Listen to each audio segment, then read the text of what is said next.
Chapter 3079. Translator, Endless Fantasy Translation Editor, Endless Fantasy Translation Snatch. Long Kuei? Long Kuei? How arrogant! How tyrannical! After ending his seclusion, Yi Xian ordered the Devouring system to activate his personal intergalactic communication system and connect to the heavenly underworld planet's intergalactic network to find out what happened next. He immediately found out about the arrival of the two subsequent edicts, as well as the Federation's Chief Inspector Long Huai sending an investigation team to the heavenly underworld planet, overthrowing Naples, arresting the Purplish Warbler, injuring the Xianyuan family head, and so on. A surge of anger and resentment instantly surged from Yi Xian's chest. This time, he was completely enraged. Yi Xian was actually not very interested in his identity as Prince Xian.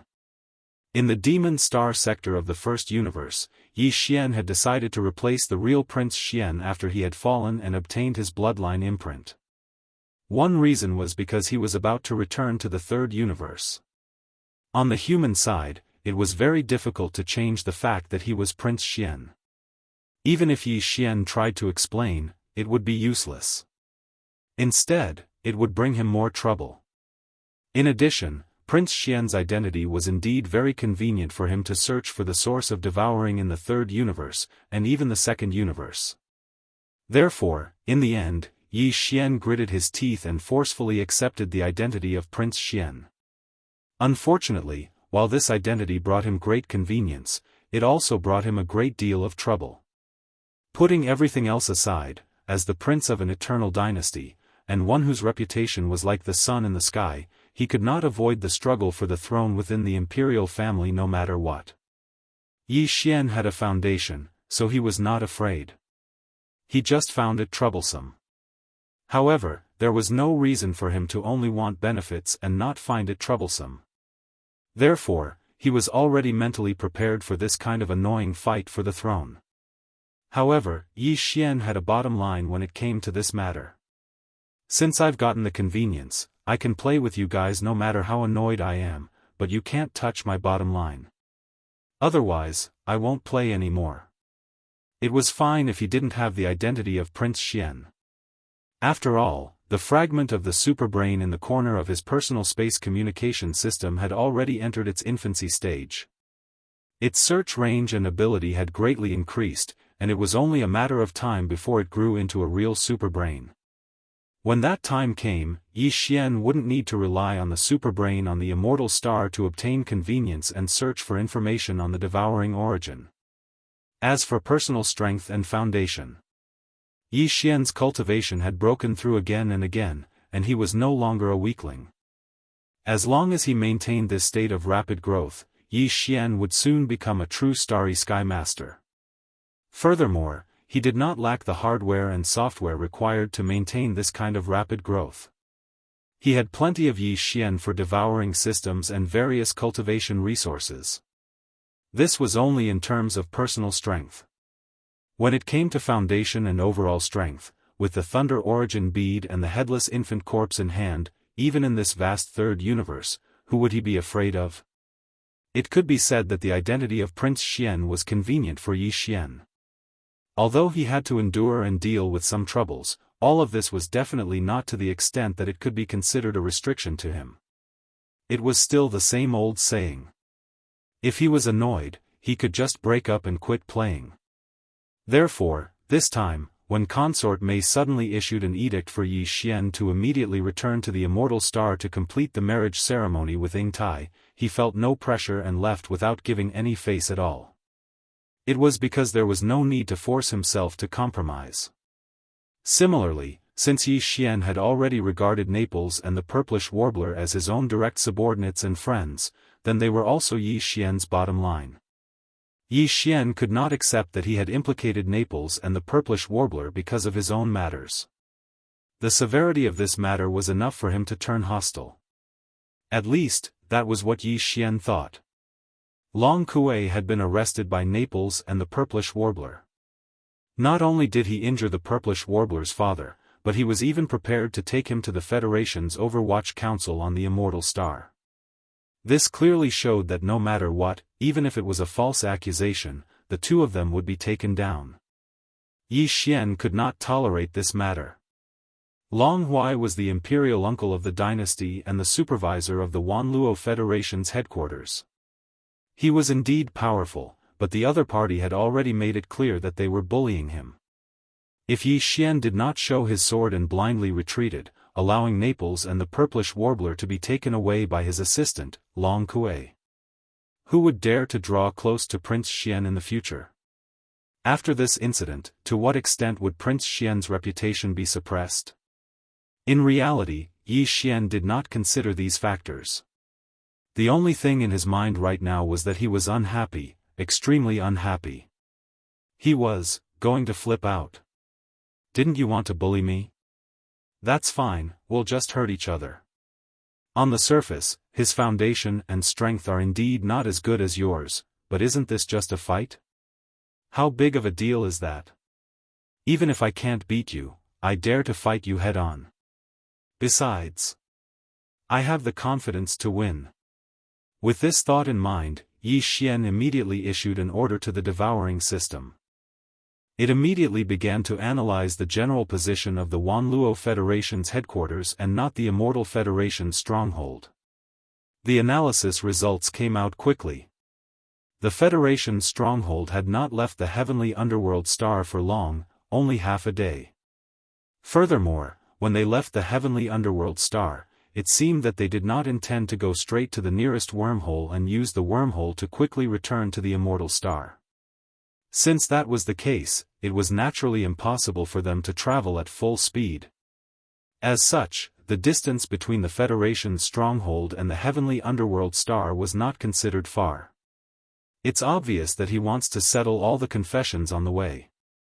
Then, as soon as he arrives at the immortal star, he will immediately accuse me of framing him. That's a good plan. What a cruel heart. Yi Xian pondered for a moment and guessed Long Huai and Long Kuei's plan. He was so angry that he laughed and muttered a few words to himself. Then, he activated the Dongshu shuttle and rushed toward the nearest wormhole in the direction of the immortal star.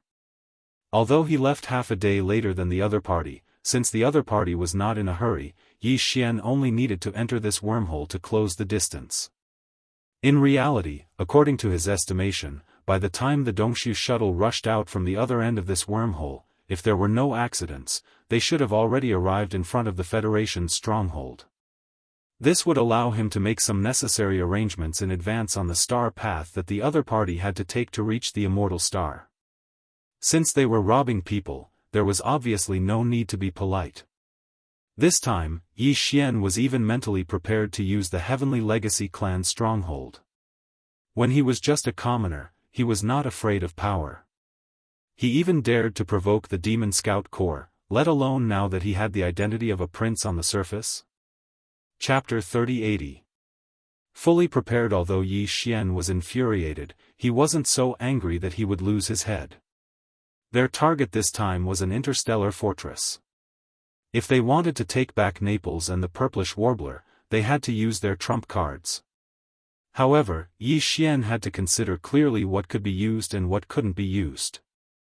Of course, the couldn't be used here didn't mean that they absolutely couldn't be used.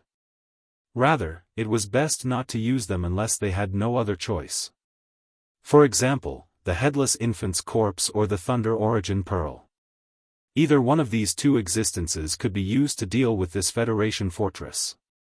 However, if that happened, the consequences would be truly difficult to bear. On the one hand, Yi Xian's trump card would be exposed. On the other hand, if they used the Headless Infant's Corpse or the Thunder Origin Pearl, this Federation fortress guarded by Long Kuei would most likely be lost. That would be a major incident. Furthermore, Naples and the purplish warbler were still in this Federation fortress. If they really did leave them be and accidentally hurt them, Yi Xian wouldn't be willing to do so. As the Dongshu shuttle rushed into the wormhole, these questions quickly turned in Yi Xian's mind. He fell into deep thought. After muttering to himself for a while, Yi Xian quickly set the tone for this operation. Since they were rescuing people, it could also be said that they were robbing people. In that case, this operation would be considered a robbery. The purpose of a robbery was to rob, not to kill or destroy.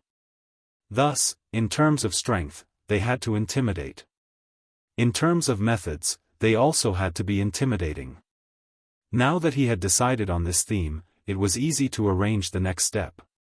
It was nothing more than one sentence: display a sufficiently intimidating force and force Long Kuei to hand over Naples and the Purplish Warbler. The other party only had one battleship, but it was a starry sky fortress with a diameter of 100,000 meters. If Yi Xian wanted to form a sufficient deterrence against a force of this level, he would have to have at least one starry sky fortress.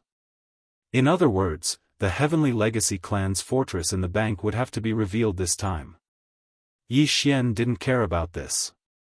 This starry sky stronghold wasn't in existence like a trump card in his hands.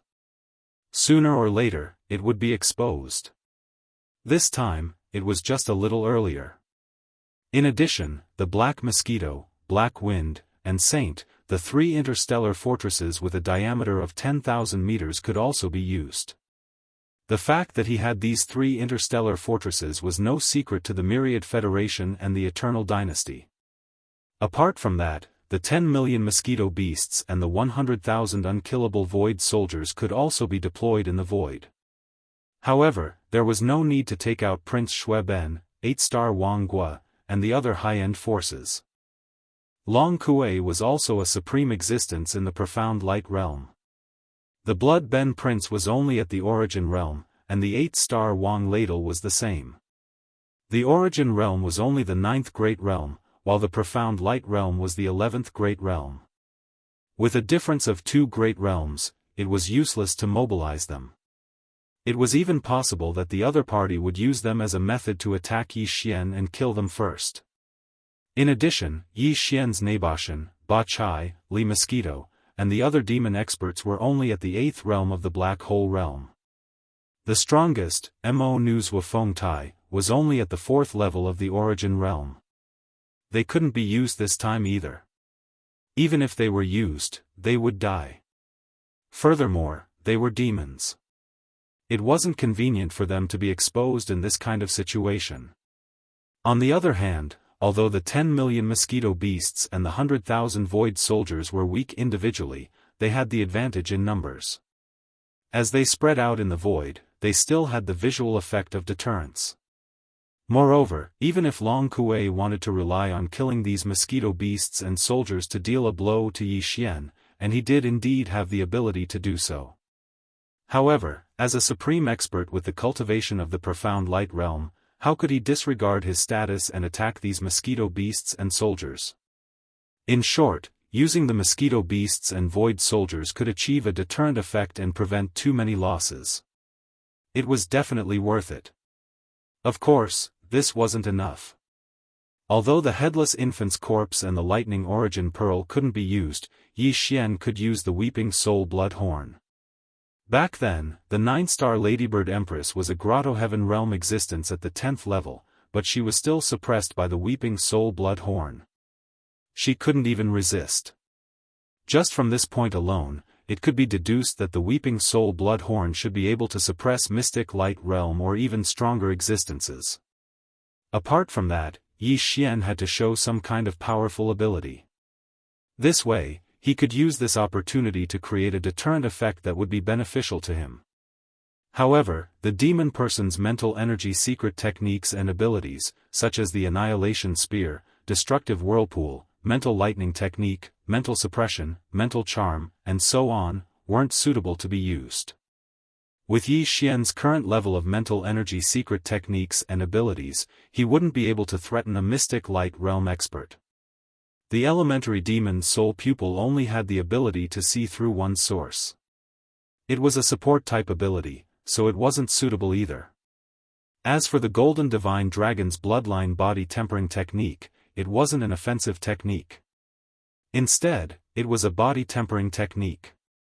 Even the Giant Dragon's Roar and the Demon Dragon's Eye that he obtained after mutation were limited by Yi Xian's own strength. They weren't very strong right now, so it wasn't good to use them too early.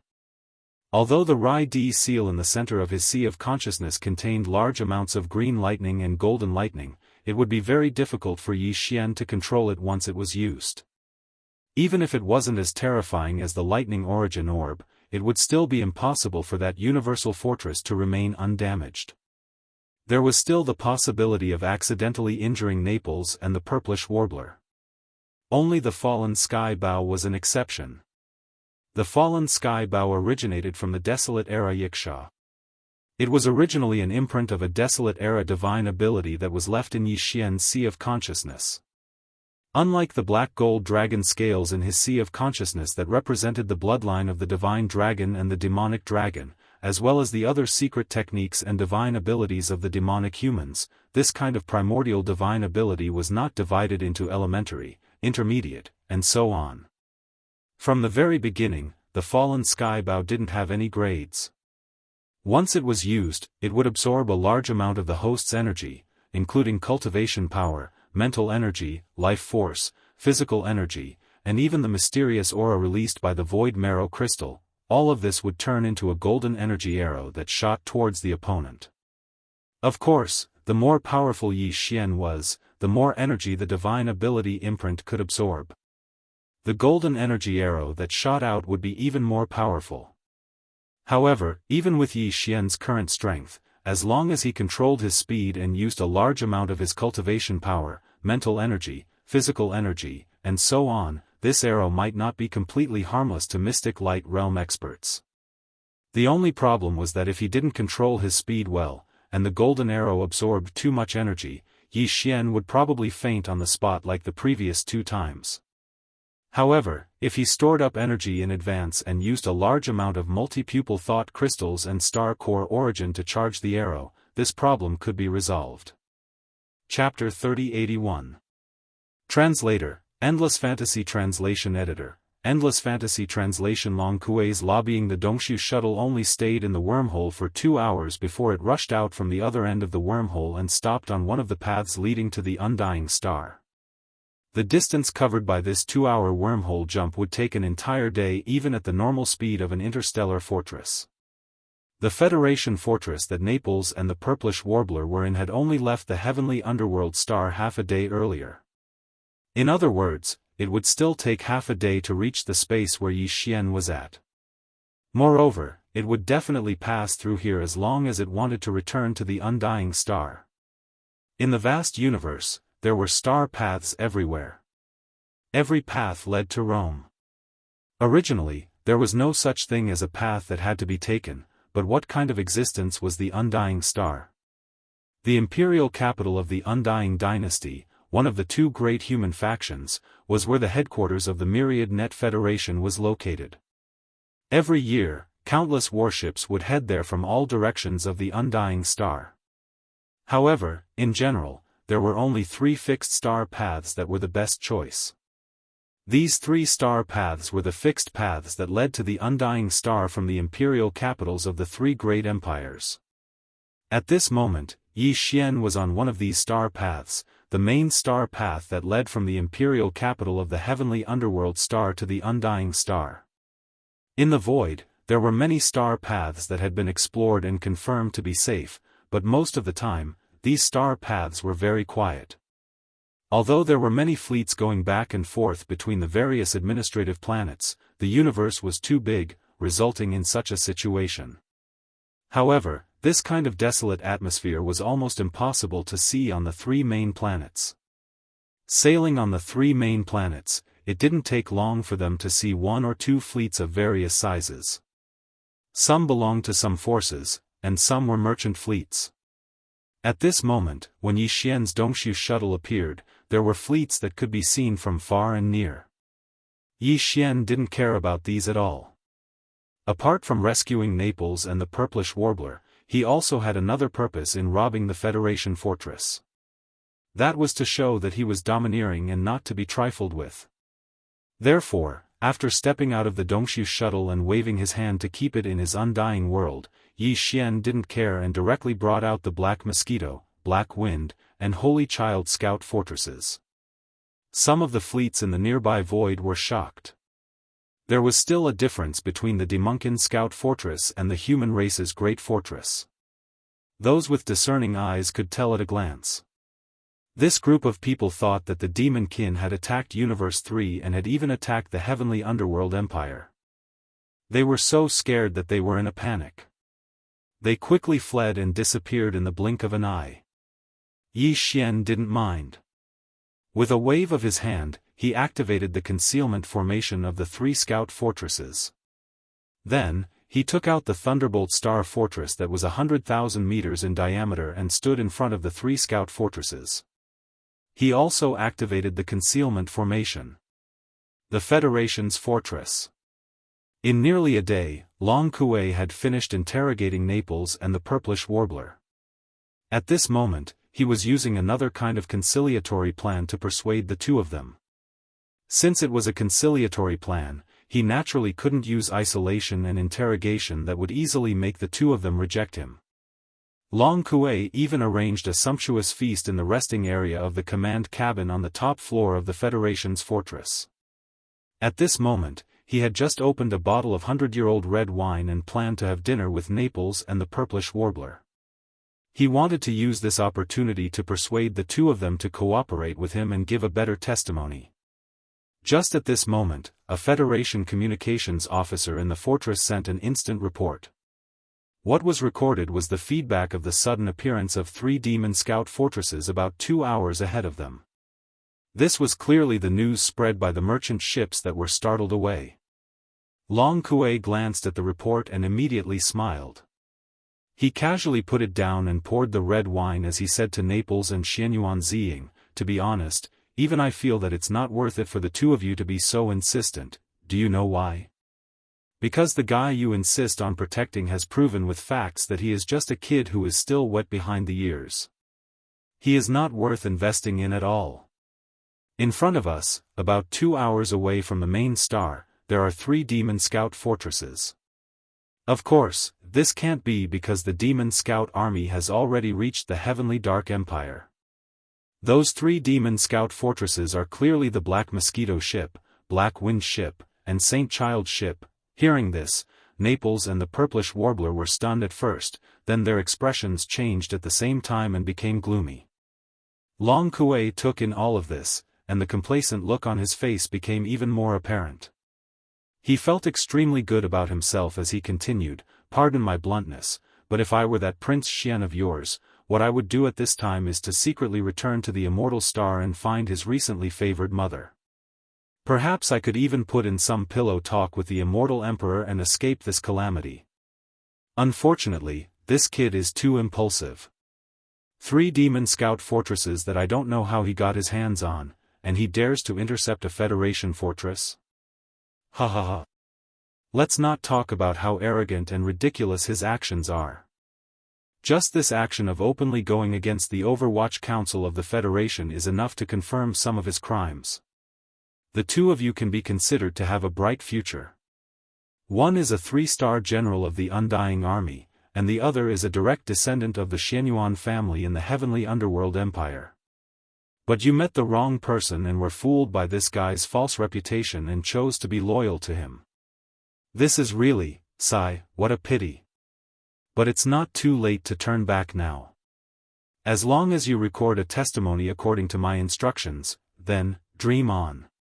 Without waiting for Long Kuei to finish, the Purplish Warbler immediately interrupted him with a cold laugh. He then said, "Do you think Prince Xian is as childish as you say? In addition to the 3 demon fortresses, he also has a star fortress that is no weaker than yours. He also has an army of millions of mosquito beasts and tens of thousands of space-swallowing beasts. You should know about the space-swallowing beasts, right? They are terrifying creatures that exist in the space-swallowing black holes of the demon star sector. Even the super star destroyer cannons of a normal fortress cannot damage them.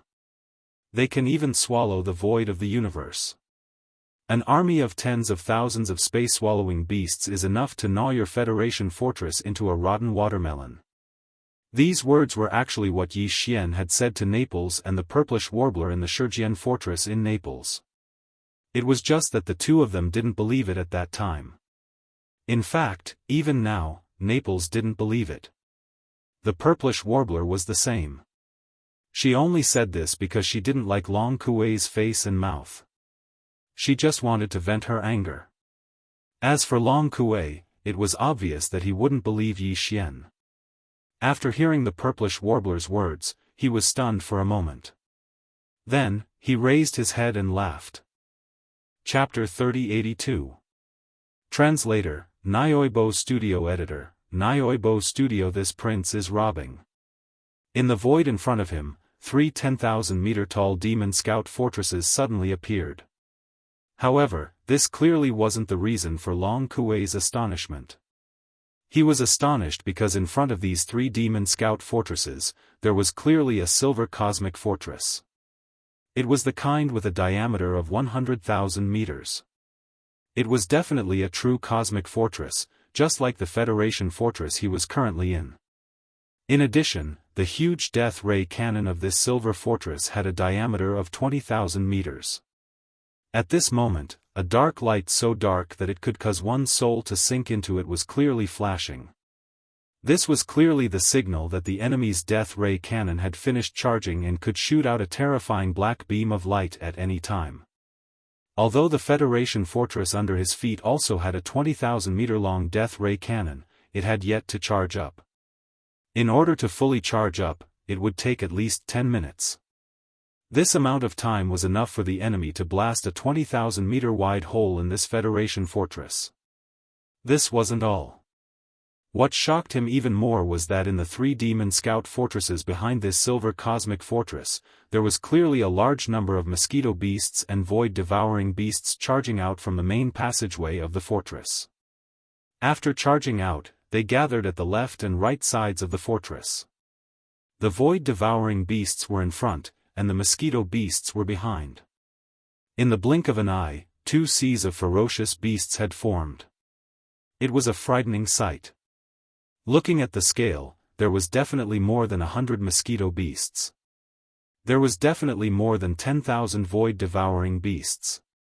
Similarly, there was also more than 10,000 void devouring beasts. In the void in front of the silver fortress, Prince Xian's figure stood on the back of a 30-meter-long void devouring beast. The latter's aura was that of a mid-stage origin realm expert. However, Prince Xian stood with his hands behind his back like his master. With a carefree expression, he said indifferently, "Long Kuei, right? This prince was bored, so I came over to rob you." Pfft. Xianyuan Ziying's face was originally filled with a sluggish expression. At this moment, when she heard these words from the sound transmission system of the Federation stronghold, and then looked at Yi Xian's incomparably annoying face on the screen, she couldn't help but laugh out loud. Even Naples chuckled foolishly. A warm feeling flowed through his heart. At least, Prince Xian had not given up on him. He would rather bear the crime of robbing the official stronghold of the Federation Overwatch Council to come rescue him. Although Naples didn't think it was a wise move, and if possible, he would definitely try his best to stop it. But it really happened, and the ambiguity in his heart couldn't be suppressed. Following such a master, even if she was impulsive and ended up achieving nothing in the end, at least he would have no regrets in his heart. It was worth it. At this moment, a communications officer staggered into the lounge. His face was pale as he read the analysis report that he had just received. The enemy's interstellar fortress has been confirmed. It's the Deva butterfly of the Heaven's Legacy race. The main cannon has already finished charging. Also, the approximate number of mosquito beasts has been calculated. There are more than 10 million of them, and those above the black hole realm, there are more than 10,000 of them. As for the void-swallowing beasts, gurgle gurgle, more than 100,000 of them, at least 5,000 of them above the black hole realm. Oh, these are the void-swallowing beasts that even the fortress's super meteorite cannon couldn't kill. They can even eat up the void. If these 10,000 void-swallowing beasts swarmed forward, at least a quarter of the entire Federation stronghold would be eaten up before our death ray cannon finishes charging.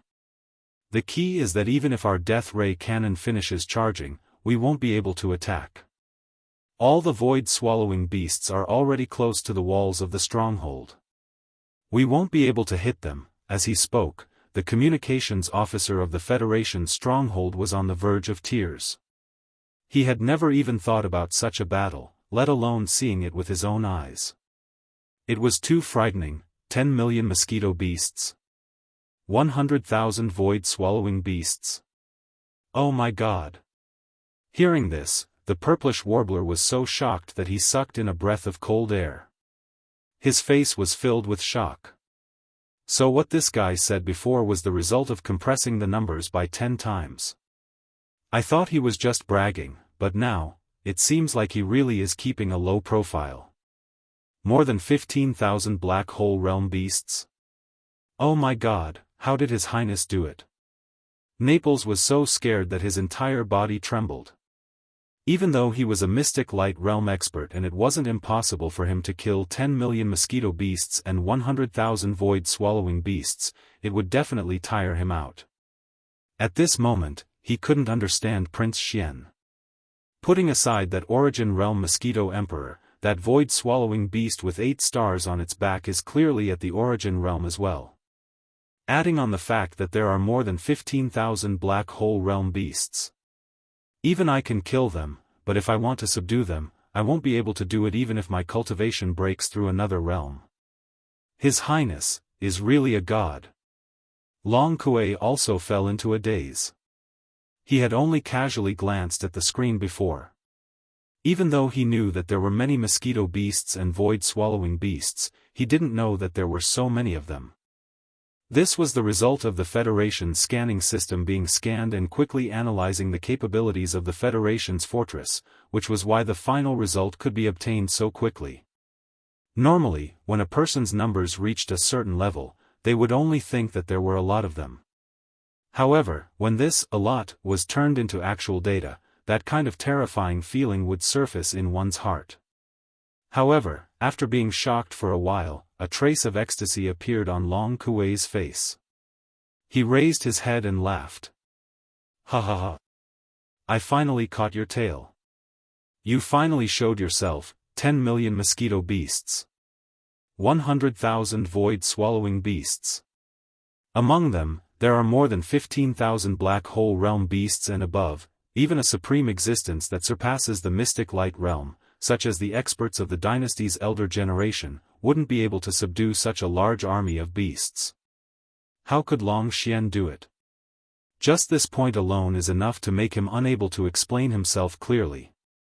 He won't be able to wash away the suspicion of being a spy of the Tianji race.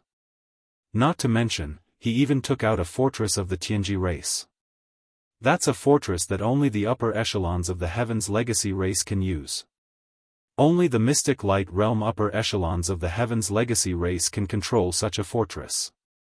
Could it be that he has the strength to kill a Mystic Light Realm upper echelon of the Heaven's Legacy race? Everything that he has revealed at this moment has proven beyond doubt that he was bought over by the Heaven's Legacy race. As a prince of the dynasty, his reputation is like the sun in the sky, and he even made it to the heaven ranking. So, all of this was an investment of the Tianji race's spy. Unfortunately, what this idiot did today will probably make the higher-ups of the Tianji race vomit blood and die from anger. Ha ha ha. Chapter 3083.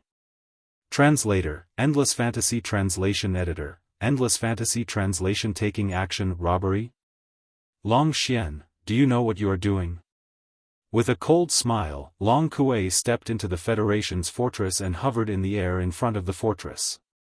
He scanned Yi Xian from head to toe and threatened, "In the Imperial Court, I am your uncle. In the Federation, I am the Deputy Supervisor of the Federation's Overwatch Council. You are robbing me. Are you rebelling against the Imperial Court and the Myriad Federation? Oh, right. You have done this a long time ago. Originally, we were still investigating you in secret. After all, this is related to the Imperial Court's reputation. But now it seems, After returning to the Federation's headquarters, I will immediately submit a report. The Federation will open a public investigation into the fact that you are a spy of the Tianji clan. We, the immortal imperial family, will never tolerate spies. Even if it hurts the imperial family's reputation, the imperial family will never cover it up for you. If you know what's good for you, if you have even the slightest bit of remorse, surrender immediately and hand over all the warships and pet army resources you obtained when you were bribed by the Tianji clan. Who knows, we might even be able to atone for your crime and leave you with an intact corpse. This way, at least the immortal imperial family will retain some of its reputation. For this reason, I can make the decision to plead with the immortal emperor to spare your mother's life and not implicate her. Bah! Dog, you think you are worthy? Yi Xian was so angry that he laughed. He was too lazy to talk nonsense with the other. He raised his hand and pointed at the 20,000-meter diameter death ray cannon on Thunderbolt behind him. He sneered, "You saw it too. It has already finished charging and is just waiting for you to come. I can see that the fortress behind you is also charging, but it still needs 7 or 8 minutes, right? Hand over Naples and the purplish warbler within 5 minutes. Otherwise, I will step aside and the thunderbolt behind you will immediately shoot a hole through the fortress behind you. Of course, if you think you can stop it, then you can. I won't stop you." As for Naples and the purplish warbler, after saying that, Yi Xian's gaze swept towards the Federation stronghold behind Long Kuei. He grinned and said, "General Naples, as a mystic light realm expert, it shouldn't be a problem for you to protect that little girl Ziying when you're prepared, right? After all, I will choose to aim at the middle section of the fortress when I shoot the hole. You should be at the top cabin, right?" Upon hearing this, the expressions of all the Federation officers and soldiers in the command cabin on the top floor of the Federation fortress immediately changed. They knew about Prince Xian's ruthless methods on the Heavenly River planet. If he said he would do something, he would really do it. This was especially so for the Federation officers and soldiers who happened to be at the middle section of the fortress. Every one of them had goosebumps all over their bodies. A death ray cannon with a diameter of 20,000 meters was fired at them at such a close distance. Although they were also in a starry sky fortress, they would still be shot through even if their energy shields were fully activated. The other party had already nodded and would aim at the middle section of the fortress. That was clearly where they were at the moment. When the time came, that position would become a hole through. Would they be able to leave anything behind? If it weren't for the strict rules, these Federation officers and soldiers would have fled long ago. Long Kuei's expression instantly turned gloomy. Based on his understanding of Prince Xian, this guy would definitely do what he said he would do. In fact, since the other party had already shown his strength and revealed all the pet armies and even the starry sky fortress that he had obtained from the Heavenly Legacy race, it was obvious that he was determined to win today. If he didn't hand over the people, then this matter would definitely not end peacefully. As far as Long Kuei was concerned, he couldn't wait to hand over the people. That was because in that case, it would be no different from confirming the fact that Prince Xian had attacked the Federation's fortress and kidnapped his comrades. When that time came, not only would Prince Xian never be able to clear his name, but even Naples and the purplish warbler wouldn't be able to clear their names after they were rescued, even if they didn't know that he was a spy from the Heavenly Legacy race. It was precisely because of this that Long Kuei couldn't wait for Yi Xian to succeed in this robbery. However, he couldn't be too obvious in order to facilitate this matter either. If he was too obvious, people would criticize him. At the same time, it would be detrimental to his own official career. He would leave behind a stain that he was timid and easily let a suspect in custody be rescued by a spy from the Heavenly Legacy race. Therefore, he had to hand over the people, but he had to at least pretend to struggle for a while. It would be best if he could make it seem like he had no choice but to bear the humiliation and hand over the suspects in custody after considering the big picture. Then, everything would be perfect. With this thought in mind, Long Kuei's heart immediately calmed down. He thought to himself that since it was going to be an act, he might as well make it more realistic. Why was Prince Xian's reputation so great? Wasn't it because he was fighting alone in the first universe of the Heavenly Legacy race? The times needed heroes, and he just happened to be born, so he hit the jackpot. Of course, this unexpected birth had now been proven. Everything was the result of the Heavenly Legacy race's manipulation behind the scenes. He had already exposed Prince Xian's identity as a spy of the Tianji race, which was already a great achievement. If he could perfect his performance further and display the image of a hero, he might be able to take advantage of this opportunity to replace Prince Xian and become the new hero idol in the hearts of the Federation citizens. It wouldn't be impossible for him to do so. Thinking of this, Long Kuei's heart was immediately moved. While he was secretly delighted, his face revealed a righteous expression, as if he was facing death with equanimity. He waved his hand and said, "Long Xian, you crazy guy, do you really dare to open fire? Fine, go ahead and open fire. As the deputy supervisor of the Federation, I will never compromise with a villain like you. You can try, but this deputy supervisor won't move a single step and will stand here. If you want to attack the Federation's fortress behind me, you'll have to step over my dead body first. Are you sure?" Yi Xian saw through his thoughts and was instantly speechless. He didn't really want to blast a hole in the Federation's fortress. After all, he still had to clean up the mess afterward. It wouldn't be good to make a big deal out of it. But now, Long Kuei wanted to show off and said in public that he wouldn't move a single step. In that case, he wouldn't open fire and just give him a shot from the fallen sky bow. If the Federation's fortress was destroyed, it would be difficult to clean up the aftermath. But if Long Kuei died or was severely injured, he was a collateral member of the imperial family. As long as the imperial family didn't pursue the matter, the myriad Luo Federation headquarters would naturally avoid trouble. And this would be enough for Yi Xian to vent his anger. Even if he only severely injured this guy, Yi Xian's anger would be more or less appeased. Thinking of this, Yi Xian immediately raised his left hand and grinned. "Deputy Supervisor, you spoke so righteously just now. You won't be a coward when the time comes, right?" Chapter 3084. Translator, Endless Fantasy Translation Editor, Endless Fantasy Translation. What should be done is done. As soon as Yi Xian finished speaking, he raised his hand high up and pointed at Long Kuei. However, the palm of his left hand, which was originally empty, suddenly burst forth with a golden light. A golden bow in the form of energy appeared without any suspense. To Yi Xian, all of this was very familiar.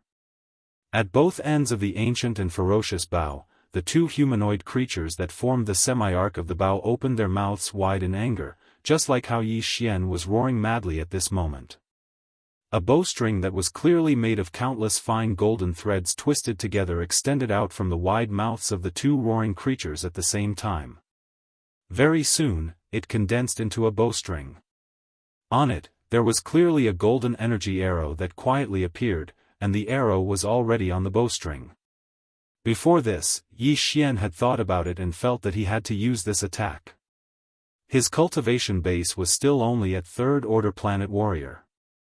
Although no one in the myriad Luo Federation really thought that his cultivation base was that weak, he could not be completely sure that no one would be suspicious.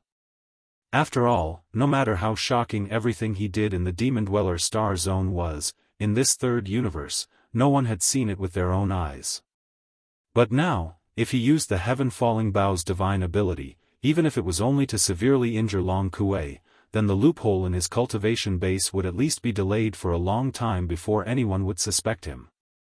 In order to prepare for this attack, Yi Xian had invested a large amount of multi-pupil consciousness crystals and star core origins.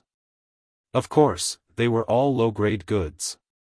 He had too many of these two resources in his hands, and as Yi Xian's cultivation base increased, their usefulness had gradually decreased. It was just right to use them here. However, even though he had used a large amount of multi-pupil consciousness crystals and star core origins as the energy source for this attack, at this moment, when Yi Xian used the Heaven-Falling Bow again, the small golden bow that was originally suspended above his sea of consciousness still absorbed a large amount of Yi Xian's physical strength, blood, cultivation base, spiritual power, and life force. It was not that he did not prepare enough energy, but that this divine ability had been branded in his flesh and soul. To activate it, most of the energy consumption could be prepared in advance, but to activate this small golden bow in his sea of consciousness, Yi Xian still had to rely on his own strength to complete it. A strong sense of weakness hit Yi Xian. Although it was not as extreme as when he used the heaven-falling bow's divine ability the previous 2 times, he still had the illusion that his soul was dizzy. After paying such a price, if he still could not kill or severely injure Long Kuei, all of this would not be worth it. As this thought flashed through his mind, a fierce light burst out of Yi Xian's eyes. He suddenly said in a cold voice, "This bow is called the heaven-falling bow. Today, this prince will use the power of this bow to send you to heaven." As these words rang out, wisps of strange golden brilliance began to burst out from the depths of Yi Xian's eyes. He raised his right hand, grabbed the arrow's tail, and suddenly exerted force, instantly drawing the bow to its full length. At the same time, a huge illusory figure appeared behind him. It was almost as tall as the sky and was 100,000 feet tall. It seemed to be a little smaller than the 100,000-meter wide starry sky fortress. However, for some unknown reason, this ferocious illusory figure gave off a feeling of disdain and a terrifying pressure that seemed to be able to destroy the world. This illusory figure was the ancient Wuxia that Yi Xian had seen in the inheritance picture of the heaven-falling bow. The previous 2 times Yi Xian had used the heaven-falling bow's divine ability, the ancient Wuxia illusory figure had not appeared behind him. This time, even Yi Xian was greatly surprised by its unexpected appearance. He did not think too much about it and simply attributed it to his own growth and strength and the fact that he had reached the planet realm. As for whether it was true or not, now was not the time to delve into it. He would think about it later. In any case, it was not a bad thing. At least, the Wuxia illusory figure behind Yi Xian had boosted the momentum of his attack to the extreme. This illusory figure was simply too terrifying and sinister. It had a pair of huge wings on its back like a demon, and it exuded a thick and ancient aura from head to toe. There was also an incomparably sharp murderous aura that rushed toward him as soon as the illusory figure appeared. It made Long Kuei's heart beat violently, and a strong sense of life-or-death crisis surged in his heart. "What is this? You.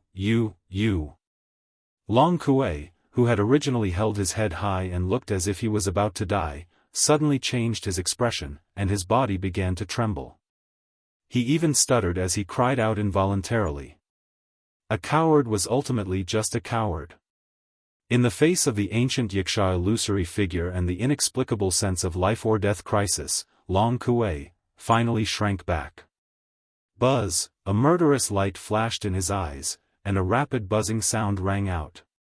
The giant energy bow in Yi Xian's hand instantly emitted a blazing golden light.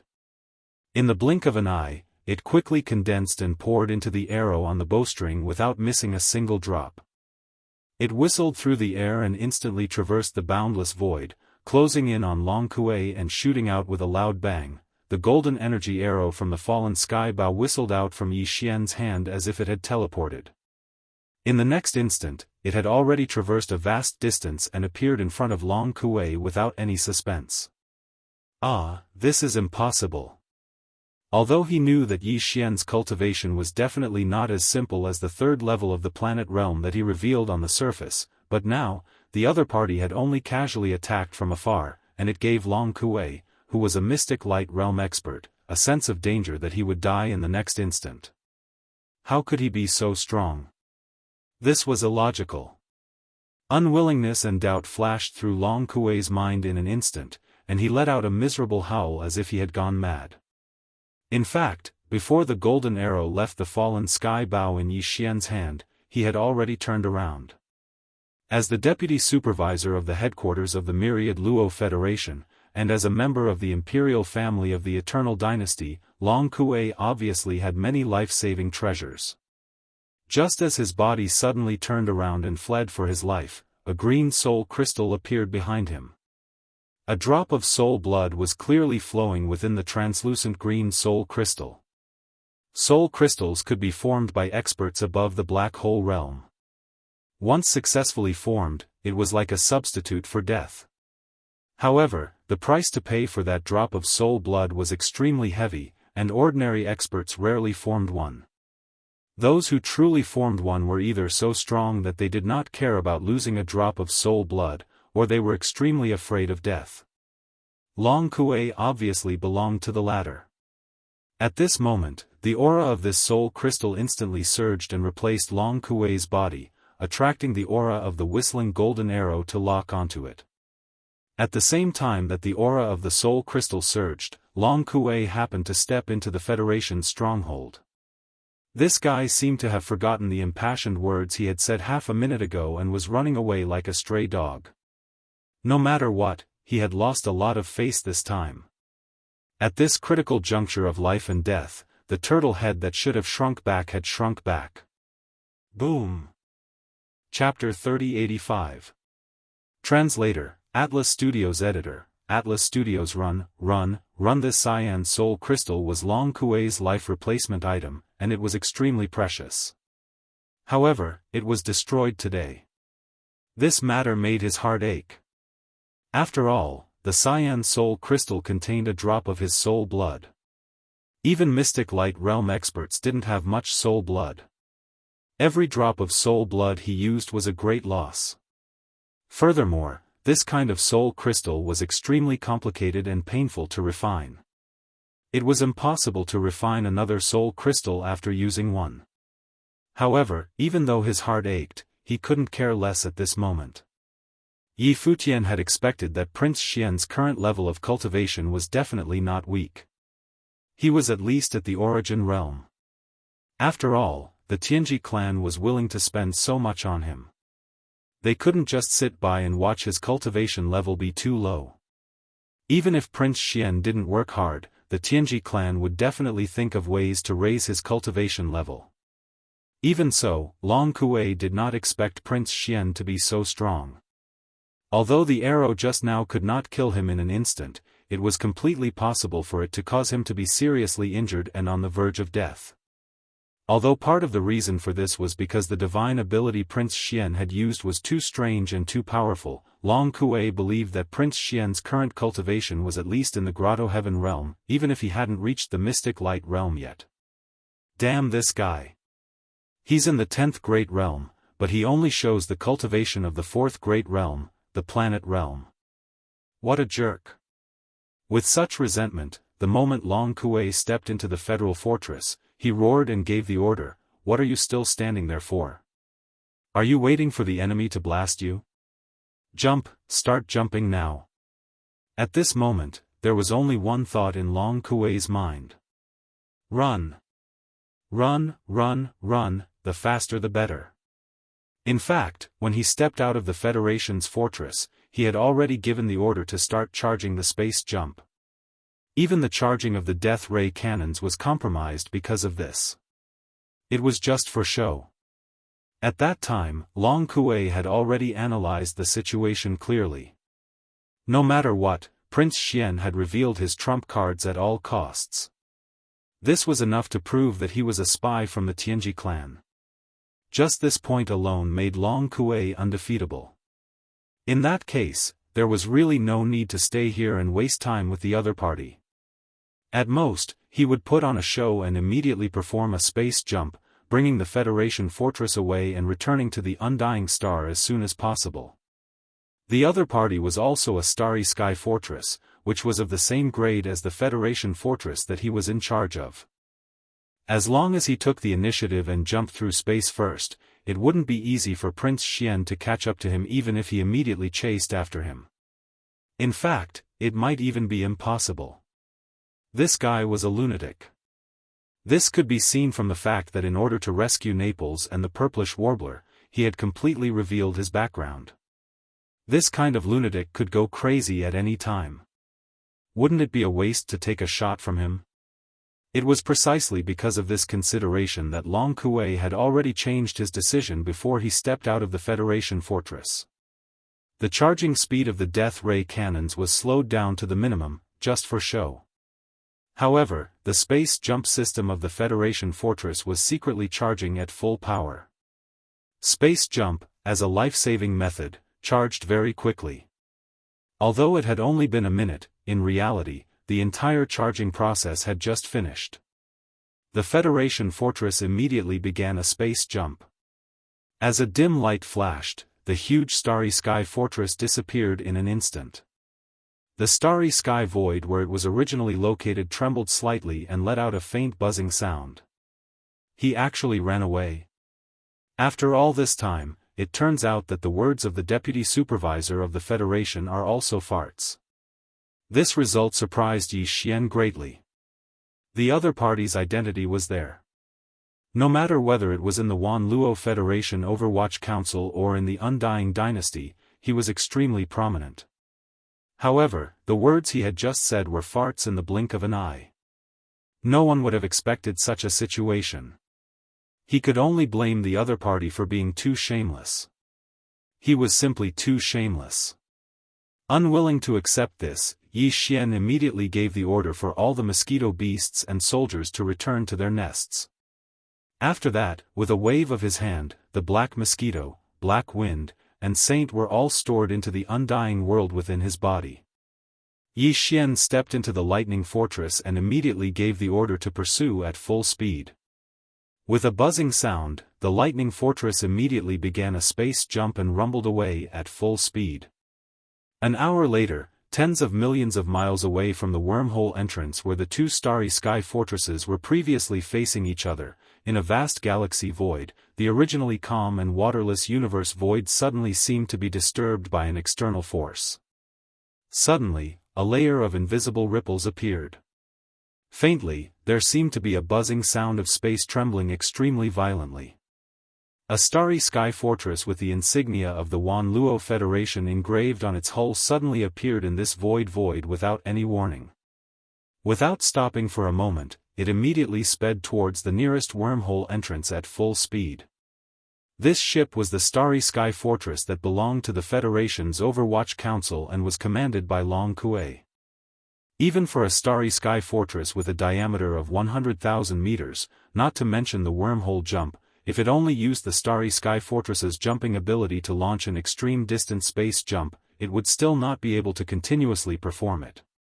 Just like how a cannon barrel needed to be cooled down, after the starry sky fortress's space jump equipment had been fully operated once, it also needed a buffer period before it could perform a second jump. This buffer period, after a full-load extreme jump, would be at least 12 hours, which was half a day. Therefore, after completing an extreme jump, this Federation fortress could only use this method of traveling at full speed to rush towards the nearest wormhole. Although it was very likely that the Tianji Race Silver Fortress chasing after them was of the same grade as Long Kuei's Federation fortress, the enemy's Death Ray cannon had long since finished charging. The terrifying Death Ray energy beam with a diameter of 20,000 meters could be fired at any moment. However, Long Kuei's Federation fortress was different. The entire Starry Sky Fortress's kinetic energy was already in a state of full operation. In order to ensure full-speed travel, it had no time to charge the main cannon of the Starry Sky Fortress. If it chose the latter, its speed would definitely decrease greatly. At that time, before the main cannon of the Starry Sky Fortress could finish charging, the Silver Fortress chasing after it would have already caught up. At that time, when that crazy Long Xian fired his cannon, even a supreme existence like Long Kuei, who had the cultivation of the mystic light realm, would feel extremely uncomfortable even if the terrifying Death Ray cannon energy beam brushed past him. Even if he did not die, he would lose a layer of skin. The two Starry Sky Fortresses were of the same level, but because the Silver Fortress had the upper hand and was already prepared, it was able to completely control the situation as soon as they met. Right now, Long Kuei was filled with resentment, but there was nothing he could do. Right now, he had no other choice but to escape. Chapter 3086. Translator, Endless Fantasy Translation Editor, Endless Fantasy Translation Uproar. As the Federation fortress commanded by Long Kuei suddenly appeared in the void, it continued to move forward at an extremely high speed without stopping for a moment before quickly disappearing.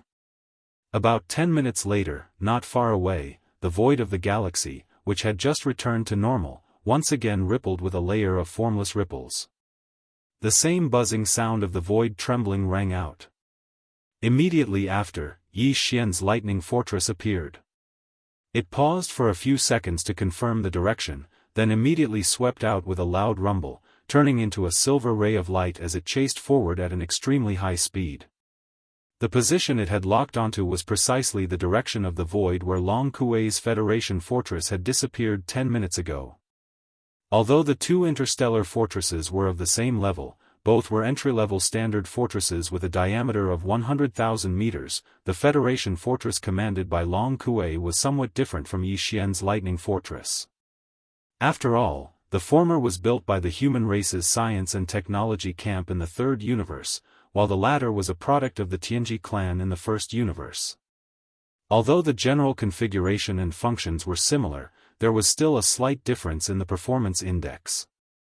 The official members of the Tianji clan were all intelligent robots that had developed self-awareness. True members of the Celestial clan couldn't do the hard work of building battleships, space fortresses, and interstellar fortresses themselves, but the technology was still under their control. The actual execution was done by the highly intelligent robots that hadn't yet developed their own sentience. There was no doubt about the creativity of the human race. Among the thousands of races in the universe, there was a reason why the human race could be called the leader of all living things. However, when it came to mechanical manufacturing technology, the human race was really no match for the intelligent robots of the Tianji clan.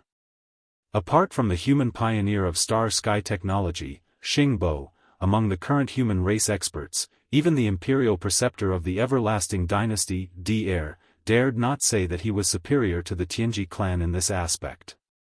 In fact, Daoist was also an intelligent robot. Usually, no one would pay too much attention to the slight difference in mechanical manufacturing between the human race and the robots. Even the existence of such a slight difference could not be truly confirmed.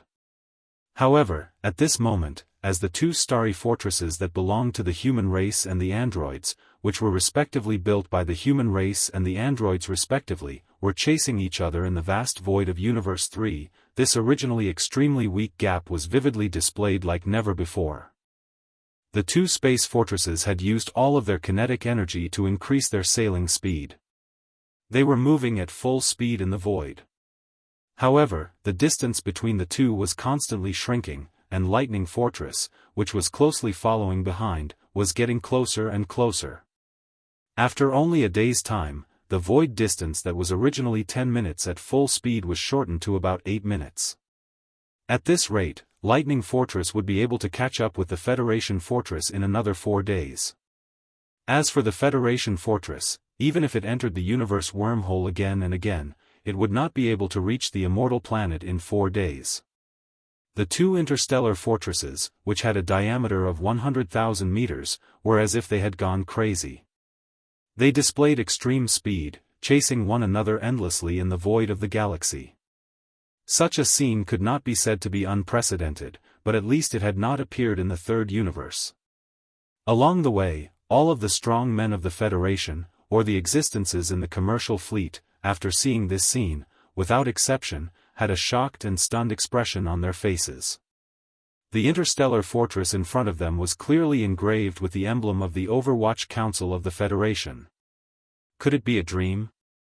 In the third universe, there was actually someone who dared to chase after the interstellar fortress of the Overwatch Council, the headquarters of the Wanluo Federation, as if they were chasing a dog. It was as if they would not give up until they killed it. When did such a fierce person appear in the third universe? In the command hall on the top floor of the Federation Fortress. Bah! Damn it! It is clearly the same standard entry-level fortress. Why is that little bastard behind us getting closer and closer? This is too much of a bully. Long Kuei fiercely slammed the analysis report in his hand on the table in front of him, gritting his teeth and cursing endlessly. This report was the result of the analysis that the Central Intelligence of the Federation Fortress had just obtained after rigorous calculations. It clearly stated the exact time that the interstellar fortress behind them would be within the firing range of the death ray cannon. If the speed of the two interstellar fortresses did not change, then it would only take 3 days, 10 hours, and 47 minutes for the enemy fortress to be within the firing range of the death ray cannon. I must ask for help from the dynasty. Even if I use wormholes again and again, I will definitely not be able to reach the immortal star in less than 4 days. Long Kuei, who was full of anger, forced himself to calm down as his chest violently heaved up and down. He said to himself, however, if the headquarters of the Federation receives the request for help and immediately sends the interstellar fortress fleet over, it will be enough to meet up with me before that madman behind us gets within the firing range of the interstellar fortress. Then, there will be nothing to be afraid of. Thinking of this, Long Kuei's eyes suddenly lit up. He turned his head and gave a new order to the communications officer beside him. Immediately contact the Federation's main network and request the headquarters of the Federation to immediately send the interstellar fortress fleet over to help, make the situation more serious. Just say that this deputy supervisor has already verified that Prince Xian has betrayed the dynasty and was bought over by the Tianji clan. Not only does he have the interstellar fortress that the Tianji clan gave him, he even has an army of 10 million mosquito beasts and 100,000 void-swallowing beasts. The so-called genius of the dynasty, the so-called pride of the human race, and the idol of the Federation, is just a typical example of the opposite that the Tianji clan deliberately supported at all costs with ulterior motives. As for this supervisor, it was precisely because I discovered this shocking secret that I was desperately ambushed and hunted down by Prince Xian. Although this supervisor is not afraid, considering that this information must be sent back to the headquarters of the Federation, including witnesses, I could only choose to endure and flee all the way back to the dynasty. Let's put it this way. That's the gist of it. You can think of the specific wording carefully. After he finished speaking, Long Kuei waved his hand, and a relieved smile finally appeared on his face. Although he was quite frightened this time, at least with this great contribution, everything was worth it. At the side, the communications officer, who had hurriedly finished his statement, immediately turned around and rushed toward the interstellar fortress's main control hub. Looking at his face, it was obvious that his forehead was full of black lines. Clearly, he was quite shocked. Half a day later, a heavy bomb was suddenly thrown into the official website of the Wanluo Federation without warning. Prince Xian was actually a spy of the Tianji clan. At this moment, he was on the Starry Sky main route from the heavenly underworld star to the imperial capital, the Immortal Star. He was desperately chasing after the Federation's deputy supervisor, Long Kuei, who had dug out this shocking secret. He wanted to silence him. Although this matter only appeared and spread in the form of gossip, the source was said to be from the federal headquarters, the Overwatch Council. Therefore, in the shortest amount of time, it blew up countless powerhouses of the human clan in the entire third universe. They were all fried on the outside and tender on the inside. Chapter 3087. Translator, Nyoibo Studio Editor, Nyoibo Studio 4th Order Planet Warrior. As this shocking secret spread rapidly, countless powerhouses from the 3 universes were all stunned in an instant. Needless to say, there was no need to mention the human race of the third universe. Now, Prince Xian's reputation was so great that he had almost become the pride of the entire human race. The Tenju Celestial Palace of the Cultivation Camp was slightly better, but on the Immortal Dynasty of the Science and Technology Camp, almost all of the young generation of Starry Sky Masters were fans of Prince Xian. Such a monstrous change was obviously unacceptable. As the news spread, the countless administrative planets in the 3 empires of the entire Immortal Dynasty and the territories of a large number of small countries were completely thrown into chaos. Doubts, protests, and angry curses resounded through the sky. Most of them were in support of Prince Xian. The same scene occurred in the Cultivation Camp and the Second Universe, but it was far from being as intense as it was on the Immortal Dynasty's side. The officials of the various races of the Federation of the Second Universe seemed to be enjoying the show. On the surface, they didn't make any comments, but in private, the higher-ups of the various races were probably overjoyed. Regardless of whether this was true or not, this time, the human race had lost a lot of face. After all, although Long Kuei was the deputy supervisor of the Overwatch Council of the Federation, he was also a human and a collateral member of the Immortal dynasty. It seemed that Prince Xian would have to call him uncle when he saw him. If he revealed such shocking secrets with such a sensitive identity, it would only be the human race and the Eternal dynasty that would be embarrassed if the truth was not verified. Nobody would deliberately consider his position as the deputy supervisor of the Federation.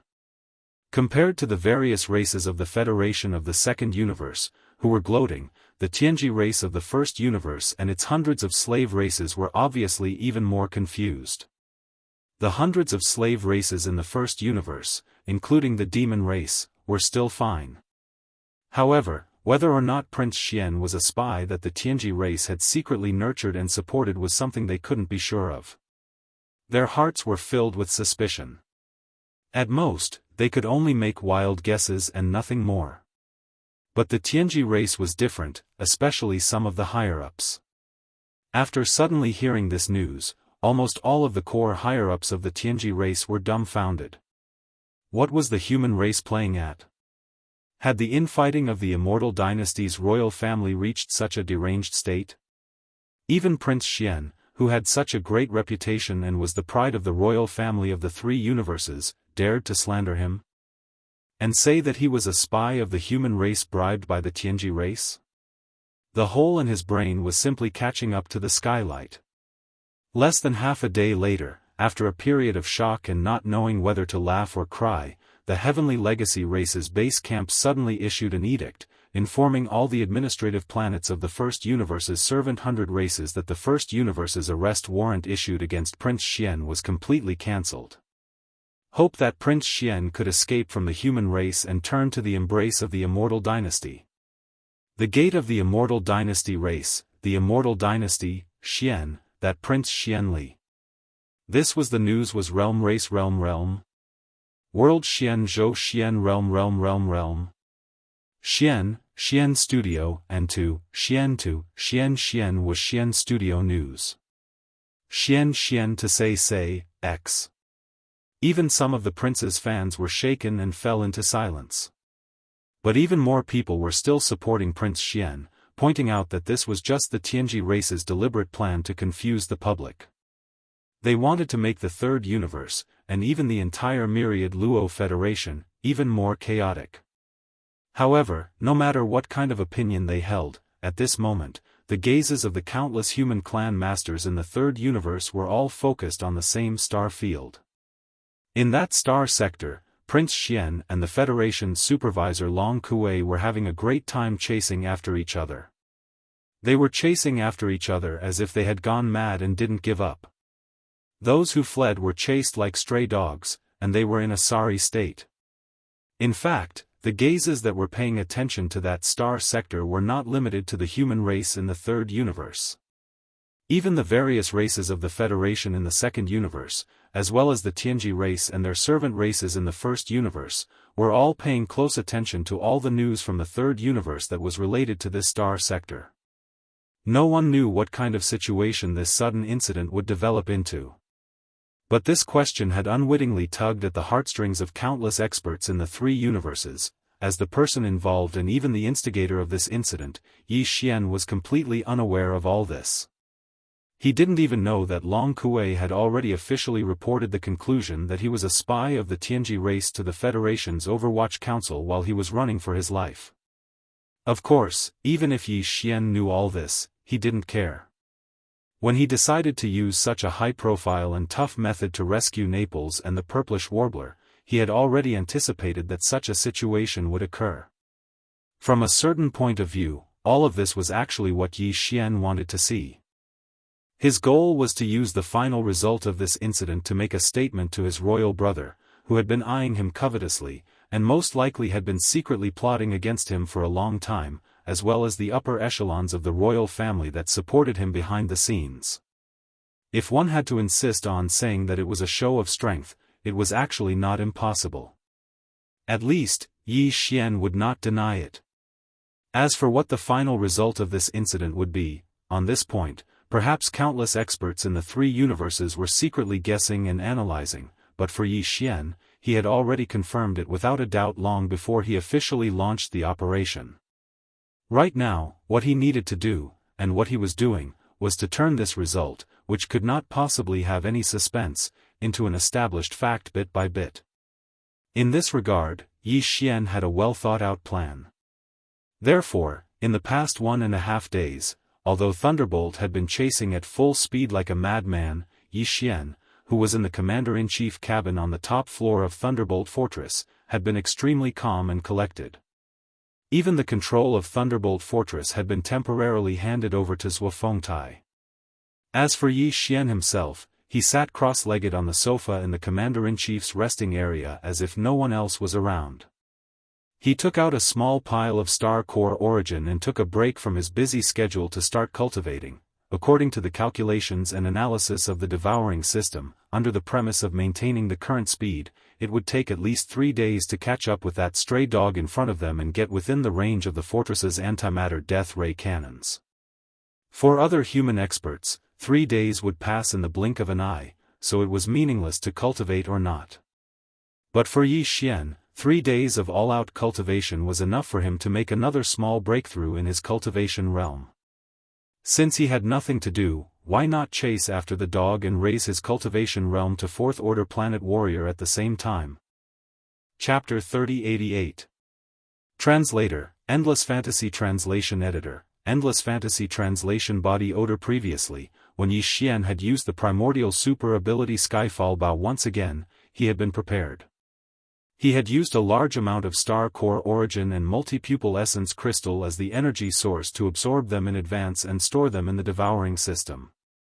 When the Skyfall Bow was activated, it was immediately transferred out and injected into the small golden bow. Therefore, the amount of cultivation, spirit power, chi and blood force, life force, and so on that had been taken away from his body was actually not much this time. It was far from the level where he was able to achieve a breakthrough like the last time in the Saint Devil Forbidden Land. However, there was still the effect of digging out his potential. It was precisely because of this that Yi Xian took advantage of this opportunity to cultivate. For Yi Xian, this was the best time to make another breakthrough. And it was indeed so. When the last 2 hours of the 3rd day had passed, the Star Core Origin energy from the Devouring system completely stopped. Yi Xian relaxed and opened his eyes. The next moment, a familiar system notification sounded in his mind. Ding! Congratulations, host, your realm has increased. Current realm, 4th Order Planet Warrior. Only a few more hours, and I will be within the range of the Death Ray Cannon? After getting up from the sofa, Yi Xian took back the temporary control of Lightning Fortress from Zhuo Fengtai's hands. He summoned the Dongshu shuttle and ordered it to enter it. After all, he was the commander of the demon tribe's foreign tribe. He was considered to be one of the higher-ups of the demon tribe. Even though he had become Yi Xian's demon slave, it was still not suitable for him to show up in Universe 3. At least for now. Anyway, he was not the only Origin realm subordinate under Yi Xian. There was no regret or helplessness in temporarily hiding him. After putting away the Dongshu shuttle, Yi Xian turned around and glanced at the huge virtual screen of the command cabin on the top floor of Lightning Fortress. On the screen was a dark and endless void of the galaxy. It was dotted with countless stars of varying brightness. Right in front of him was a huge mysterious star that looked like a nebula vortex. That was one of the more than 10 wormholes on the main space route from Heavenly Underworld Star to Immortal Star. In the past 3 days, Long Kuei's Federation Stronghold and Yi Xian's Lightning Stronghold had completed a total of 3 wormhole jumps. The distance was both short and long, but at the very least, it was far beyond the limit of what the Starry Sky Stronghold could reach. Otherwise, it would have been meaningless to enter a wormhole and perform a space jump in this kind of space. The nebula-like vortex in front of them was the entrance to the 4th wormhole. In fact, it should be the 5th wormhole that was not included. The closest wormhole to planet Heavenly Underworld Star was not included in it, that was the start of the chase from there. At this moment, Long Kuei's light blue fortress happened to arrive at the edge of the wormhole. Without any hesitation, it dived into the wormhole and disappeared. Lightning Fortress followed closely behind. After 1 minute and 23 seconds, it also entered the wormhole entrance. Although a wormhole jump was not a normal interstellar travel, the speed of the jump was also related to the performance of the warship. Regardless of whether it was a warship, a fortress, or a space fortress, or the same wormhole, it was impossible for two warships of the same level to spend the same amount of time in this process. There would always be a difference in speed, even if the difference was very small. Currently, the distance between Lightning Fortress and Long Kuei's Federation Fortress was only 1 minute and 23 seconds at full speed. According to the analysis of the Devouring system, this 1 minute and 23 seconds difference could be completely erased by Lightning Fortress during the current wormhole jump. It might even exceed it by a little. The jump distance of this wormhole was not close. Even if it was a space fortress, with its jump equipment operating at full capacity, the time it would stay in the wormhole would still be close to 6 hours. Although the performance of the space jump equipment of Lightning Fortress was only slightly better than that of Long Kuei's Federation Fortress, to the point of being negligible, the entire 6-hour jump only shortened the distance between the two by 1 minute and 23 seconds. This was obviously no pressure at all. The analysis of the Devouring system actually gave it 2 minutes and 3 seconds. In other words, although Yi Xian's Lightning Fortress entered the wormhole right after Long Kuei, when this wormhole jump was completed and they arrived at the exit on the other side of the wormhole, Lightning Fortress would silently overtake Long Kuei and rush out of the wormhole exit 40 seconds in advance. 40 seconds was enough for Yi Xian to complete some necessary arrangements in the space near the exit on the other side of the wormhole. Let's see how you escape this time. A light flashed across Yi Xian's eyes.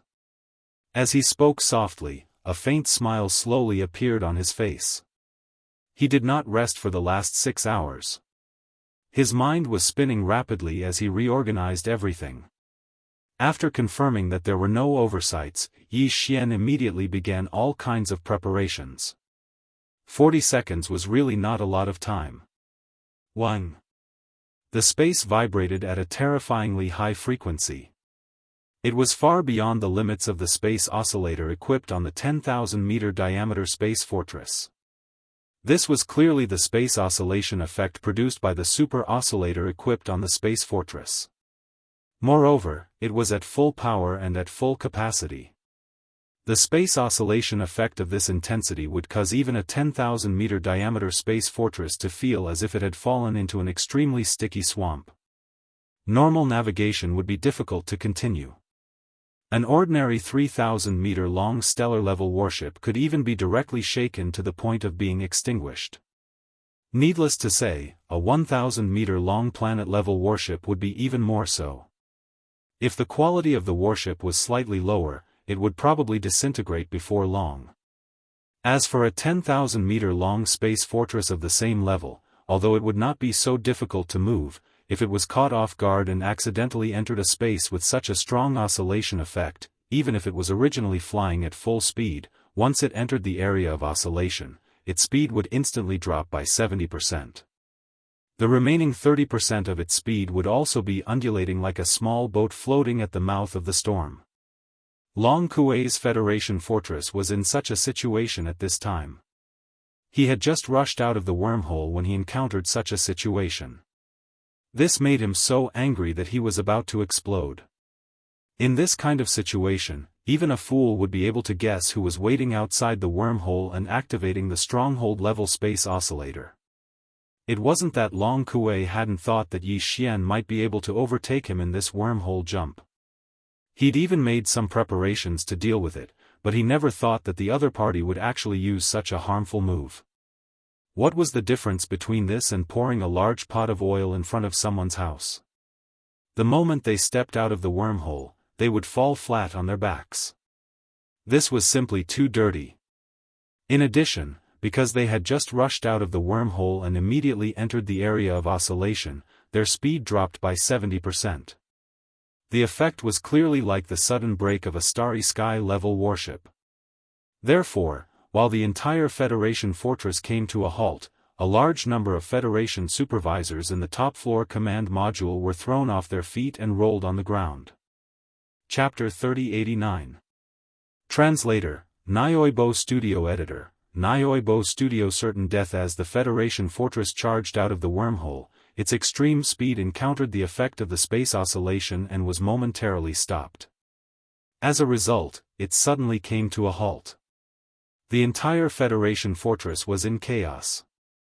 Even the command cabin on the top floor was like a pot of porridge. Everyone was rolling around on the floor and squeezing into a pile. However, this chaos did not last for too long. After all, this was a starry sky fortress. Although it was still under the effect of the space oscillation, the initial panic caused by the sudden stop disappeared in a few short seconds. The entire fortress was still shaking, but it was not to the point where people could not even stand steadily. After the green-faced Long Kuei climbed to his feet, the first thing he did was roar, "Damn Tianji clan! Damned Long Xian! Also, who among you has body odor? Damn it, stand up and get out of the top floor immediately. Otherwise, when I find out later, humph." Hearing that the first thing he investigated after climbing to his feet was this matter, all of the Federation officials around him looked at each other, their faces full of shock. The purplish warbler and Naples rolled their eyes and did not pay him any attention. Their gazes swept toward the giant virtual screen not far away at the same time. They clearly could not understand how Long Kuei had almost reached out to strangle himself and kill himself just now because of the smell. Although the sudden stop had caught them off guard, because the two of them were sitting on the sofa and had their backs to the Federation fortress, their bodies were blocked by the sofa. They were not like most of the other people who were thrown to the ground by the terrifying force of inertia and rolled into a pile. In the crowd, a Federation official quickly withdrew from the top-floor command cabin with his neck shrunk. This was clearly the unlucky person with body odor. Looking at his deathly pale expression, he presumably also realized his end. It was clearly impossible for him to just leave the top-floor command cabin. This matter had to be carefully calculated later. If it was serious, he would not be able to keep his life. If it was light, he would be expelled from the Overwatch Council. In any case, it was over.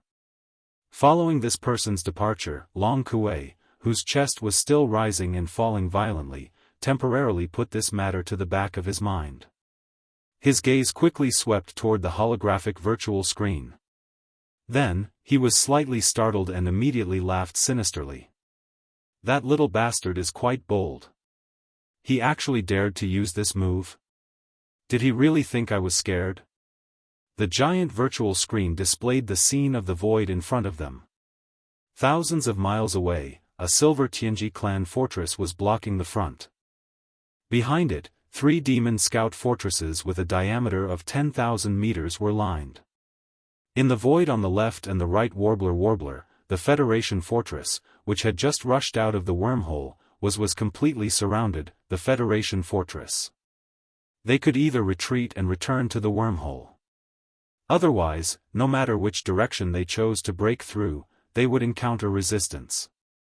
Coupled with the effect of the extreme vibration of space, the possibility of escaping from this area was basically zero. The current situation was exactly the same as the one that had happened before. Unfortunately, the same method could be used the first time, but the second time, the effect might not be the same. At least for now, Long Kuei did not care. He already had a plan in mind. Calculating the time, the inspection fleet of the Federation Overwatch Council on the Immortal planet should have arrived. If there were no accidents, they would be here in at most 4 to 6 hours. At that time, with the arrival of the inspection fleet, everything would be easily solved. What Long Kuei needed to do was to delay the time as much as possible. You should be able to guess. On the Immortal planet, the fleet of the Federation Overwatch Council is rushing here to help. If there are no accidents, they will most likely arrive immediately. Stepping out of the top cabin of the fortress, Long Kuei's figure stood in the void and looked at Yi Xian, who had been waiting for a long time in the void. His tone was full of ridicule and confidence. So, I advise you to get the hell out of here before they arrive. You are about to lose your life. Why are you still so pretentious and worried about the life and death of others? Don't mention the death ray cannon to me. No matter where you hit, I can guarantee that Naples and the purplish warbler will not be spared. This kind of threat has already appeared once. How can I not be prepared? Besides, although the magic you used before was amazing and could seriously injure me, the deputy supervisor, this kind of magic must consume a lot of energy, right? At least, it will not be completely recovered in a few days. Don't try to use it to scare people. I can see that you are bluffing. You should end this as soon as possible. Humph, if it were not for the fact that I am too lazy to waste my energy to deal with a dying man and delay the time, I would not have said these words to you. This imperial uncle is too lazy to even say these words of advice to you. My good nephew, this time, you are completely finished. Ha ha ha. Speaking of which, Long Kuei could not restrain himself. He raised his head and laughed wildly. This time, he had made a great contribution. In the future, his position in the headquarters of the Federation would be improved. When the time came, he could remove the word deputy in front of his official hat and become one of the few supreme elders in the headquarters of the Wan Luo Federation. Then, even the everlasting dynasty would not be able to do anything to him. You are right. On the opposite side, in the void thousands of kilometers away, Yi Xian was still standing on the back of the 8-star imperial ladle. He had his hands behind his back and looked calm. After listening to Long Kuei's words, he even grinned and shrugged. Apparently, he was not stressed at all. But there is a slight difference. I don't dare to use the death ray cannon, and I don't want to use the heaven-falling bow again. But the latter is not my trump card. Even the method that will send you to the Western Paradise is the same. You want me to use my trump card? You are not worthy.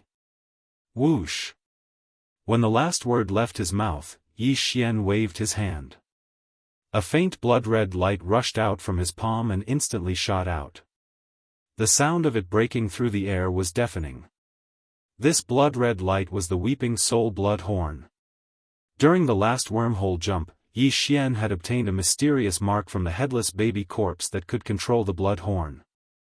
It could be said that Long Kuei's death was already predestined at that moment. After the blood-red light rushed out from Yi Xian's right palm, it grew with the wind. Its speed was so fast that it was basically no different from breaking through the void and descending directly. In less than an instant, a gigantic blood-colored horn had already appeared above Long Kuei's head. A terrifying pressure that caused even his mind to shatter enveloped him with a rumble, instantly imprisoning his body.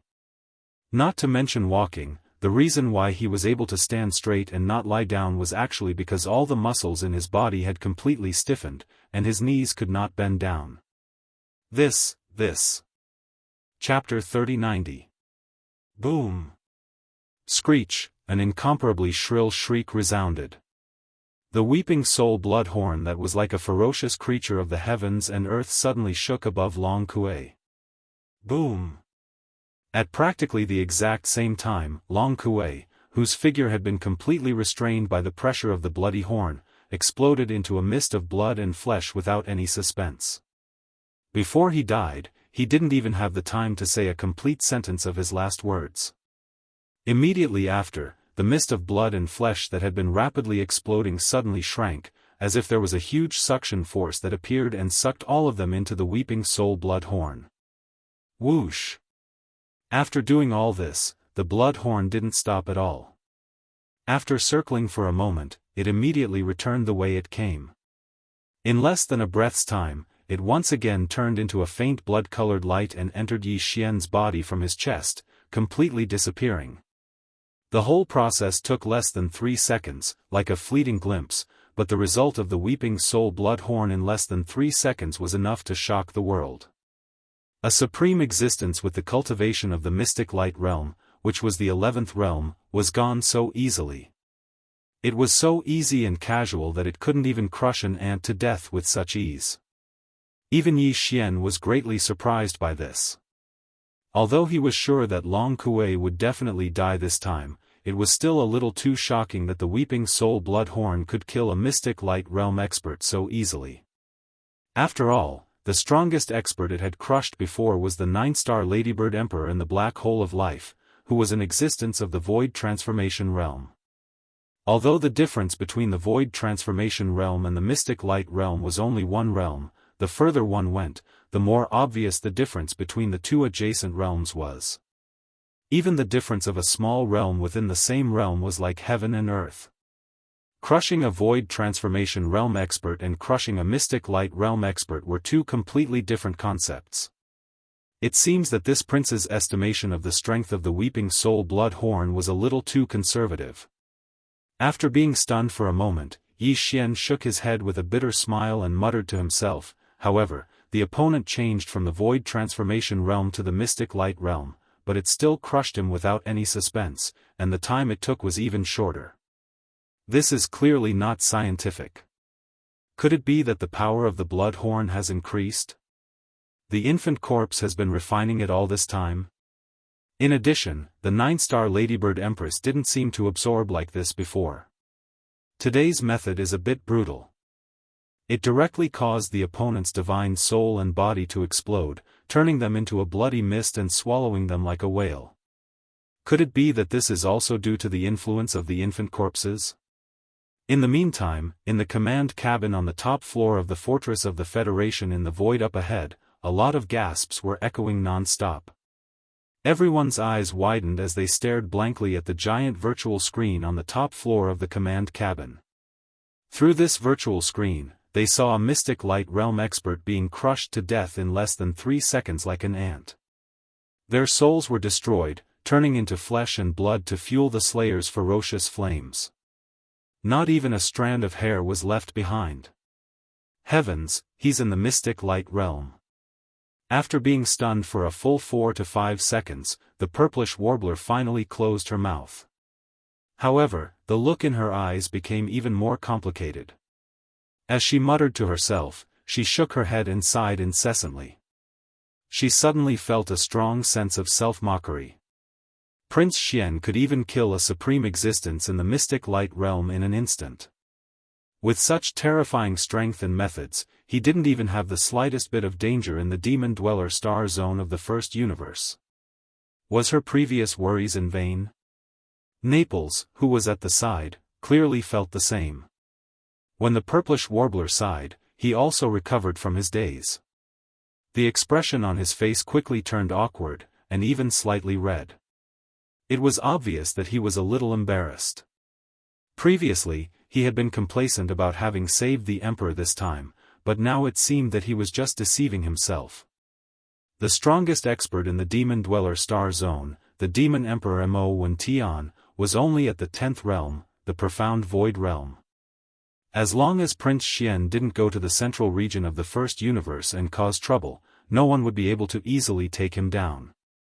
Even if an upper echelon of the Heaven's Legacy race with cultivation above the Mystic Light Realm came to the Demon Dweller star zone, even if the prince couldn't beat them, couldn't he just run away? Just that stunning blood-colored horn from before was enough to buy some time. After all this time, this so-called rescue mission is completely meaningless in the eyes of the prince. He might even feel that we interrupted and didn't have enough fun. Naples turned his head and looked at the purplish warbler. As he spoke, he waved his hand, and an invisible force wrapped around the former's body. With a step, he brought the former out of the Federation fortress and appeared in the void outside the ship. The only Mystic Light Realm expert in the entire Federation fortress was Long Kuei. Now that he had died, there was no one left here who could stop Naples. In reality, he could have left at any time before, but because Long Kuei was also at the 3rd level of the Mystic Light Realm like him, Naples wasn't confident that he could successfully take the purplish warbler away under Long Kuei's obstruction. Furthermore, Long Kuei didn't have solid evidence that Prince Xian was a spy of the Heaven's Legacy race, so there was no need for the two of them to forcefully leave. If they did, it would be like running away for fear of punishment. However, it was different now. They had to immediately meet up with the prince and discuss a follow-up plan. Not only was Long Kuei an upper echelon of the Thousand Luo Federation and the vice-head of the Overwatch Council, he was also a descendant of the royal family of the Eternal Dynasty. If one thought about it carefully, he was clearly Prince Xian's uncle. With his death, this matter had completely blown up. Deeply worried, Naples stepped out of the command cabin on the top floor of the Federation fortress and didn't stop at all. He immediately spread his body and rushed toward the void in the distance. After a short while, he arrived in front of Yi Xian. The three of them met again, but they didn't say anything. Naples smiled bitterly, and the purplish warbler sighed. However, Yi Xian acted as if nothing had happened. He grinned at the two of them and said, "How many days has it been? Don't tell me you've developed feelings for Long Kuei so quickly. He's dead. Do you have to be like this?" Naturally, this was a joke. Furthermore, Yi Xian didn't say much. Before he finished speaking, he had already turned his head and swept his gaze toward the mosquito beasts and the army of soldiers in the void in the distance.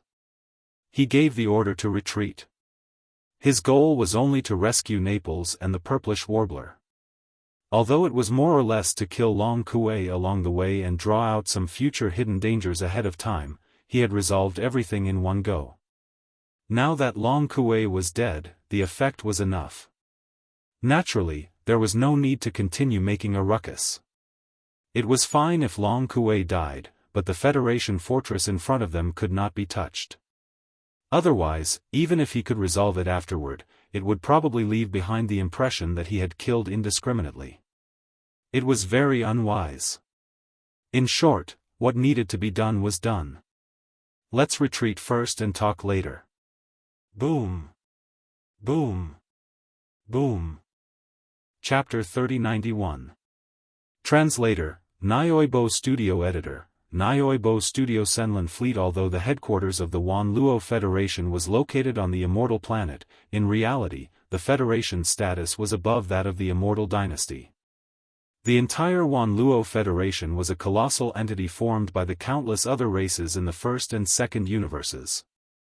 Even without mentioning the second universe, just in the first universe, it nominally ruled over the human race's technology and cultivation camps. The purpose of the Wan Luo Federation's existence was to fight against the Tianji race. During times of war with the Tianji race, the Federation had the right to transfer military power from all the races in the alliance. However, during times of no war, whether it was the human race's technology and cultivation camps or the countless other races in the second universe, they all minded their own business.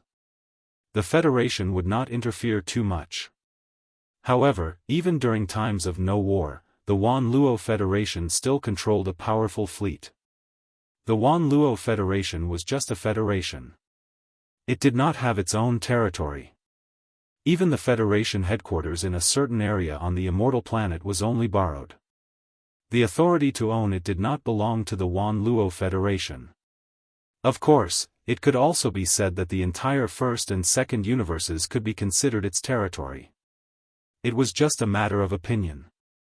An organization or power, regardless of whether it had territory or not, had to ensure the existence of an independent military force.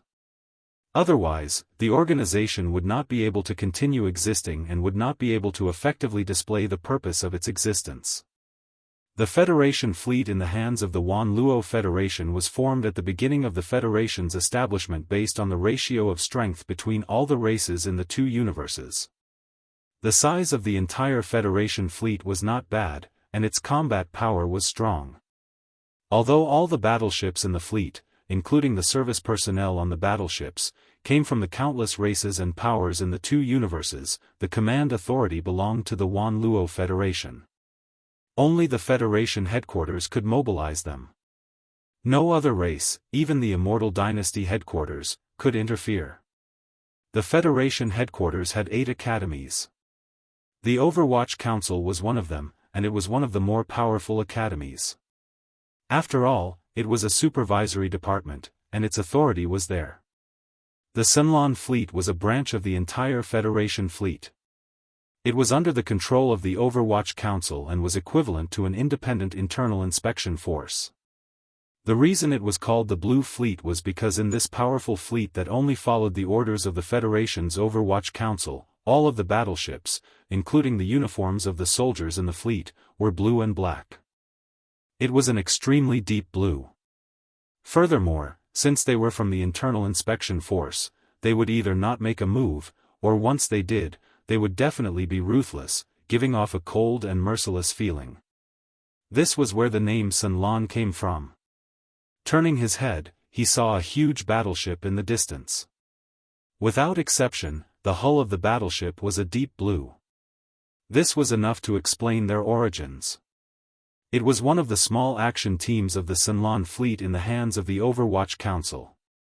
Since they belonged to the Overwatch Council of the Federation, their sudden arrival was clearly because they had received the instructions of the head inspector, the great imperial uncle, Long Huai.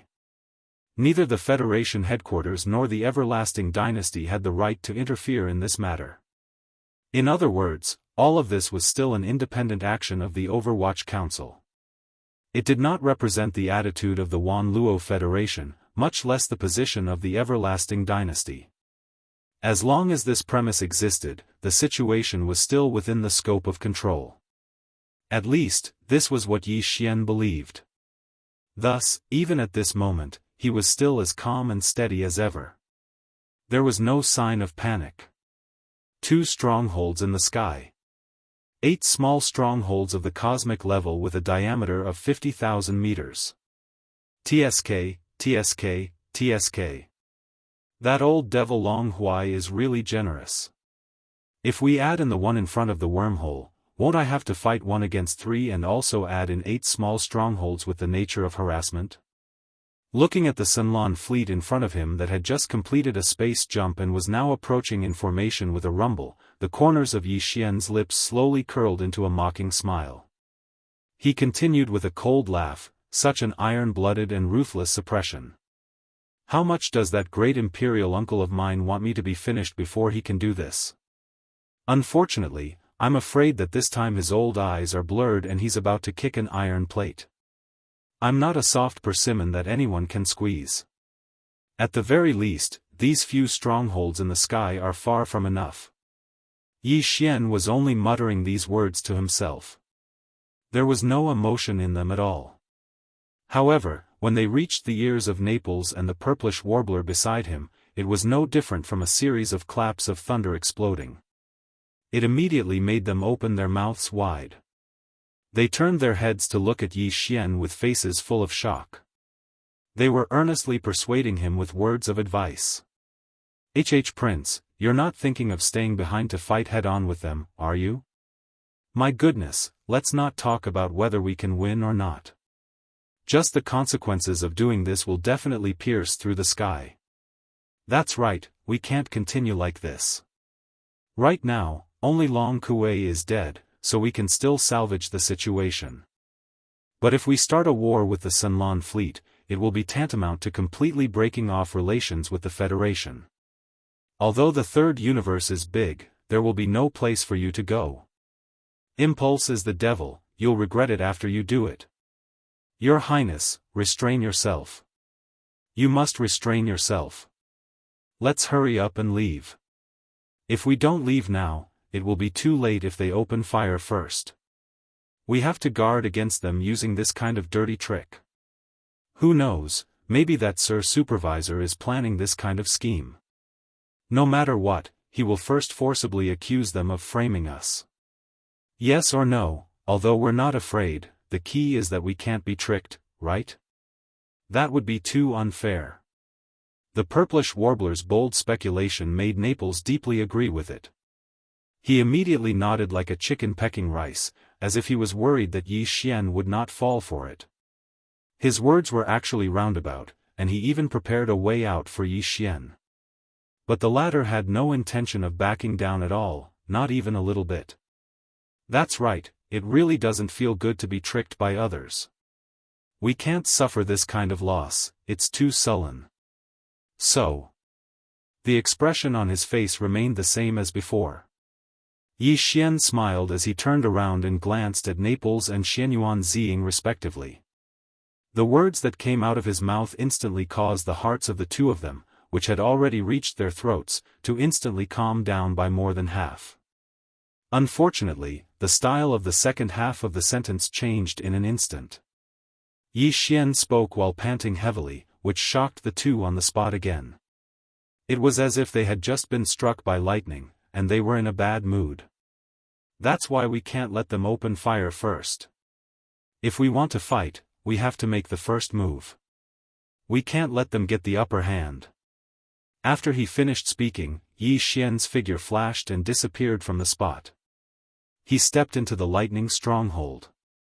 This was clearly the rhythm of giving orders. Chapter 3092. Translator, Endless Fantasy Translation Editor, Endless Fantasy Translation Hongdu Liefeng. This blue fleet was indeed sent by the head of the Federation's Overwatch Council, who was Long Xian's great imperial uncle, Long Huai, personally signed an order to come to their aid. However, Long Huai was the head of the Overwatch Council, a pillar of the royal family of the Eternal Dynasty, and a transcendent being who had surpassed the mystic light realm and stepped into the 12th realm, the Void Realm. Naturally, he couldn't personally lead a team. The temporary commander of the fleet in charge of this rescue mission was another deputy supervisor of the Overwatch Council. That's right, Long Kuei was only one of the deputy supervisors of the Overwatch Council. For a colossal organization like the Wanluo Federation, its headquarters were only in the 8 great departments. The 8 heads also had transcendent statuses. Basically, they only expressed their opinions and made decisions on important decisions. The specific matters were actually handed over to the deputies to complete. Therefore, no matter which school the headmaster was from, it was absolutely impossible for them to only set up a deputy headmaster position. They had to at least ensure balance. With a few more deputies, they could check and balance each other. Only then could the headmaster be at ease. Not to mention the other 7 great departments of the Federation, just in the Overwatch Council of the Federation, Long Huai had set up as many as 6 deputy supervisors. One of them was basically vacant for a long time. Naturally, this was done deliberately. Leaving an empty position there would only further incite all the officials in the Overwatch Council below the deputy supervisor level. It was good to quench one's thirst by looking at plums. Among the 5 actual deputy supervisors, Long Kuei was one of them. The deputy supervisor who was entrusted by Long Huai to lead this blue fleet was Hongdu Liefeng. This person's appearance was that of a middle-aged expert in his 40s. He had a short beard and long hair. He was quite handsome. He didn't like to talk, but he always gave people an incomparably steady and mature feeling. His cultivation was also not bad, slightly stronger than Naples and Long Kuei. He was at the 5th level of the mystic light realm. Among the 5 deputy supervisors, Hongdu Liefeng was ranked first. If one really counted carefully, he could be considered Long Huai's most trusted aide. Even Long Kuei, who was also a descendant of the Eternal Dynasty like Long Huai, was not as powerful as this person in front of Long Huai. Just this alone was enough to show his means and ability. Similarly, from the fact that Long Huai had sent Hongdu Liefeng over this time, it was obvious that he was determined to obtain Chen Shi, and he seemed to be deeply afraid that if it was any other assistant, Chen Shi would allow his imperial nephew to escape. At this moment, Hongdu Liefeng was standing in the command cabin on the top floor of Grim Wind, the flagship fortress of the Blue Fleet. Frowning, he watched the playback of a holographic image. The video lasted for only a dozen or so seconds, starting from the moment the Weeping Soul blood horn appeared above Long Kuei's head, until the moment when Naples and the purplish warbler stepped out and followed Yi Xian into Lightning Fortress and disappeared. At that time, although the fierce wind battleship was tens of thousands of miles away in the distant void, it wasn't difficult to record this holographic image through some secret means. Don't forget, this is Universe 3, the territory of the Wanluo Federation. This was the 13th consecutive playback of this short holographic image. In the previous 12 replays, Hongdu Liefeng watched it seriously, as if he wanted to find some kind of clue from this short holographic image. Just this point alone was enough to prove that Long Huai's high regard for him was not accidental. A cultivation base of Mystic Light Realm Level 5 might not be much in the headquarters of the Wan Luo Federation, but there were definitely many people stronger than him. But when one's cultivation and position reached such a level, they were still able to maintain a calm heart like him. No matter what kind of situation or unforeseen event they faced, they were like a pool of stagnant water without any ripples of emotion. There was absolutely no one else like them. If it were any other deputy supervisor, they would be a little surprised when they suddenly saw the scene of Long Kuei being killed in an instant. However, Hongdou Liefeng had watched this scene 13 times in a row, and the expression on his face and aura were as calm as ever. Even his eyes did not flicker in the slightest. At this moment, just as the 13th playback was about to end, a bright light finally burst out from the depths of his eyes, with a hint of joy. It was clear that he had obtained something. Immediately connect to the main network of the Federation. After that, directly contact the Overwatch Council. Say that I have important information that needs to be reported to the supervisor personally. As this bright light flashed in the depths of his eyes, Hongdou Liefeng turned his head to look at the communications officer beside him and issued a new order. But, the communications officer was startled and unconsciously glanced at the other holographic screen. Without thinking, he asked, "What about the silver fortress up ahead? We have just entered the range of the main ship's cannons. Furthermore, the death ray cannons need a certain amount of time to charge. What if the other side opens fire first?" The meaning behind his words was clearly a tactful question to Hongdou Liefeng as to whether or not he would also give the order to immediately begin charging at full power at the same time. Although he was a little worried and even suspected of overstepping his authority, he was, after all, a person in the situation. He was worried about his little life, so it was understandable for him to be more careful. "Do as I say. There is no need to ask any more questions. Go and carry it out." Hongdou Liefeng's face still did not have any expression. He only turned his head again and swept a glance at the communications officer, but he quickly moved it away. His gaze was still the same, and his tone was still calm. "Also, this is the last time you will carry out an order personally given by me. After you complete it, leave the command cabin on the top floor. In the future, don't appear in front of me again. This way, you should be able to live a few more years." The communications officer's body froze, and he shuddered. The existence in front of him, in such a calm tone, said words that were undoubtedly murderous. Although this was not the first time he felt this kind of strange feeling, this was the only time it was related to him. The feeling of fear was naturally far different from the past. Under the chill all over his body, the communications officer did not wait for the trembling to finish. He had already turned around in a panic and left in a hurry as if he was running for his life. Soon, the Federation's main network channel was successfully connected, and the Star Network signal was connected to Hongdou Liefeng's personal communication terminal. Almost in the next moment, Hongdou Liefeng waved his hand and cast a simple isolation barrier. All the images and sounds in the barrier, including even the aura, completely disappeared and could not be detected. 27 seconds later, when the isolation barrier was removed and his figure reappeared, the mysterious Star Network communication had clearly ended. Hongdou Liefeng's face still did not show the slightest change in emotion. He immediately gave a second order. "Immediately send a communication request to the fortress in front of us. Remember, it's a request. Don't forget, the other party is Prince Xian, who is at the peak of his power." This time, there was a very faint hint of mockery in Hongdou Liefeng's tone. The communications officer, who had just taken over from the previous communications officer, was dumbfounded. Chapter 3093. Translator, Endless Fantasy Translation Editor, Endless Fantasy Translation. The smell of conspiracy. Yi Xian had no idea what was going on in the command cabin on the top floor of the Grim Wind Fortress, nor did he have any interest in it. At this moment, he had just finished dealing with Naples and the purplish warbler's incessant persuasion and was about to give the order to open fire immediately, giving the other side a death ray energy beam as an appetizer. Meanwhile, the communication request from the Grim Wind Fortress was received by the star supercomputer in the control center of Lightning Fortress at this moment. As mentioned before, Lightning Fortress was a product of the Heaven's Legacy race. Under normal circumstances, the entire fortress only needed one Heaven's Legacy race clansman who had developed self-awareness to oversee it. This would also ensure that all functions of the fortress would operate normally and efficiently. Therefore, the command cabin on the top floor of Lightning Fortress did not have the existence of a communications officer at all. At most, there were some highly intelligent robots.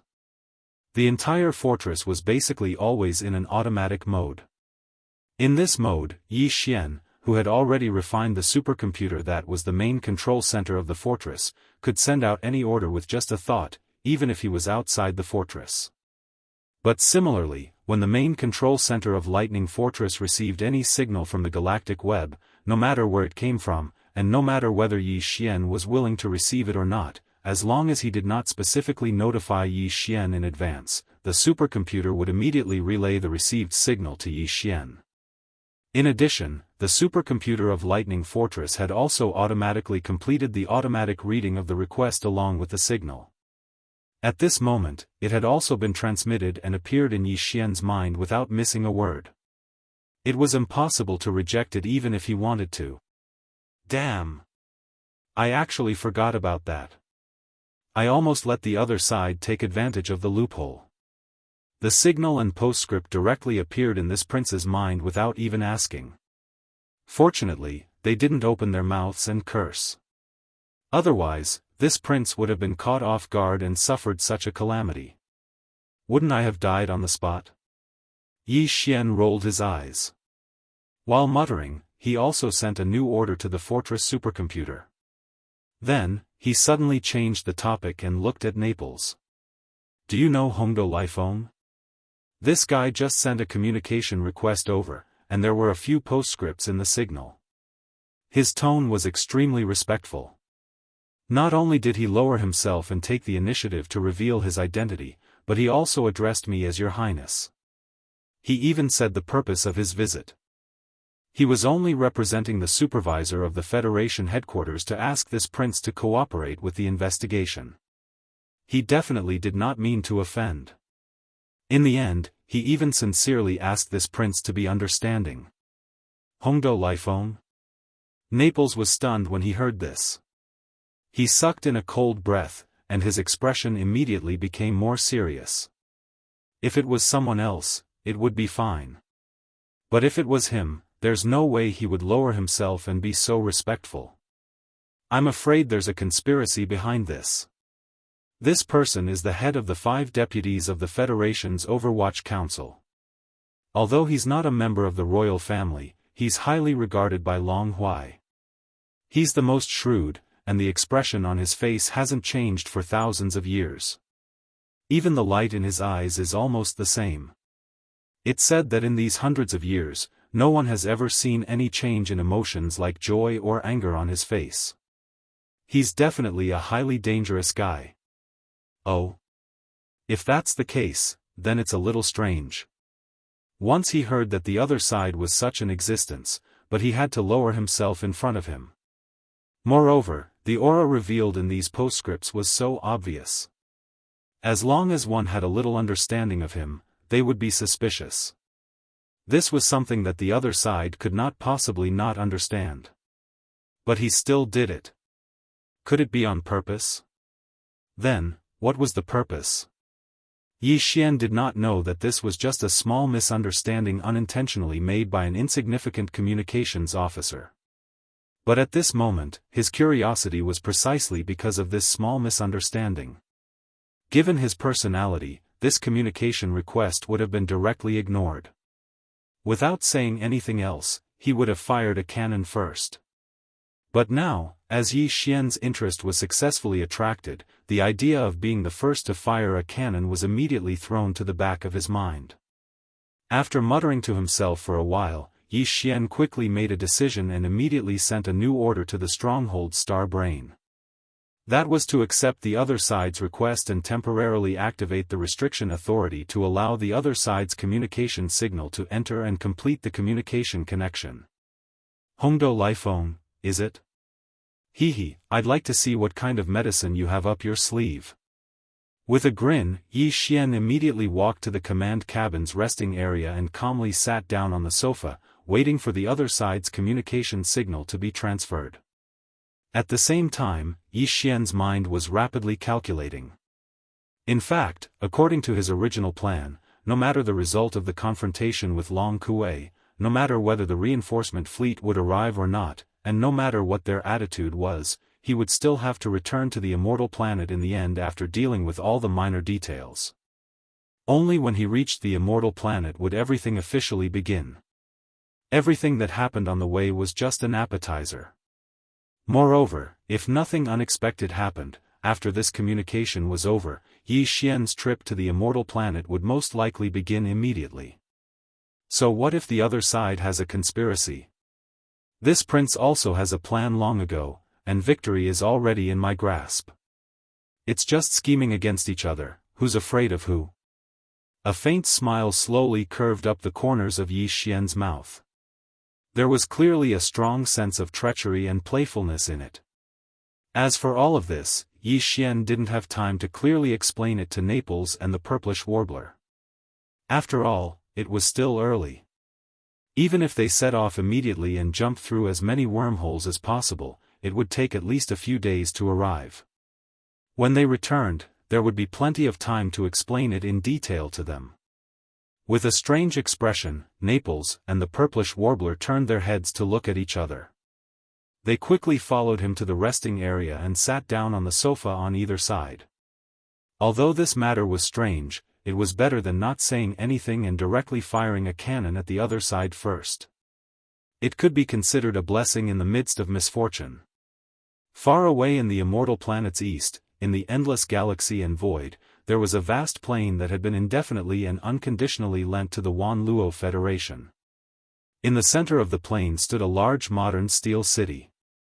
This steel city was the headquarters of the Wanluo Federation. The Overwatch Council, one of the 8 great academies of the Federation, was located on the west side of this majestic headquarters. At this moment, in a building deep in the Overwatch Council, a cold harumph full of endless viciousness rang out without the slightest scruple. Immediately after, the slightly proud voice of the supervisor, Long Huai, floated out intermittently. Humph! A hero of the human race? An idol of the Federation? Bah! He's just an audacious impostor. Nothing more than a spy from the Heaven's Legacy race. Chapter 3094. Translator, Endless Fantasy Translation Editor, Endless Fantasy Translation. Making a pair like the demonic royal star, the Immortal star was the capital star of a dynasty and the core of the government. However, the latter could not be compared with the former. Even though the demonic royal dynasty represented the entire demonic race, and the Immortal royal dynasty was only one of the 2 camps of the human race, the demonic race was much more prosperous than the demonic race. The demonic race was only a servant race of the celestial fate race, the overlord of the first universe.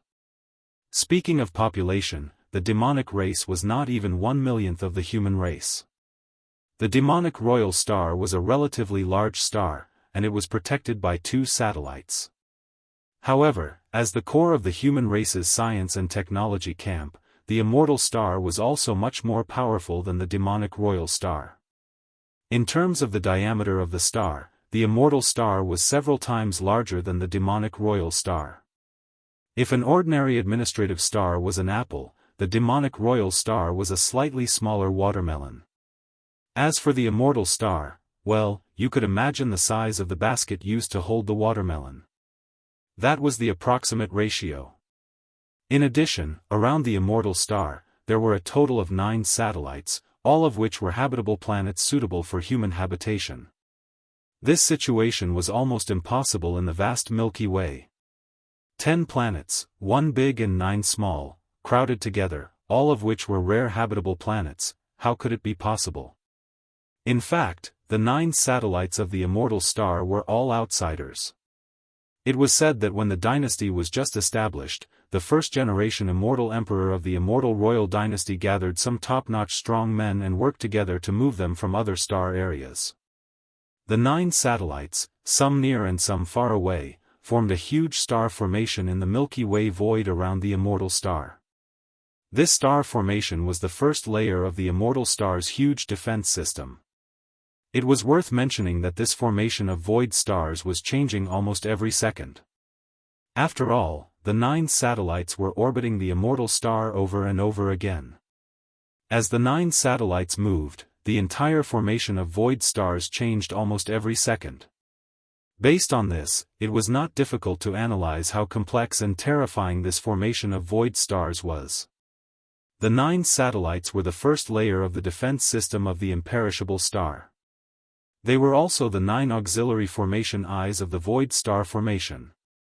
As for the main formation eye, it was naturally the imperishable star in the center. There was no need to elaborate on the importance of the main formation eye, but the 9 satellites that served as the secondary formation eyes were equally important. The highest-ranking commander in charge of these 9 satellites was the imperial uncle. They could be said to be the cornerstone of the entire undying imperial family. The dynasty had been established for many years, and the royal family had reproduced generation after generation. The size of the bloodline descendants was probably unimaginable. Not to mention the large number of collateral family members, just the number of direct descendants that represented the royal family was extremely terrifying. There were many direct descendants of the immortal emperor in each generation. For example, Long Xian was known as the 18th prince of the immortal emperor. In fact, there were many younger brothers behind him. The current immortal emperor's generation was the same. The pillars of the royal family that guarded the 9 satellites were all his brothers, and they were all relatively powerful existences in the entire royal family. For example, the second uncle Long Tianba, who went with Naples to the demon sector in the first universe, was the commander of one of the satellites. Not to mention the elders of the royal family who rarely showed themselves. The 9 imperial uncles who oversaw the 9 satellites, as well as the great imperial uncle Long Huai, who represented the immortal dynasty stationed in the Federation headquarters and was then the head of the Federation's Overwatch Council, were the most authoritative existences in the entire royal family. Although the current immortal emperor had many princes, only 5 of them had obtained his approval and had the qualifications to fight for the throne. The great imperial prince Long Xiang. The second imperial prince Long Shao. The 6th imperial prince Long Yuan. The 9th imperial prince Long Qian. The 13th imperial prince Long Shu.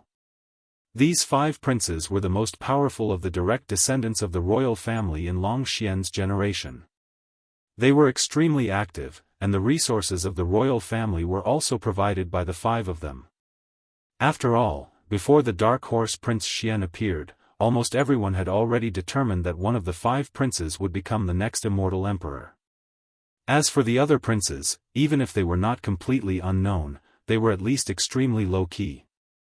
Even if they occasionally appeared in public, they would not take the initiative to mention their identities as princes. The 10 imperial uncles had already chosen a supporter from these 5 princes. Among them, the great imperial uncles supported the great imperial prince Long Xiang the most, with a total of 4 people. The other 6 imperial uncles supported the other 4 princes respectively. Regardless of whether it was the open struggle between the 5 princes or the secret confrontation between the 10 imperial uncles, after these years of adjustment, they had gradually stabilized. The various powers that fought for the throne restrained each other, forming a delicate balance. However, with the appearance of Prince Xian, these powers that fought for the throne could no longer remain calm. Regardless of whether it was the 5 princes or the 10 imperial uncles, all of them were worried about their gains and losses. However, other than Long Huai, who supported the great imperial prince, and Long Tianba, who supported the second imperial prince, who made a move, the other princes and the other imperial uncles all maintained their silence and observed the changes. Until a few days ago, when news spread from the Federation's Overwatch Council that Prince Xian was a spy from the Tianji clan, these fellows seemed to have been collectively injected with chicken blood. Suddenly, they became spirited and returned to their usual liveliness, appearing frequently. Just at this moment, an even more shocking piece of news exploded out of nowhere. Prince Xian, who had appeared out of nowhere and quickly become popular, was not the real Long Xian at all. He was an imposter. This news also came from the Federation's Overwatch Council, but it was different from the previous rumor that Prince Xian was a spy from the Tianji clan. This time, the news came from the mouth of the great imperial uncle Long Huai. Furthermore, it was reported to all the members of the royal family through official channels within the royal family. Although it had not been announced to the public, the entire royal family was thoroughly stirred up in an instant. This was especially so for the 5 princes. Each of them was jumping up and down in excitement. Their excitement was not something that could be achieved by a few shots of chicken blood. This was especially so when they found out that the imposter Prince Xian had fallen into their trap and had been tricked by the great imperial uncle Long Huai's people and was heading to the immortal planet to receive the news. They were instantly even more excited, rubbing their palms and stretching their necks, waiting for the imposter to arrive so that they could vent their anger. On the other hand, the immortal emperor did not have any reaction to this news for some reason. He maintained his silence and did not even have the intention to make a statement. In fact, as soon as the news spread, the immortal emperor immediately went to the imperial advisor's hall. Afterward, the imperial advisor D'Air's light laughter was heard.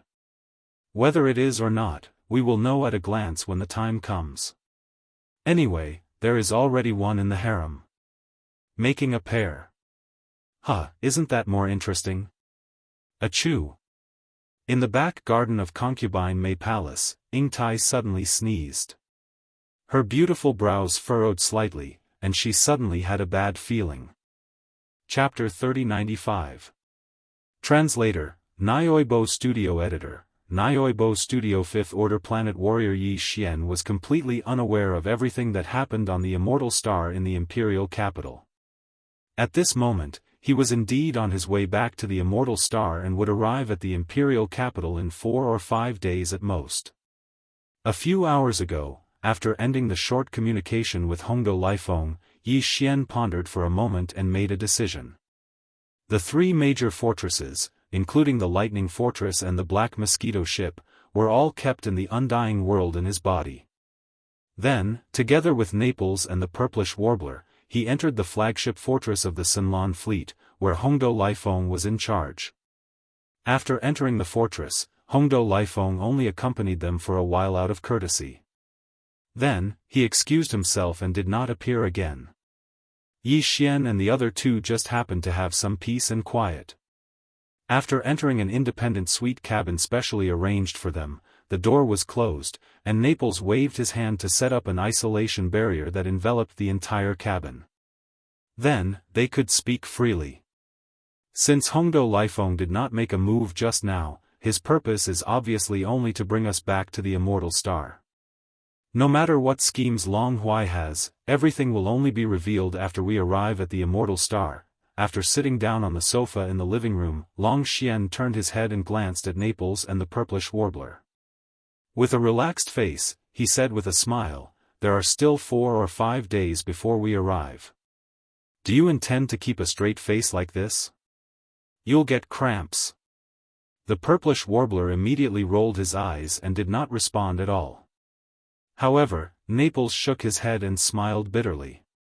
He sighed worriedly and said, "Isn't this old minister worried? I really didn't do it on purpose.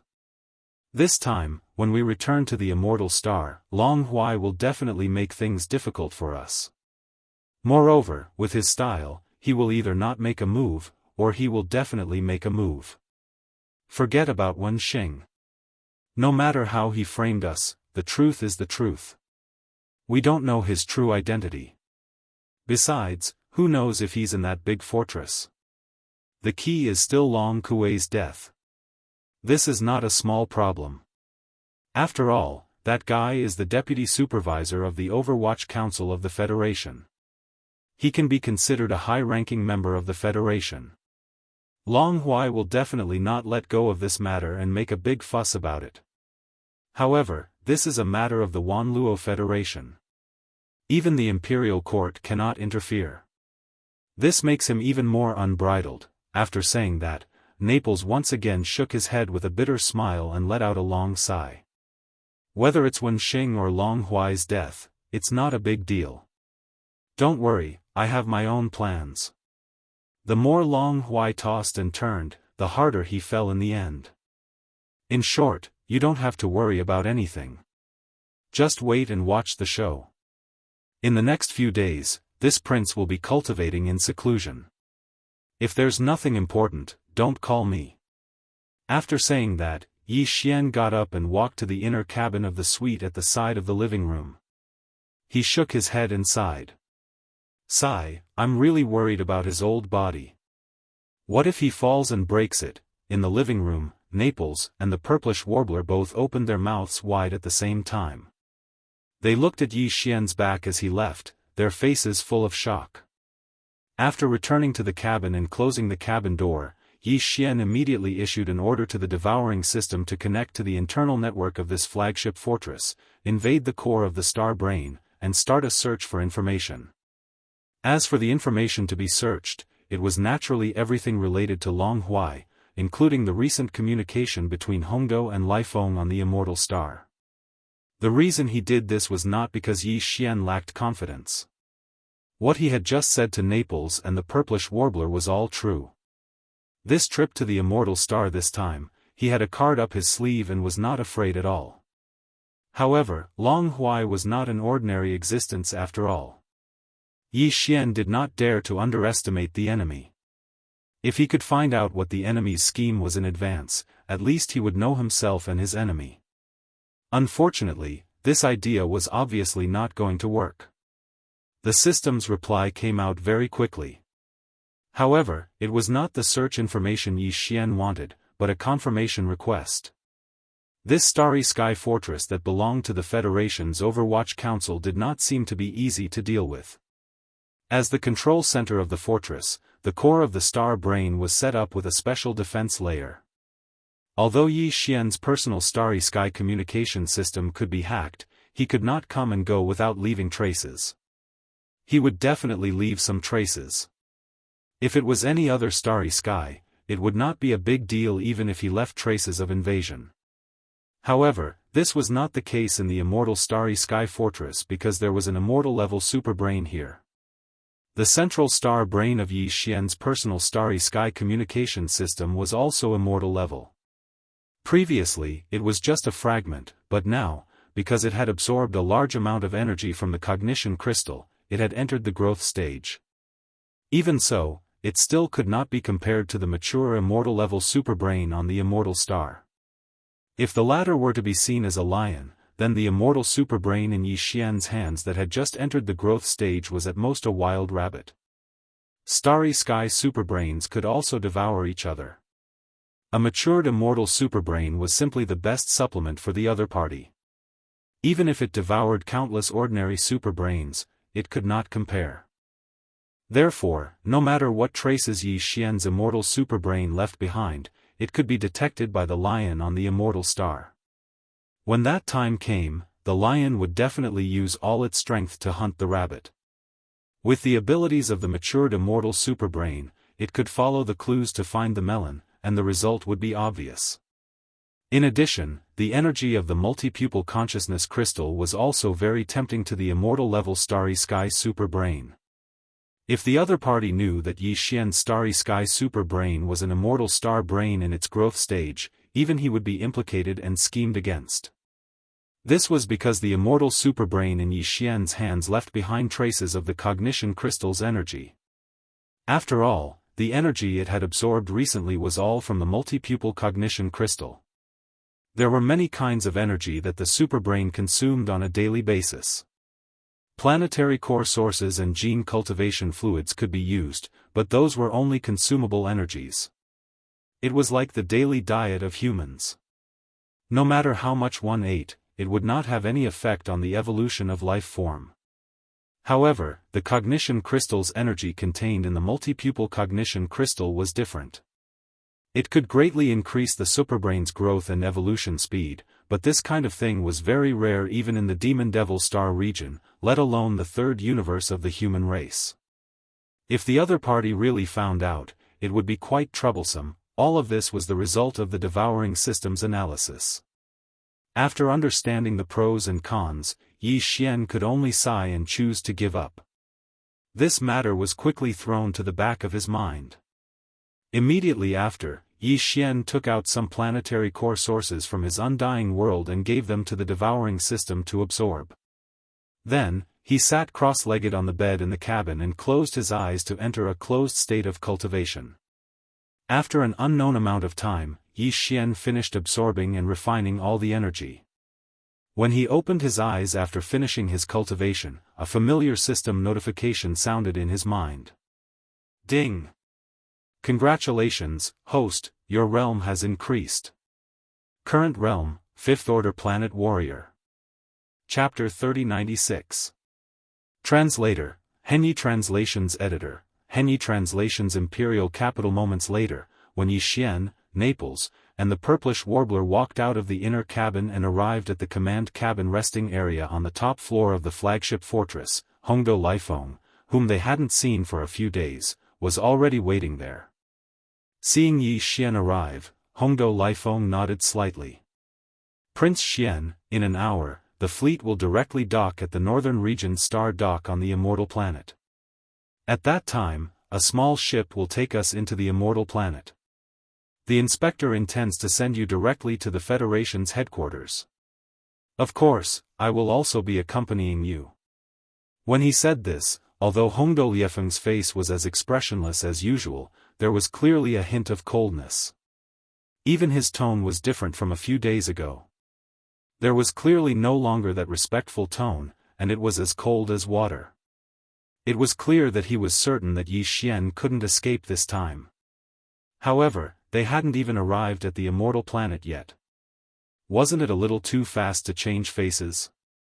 With this thought flashing through his mind, Yi Xian turned around and exchanged glances with Naples and the purplish warbler. His expression darkened, and he said sarcastically, "Yo, it's only been a few days since we last met, and the vice commander's entire person has changed.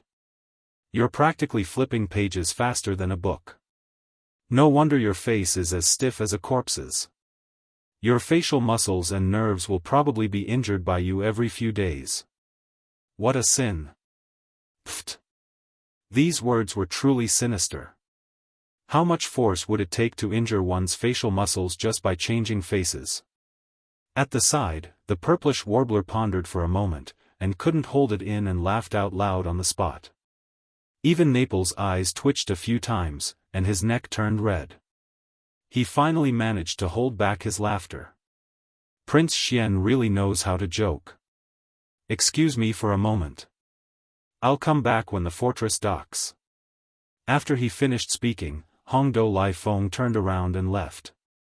Yi Xian's derogatory words seemed to have caused even him to be unable to bear it. There was clearly a trace of anger in the depths of his eyes. For nearly an hour after that, Yi Xian was admiring the galactic void outside. His gaze passed through the large one-way transparent wall at the edge of the command cabin and into the depths of the void outside the ship. Not long after, 1 big and 9 small stars appeared in the void in front of them. Some were far, some were close, but they were all within their field of vision. They had finally arrived at the undying star of the Undying Dynasty. Hongdo Lifeng, who had left not long ago, reappeared. He didn't pay attention to Yi Xian and the other two. Not far away, he was giving orders to some of the gathered Overwatch Council officials.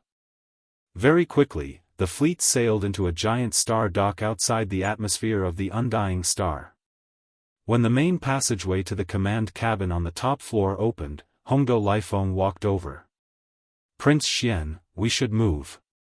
The supervisor is still waiting." Yi Xian couldn't even be bothered to reply. He turned around and walked toward the exit of the passageway with Naples and the purplish warbler.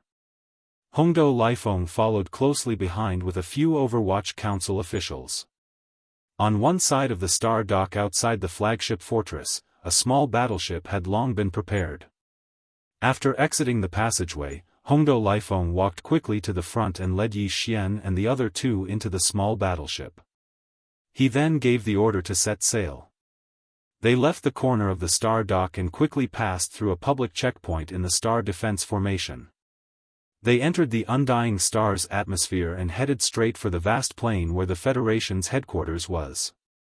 Almost at the same time that the Blue Fleet entered the star dock and returned to the port, the news that Prince Xian had finally arrived on the undying star was quietly learned by many existences from all sides. Among them included Yi Xian's royal brothers in name, as well as most of the royal relatives. However, no one in Imperial concubine Mei's palace dared to reveal a single word. After all, the Prince Xian who had returned this time was clearly a fake. Once Imperial concubine Mei heard this news, she would probably collapse on the spot. The fake had dared to come to their door. Was there any need to say the real thing? Most likely, he had been cleaned up long ago. For the members of the royal family who wanted to make things difficult for Yi Xian, this was the best excuse. With this excuse as a reason, even if they gathered in groups and swarmed toward the Federation's headquarters to make a ruckus, they wouldn't have to worry about being punished afterward. No one would investigate. Secure in the knowledge that they had backing, the five princes all gathered some of the younger members of the royal family and rushed toward the Federation's headquarters with a murderous aura. In particular, the great Prince Long Xiang gathered the most trusted aides and royal family members. There were over 100 of them. A large group of royal family warriors swarmed together like a swarm of bees. It was very eye-catching, but Long Xiang felt no pressure. The head of the Federation's Overwatch Council, Long Huai, had always been his main supporter. This time, they were going to the Overwatch Council, their own territory. There was no pressure no matter how they made a ruckus. The reason the five princes were so concerned about this matter was not only because of Prince Xian's recent rise in popularity, but also because today's opportunity was rare. They could take revenge and vent their anger. The more important reason was, to put it bluntly, the battle for the royal power. Although Prince Xian was useless and had died in the outer realms during the trial, his death still had some value. After all, he was a direct descendant of the Immortal Emperor's bloodline. He had been silently killed by an outsider. This matter had already damaged the royal family's reputation. The five princes all wanted to perform well in this matter. They could at least make a good impression of themselves in front of the Immortal Emperor and the royal family's resident elders. In reality, other than the five princes, even among the 10 royal uncles, a few of them had brought trusted aides and were hurrying toward the Federation's headquarters. At this time, the small shuttle carrying Yi Xian had finally arrived at the vast plains. Without any delay, it plunged into the steel and majestic city of the Federation's headquarters. In the depths of the Federation's Overwatch Council, on the 8th floor of a large, ancient-style building, a certain figure was standing by the window. He was a tall and sturdy man in his 50s with a dignified aura. He had a square face and a short beard.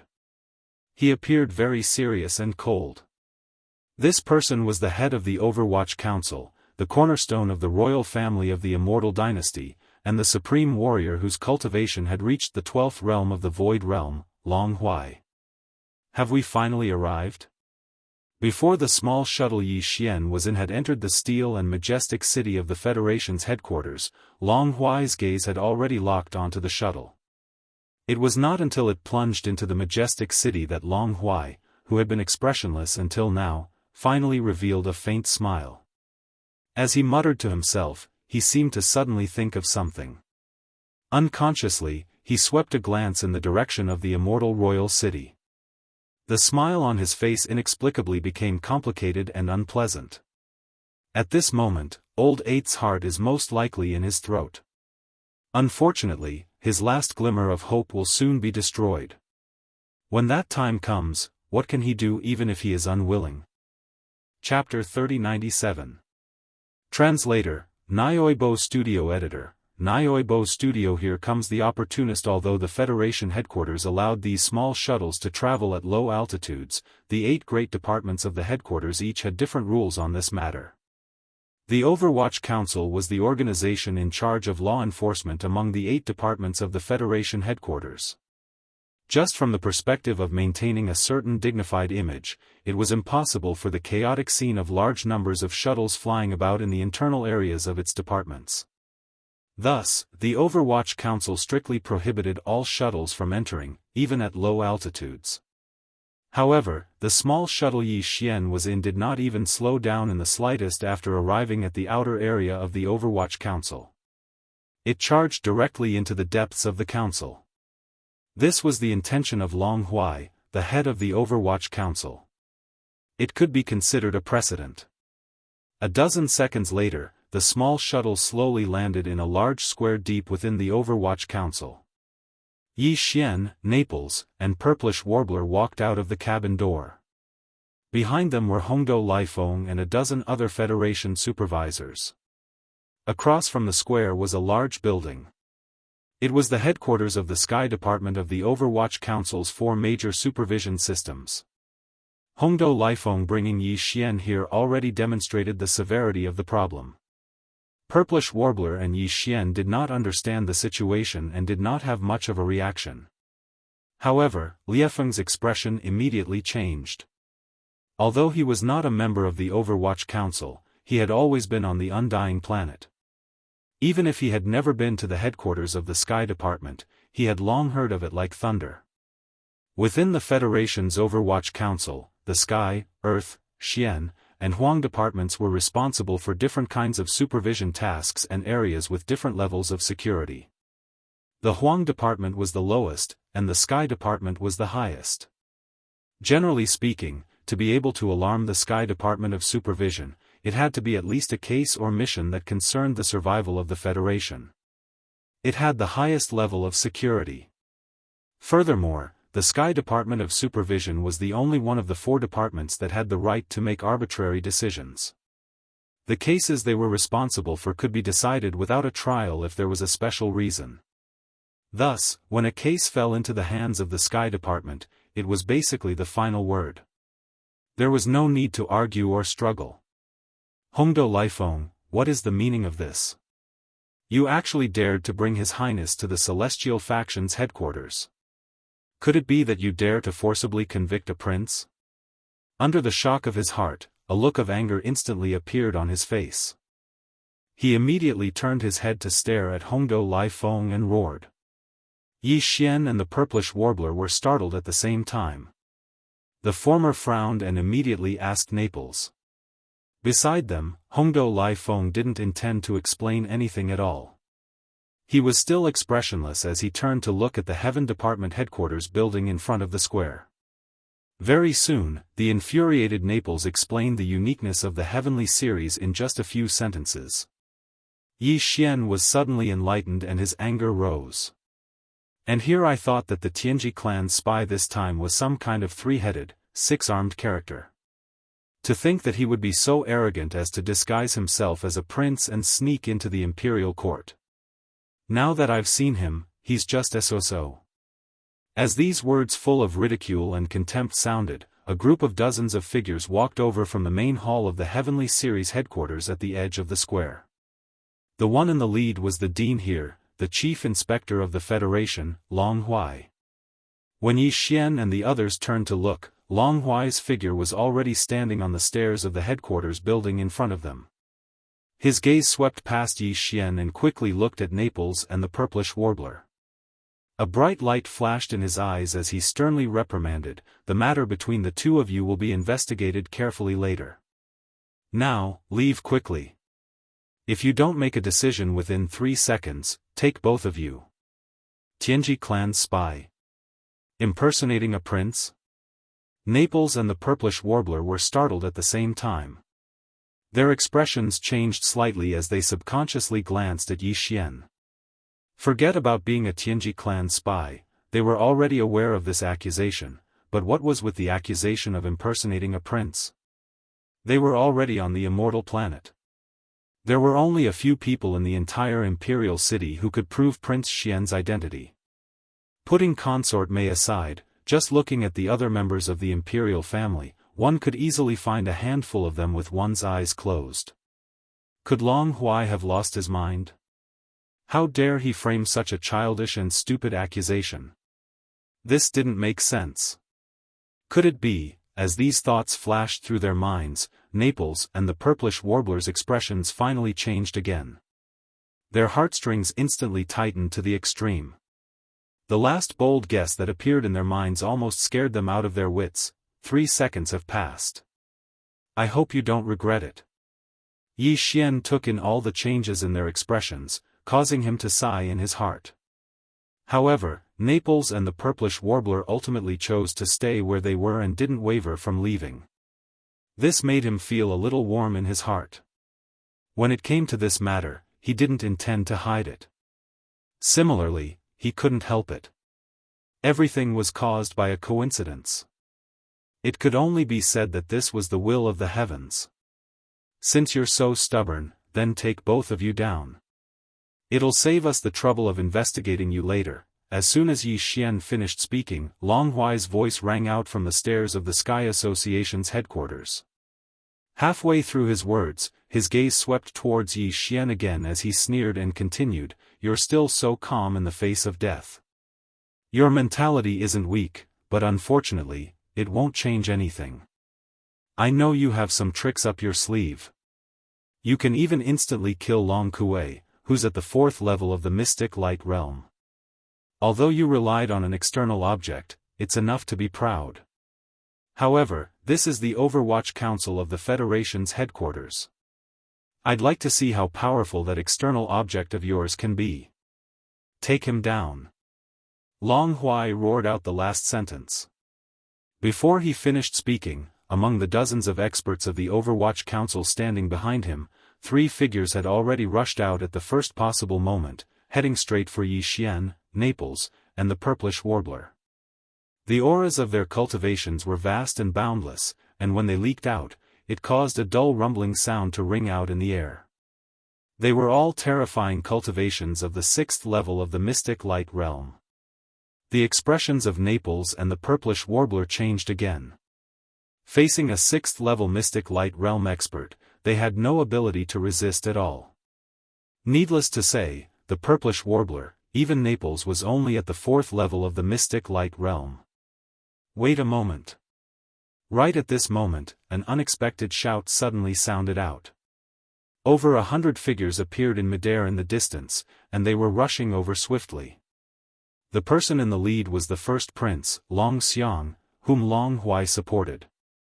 At this moment, when he saw that everyone had turned their heads to look over, and that the 3 figures that were charging towards the plaza had stopped abruptly, Long Xiang cupped his hands towards Long Huai from afar and said, "Lord Supervisor, this person dares to impersonate my 18th brother and act wantonly. I'm afraid he has already. This is the great enmity of the imperial family. Even if we don't kill him first, the matter of taking him down should be done by me, an Emperor Realm expert. This is not a small matter, and it concerns the dignity of the imperial family. I hope that the supervisor will allow it." Well said. As expected of the leader of the princes, you should bear such responsibility. I allow it. Chapter 3098. Playing the target. The words, "head of the princes," directly revealed the identity of the person who had come. Yi Xian, who was originally muttering about who this person was from the imperial family, instantly understood, and an expression of disgust appeared on his face. Among the 10 imperial uncles, first imperial uncle Long Huai had always supported first Prince Long Xiang. These 2 people were practically on the same side, but now they were acting as if they didn't. Especially Long Huai. It was one thing for him to be accurate, but he actually instantly got into the act and cooperated with Long Xiang on the spot without any trace of connection. He spouted nonsense like how he was worthy of being the head of the imperial family. This was originally not a big deal, but the key was that aside from himself and the purplish warbler, who didn't know what the 2 of them were doing, to be able to act so wholeheartedly in this kind of situation, there was really no one with such thick skin. No, it wasn't just thick skin. He was clearly shameless, especially the first prince, Long Xiang, who was rushing over. He could even rush over to take advantage of this kind of situation, and even mobilized hundreds of people. There was probably nothing that he wouldn't do. Thank you for your help, Academy Master. Just as Yi Xian was looking down on him and didn't hide the strange expression of disgust on his face, Long Xian had already led the hundreds of imperial family members behind him to the other side of the square. Everyone's gazes immediately turned towards Yi Xian. Bold thief, the crime of falsely using the identity of the imperial family is enough for you to die 100 times. If you let this prince investigate and prove that you plotted to kill my 18th brother, this prince will definitely make you beg for death. At the head of the group, First Prince Long Xiang stood with his hands behind his back, puffing out his chest and looking very righteous. As he spoke to this point, his tone turned sharp, and he raised his hand to point at Yi Xian and the others as he roared, "Quickly capture them." Among the hundreds of figures behind him, 3 royal experts in their 40s and 50s walked out. Their auras were all at the Mystic Light Realm, but only one of them was at the rank 6 Mystic Light Realm. The other 2 were at the rank 5 Mystic Light Realm. Seeing this, Yi Xian grinned in amusement. As if returning the favor, he raised his hand and struck the first Prince Long Xiang from afar. He purposely raised his voice and mocked loudly, acting like a calf. After all this fuss, it turns out that you still want others to take action. I guess the 3 of them are just collateral relatives of the imperial family, right? You're the head of the direct bloodline, yet you only care about putting on an act when it comes to saving the face of the imperial family. You're all talk and no action. You're taking advantage of her when she's putting in the effort. You're amazing, my brother. Long Xiang was so angry that his neck was thick. Just as he was about to flare up, 4 other figures appeared in different directions around the square. Prince Ming and a few of the 10 imperial uncles appeared one after another. While they were still quite a distance away, the voices of the imperial uncles could already be heard from afar. Humph! What a smooth talker. When we get back, this old man will definitely cut open your gallbladder and pull it out to see how big your head is. Why waste your breath on him? Just take him down quickly. Why don't we brothers take action? To be able to be personally taken down by the direct bloodline imperial uncles, this brat has taken advantage of us. As these words rang out one after another, nearly 10 groups of people arrived one after another. They landed in different directions around the plaza and instantly surrounded Yi Xian and the other 2 in the center of the plaza. They all glared at Yi Xian and the other 2 with angry gazes. Seeing this, the first Prince Long Xiang and the first Imperial Uncle Long Huai's faces darkened at the same time. There was even an undisguised cold snort coming out from their noses. They seemed extremely dissatisfied. With the help of the imperial uncles who supported the other princes, the first prince's idea of taking advantage of the situation to gain some impression points was completely out of the question.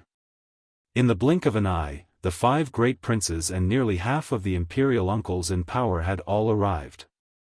There were even 300 to 400 other members of the imperial family. However, no matter which one it was, they were all glaring at Yi Xian. Naples' heart trembled, and he finally panicked a little. He nervously turned his head to look at Yi Xian again. This guy was obviously frightened. Not only was his voice trembling, he even stuttered a little. What's going on? Your Highness. Your Highness, this, why are they all saying this? None of them can recognize you? This shouldn't be. Why don't we just revert to our original appearance? Don't make this a big misunderstanding.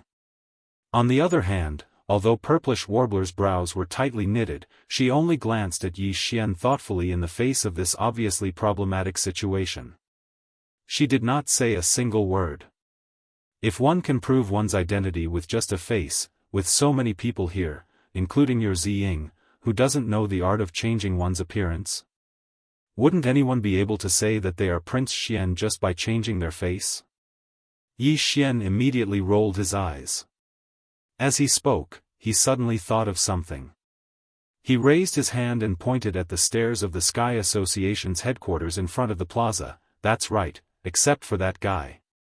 He definitely can't change his face. He's already spoiled it by himself. Pfft. Hongdou Lai Feng's body swayed. A mouthful of old blood was stuck in his throat, unable to come up or down. His neck had turned blue from holding it in. His expression finally changed as he gritted his teeth. His face was full of anger. Even at this time, Yi Xian did not forget to stab him in the back. No wonder he was so angry. Also, don't you think it's a bit too coincidental that this group of people arrived in the blink of an eye? Not one of the 5 princes was missing, and more than half of the 10 great imperial uncles were here in person. Without waiting for Hongdou Lai Feng to spit out blood, Yi Xian had already retracted his gaze and changed the topic. They even revealed such a magnificent lineup.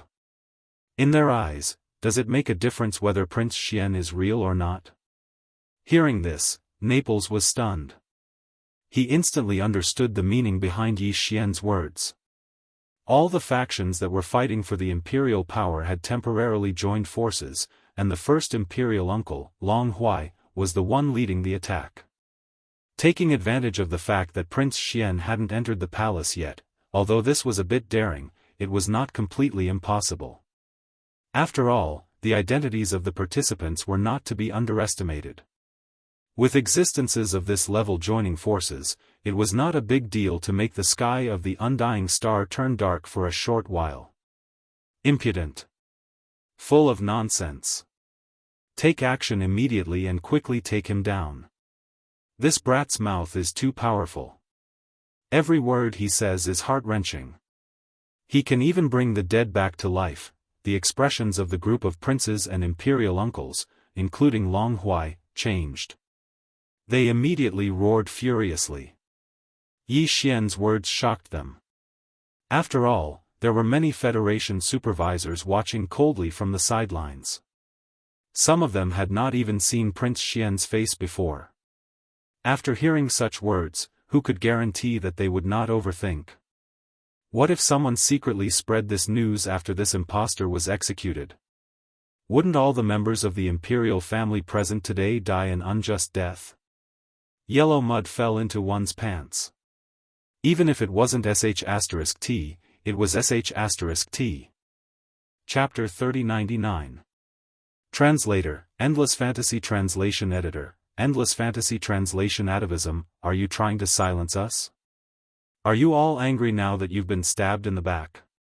With a glint in his eyes, Yi Xian added another stab. The imperial uncles, who had just leaped into the air, trembled at the same time. They were so angry that they almost fell back to the ground. Some of the Federation inspectors, who were secretly watching from afar, had obvious changes in their expressions when they saw this scene. They clearly believed Yi Xian's words, or at least began to suspect him. However, this was clearly far from enough for Yi Xian. His words were still ringing in their ears when he spoke again. Since all of you are unanimous in saying that this prince is a fake, then I might as well make a big fuss today and let all the imperial officials on the Immortal Star judge whether this prince is real or fake. Dragon's roar. He had clearly roared the last 4 words. At the same time, Yi Xian's cultivation power was fully activated at this moment. It surged wildly through all the meridians in his body, both inside and outside. The black gold dragon scale that was suspended in the air above his sea of consciousness was also pierced by a strand of level 6 spiritual power from his spiritual power source core. In the next instant, as the power of the black gold dragon scale was suddenly activated to the limit by Yi Xian, a strong and ancient power surged out from his sea of consciousness. In the blink of an eye, it merged with the cultivation power that was madly circulating in his body without regard for the cost. In an instant, it completely activated a certain bloodline brand in his physical body and blood and merged with it. All of this took a long time to describe, but it was completed in the blink of an eye. The mutated divine dragon power of the black gold dragon scale. The cultivation power of Yi Xian's own incomplete infinity insight technique. Finally, there was the immortal royal bloodline power that had merged with Yi Xian's bloodline after devouring Long Xian's immortal blood crystal. These three powers were fully activated by Yi Xian at all costs and successfully merged with each other. Then, they surged out of Yi Xian's body like a violent flash flood. Roar! Yi Xian suddenly looked up at the sky, clenched his fists, and raised his arms high. His expression suddenly became even more ferocious. He opened his mouth and roared, letting out a loud and clear dragon's roar that pierced the clouds. The bloodline power that surged out from his body seemed to respond and instantly transformed into a gigantic black gold dragon. As Yi Xian's furious dragon roar pierced through the clouds and tore through the air, it appeared behind him and soared into the sky. At this moment, countless imperial citizens in the human cities on the immortal star subconsciously did the same thing. They all looked up at the sky, then opened their mouths, and their expressions quickly became sluggish. Bam! Bam! Even the few imperial uncles that had just soared into the air and were shooting towards Yi Xian were all shocked by the dragon's roar. The second after the dragon's shadow appeared, their bodies suddenly froze in midair, and then fell from the sky like dumplings. As for the other experts inside and outside the square, no matter whether they were near or far, including the Neapolitan and purplish warbler, without exception, all of them had their mouths wide open and were collectively petrified. All of their faces were filled with shock, horror, or stupefaction. It was as if they had seen a ghost in broad daylight. In the imperial city, in the imperial advisor's hall. The imperial advisor, D-Heir, and another middle-aged man who exuded a formless aura also exclaimed at this moment. Where did the dragon's roar come from? SSS. What a pure aura of the royal blood crystal. It can actually manifest a huge dragon shadow. Who is it? He has actually entered the bloodline reversion realm. Black gold dragon scales? This is clearly the rhythm of a mutation, but the bloodline is extremely pure, without any impurities. Could it be the mutation of the bloodline itself? Before the exclamations had died down, a slightly thin old figure quietly swept out from the imperial advisor's hall. After stepping into the void, he shook his shoulders and disappeared without a trace. Sigh. At this moment, the middle-aged man who was suspected to be the current immortal emperor in the imperial advisor's hall spoke again. Although there were no words, only a long sigh, there was clearly a strong sense of bitterness and helplessness. After a few breaths, as Yi Xian loosened his fists and lowered his arms above his head, the clear dragon's roar that had resounded through most of the immortal star from his mouth came to an abrupt end. The huge black gold dragon shadow that had rushed into the sky also quickly faded and disappeared in the blink of an eye. At this moment, all the petrified experts around the square finally came to their senses. Their bodies trembled slightly, and their eyes immediately converged on Yi Xian. After that, exclamations sounded one after another. Some were confused, some were shocked, but most of them revealed a deep sense of unwillingness and despair. How is this possible? He is actually real? Such a pure aura of the royal blood crystal is enough to prove his identity as a direct descendant of the royal family. It doesn't matter whether he is the 18th elder or not. If he is not the 18th elder, then he is the wild. Oh my God, even the dragon shadow has manifested? This is clearly the sign of the bloodline reversion realm. After thousands of years, the second bloodline reversion realm in the royal family has finally appeared after the old monster from the old pavilion. His name has shaken the three universes. He is close to the top 10 on the heaven list. In addition to the direct descendants bloodline reversion realm. The word freak is not enough to describe him. How can we play this game? Sigh. God is making fun of us. Along with these exclamations of surprise, the expressions of the few imperial uncles in power, including Long Huai, became even gloomier, whereas, the 5 princes including Long Xiang were even more unbearable.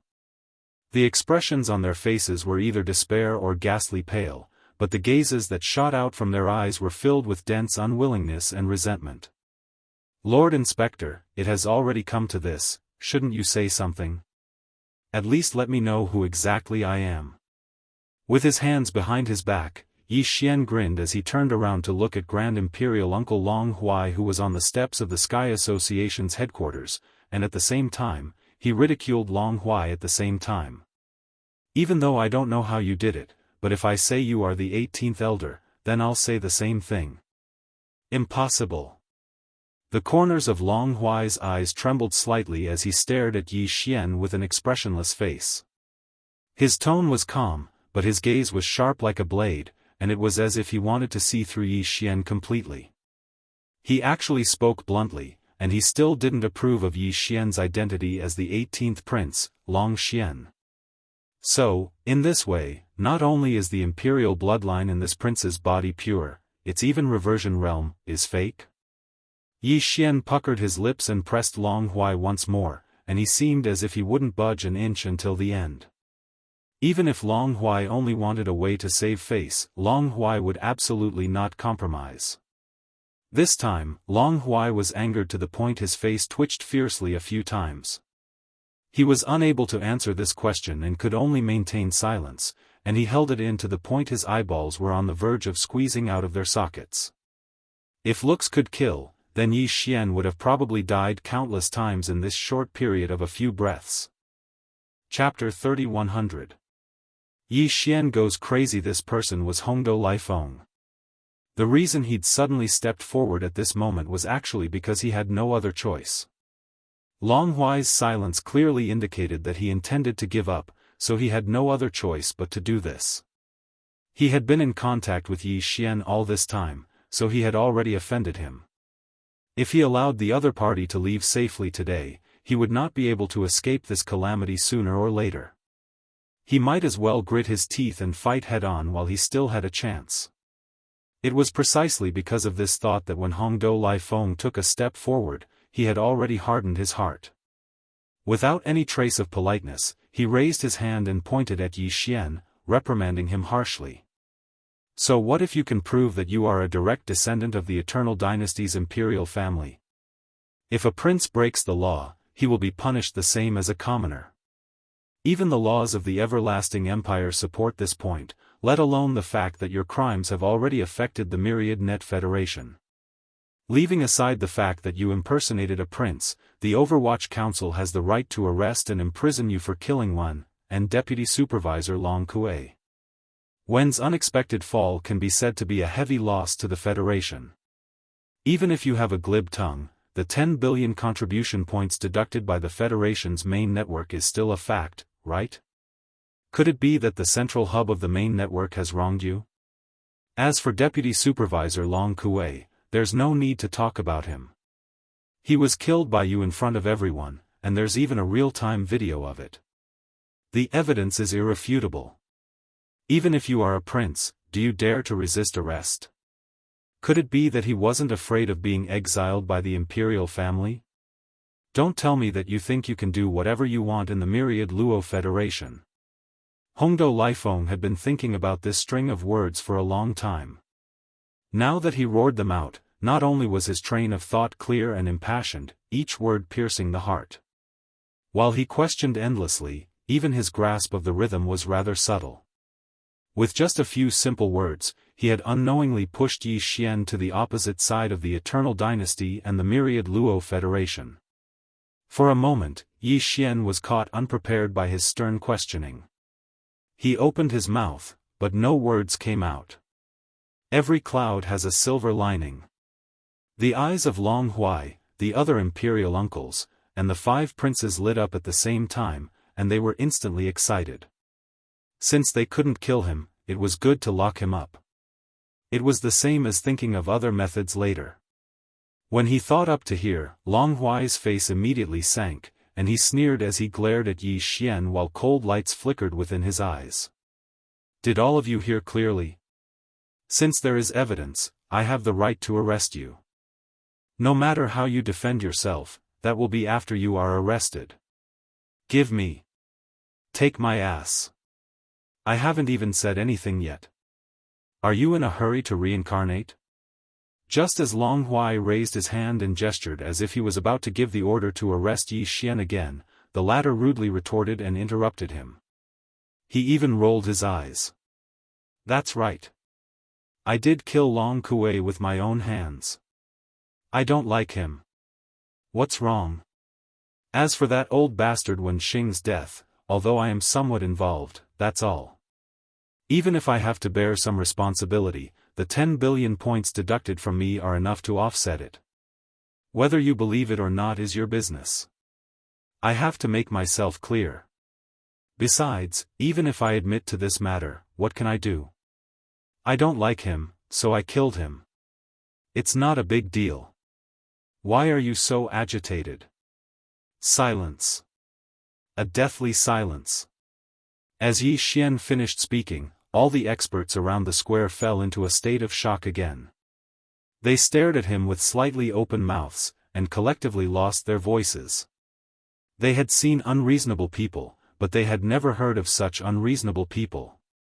In the entire Immortal dynasty, there was probably no one other than the person in front of them who dared to say such words in front of the Federation's Heavenly Overwatch Council headquarters. What was the point of playing with one's life at the slightest disagreement? He played with one's life at the slightest disagreement. Your Highness. Your Highness, we were just joking, right? After being stunned for a few moments, Naples, who was beside Yi Xian, was the first to come back to his senses. He could be considered quick-witted. He swallowed his saliva and stuttered to find an excuse for Yi Xian to smooth things over. If he had gone along with this, he could have just barely managed to deal with the bold words just now. Unfortunately, Yi Xian had no intention of doing that. He waved his hand and directly denied it. What kind of joke is this? Who's joking? Didn't we just kill that old bastard Wen and Long Kuei? It's just a fart. Who has the time to joke about it? If we killed them, we killed them. If we don't like them, we'll feel uncomfortable if we don't kill them. Can't our hands itch? Naples was completely at his wit's end. He covered his face and let out a pained groan. He finally understood. After all this time, there was something wrong with the prince's head, and it was intermittent. It suddenly flared up. You're courting death, so don't blame me for this. At this time, Long Huai finally came back to his senses. The cold smile on his face surfaced again. His right hand, which was raised halfway, finally swung down fiercely. He sternly rebuked, "Those who are arrogant and obstinate will be punished severely. This is clearly stated in the Federation's laws. Take them down immediately and put them in prison." Wait. Before the dozens of Federation inspectors behind Long Huai could react, Yi Xian's shout suddenly rang out. I'll say the same thing again. Whether it's old bastard Wen or Long Kuei, this prince doesn't like them, so I'll kill them. But you, Sir Inspector, I'm afraid you don't have the qualifications to hold the prince accountable for this matter. Don't even mention the obstinate things. It doesn't exist at all because this prince is just stating a fact. It has nothing to do with arrogance or obstinacy. This time, even the purplish warbler couldn't help but raise his hand to cover his face. The others seemed to have seen the problem as well. How was this still arrogance?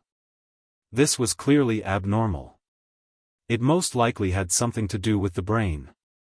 As they thought of this, the expressions on everyone's faces immediately became a little strange. Even the look in their eyes changed. Do you know what this is? At the same time, Yi Xian's words changed. As he spoke, he raised his hand and waved. In the blink of an eye, a huge starry fortress with a diameter of 100,000 meters appeared. It was bright silver in color and floated above the Overwatch Council, completely covering the entire large square below. Without waiting for everyone to sort out their thoughts and follow his rhythm, Yi Xian stretched out his hand and pointed up, saying again, a starry fortress. The Tianji clan's starry fortress. Do you know where it came from? It was given to me. This prince's future wife gave it to me. Don't doubt me, she can barely be considered a high-ranking member of the Tianji clan. She's at the middle stage of the mystic light realm. Can't she afford a starry fortress? At this point, all the powerhouses present, including Long Huai and the purplish warbler, were certain, without exception, that this guy in front of them was absolutely crazy.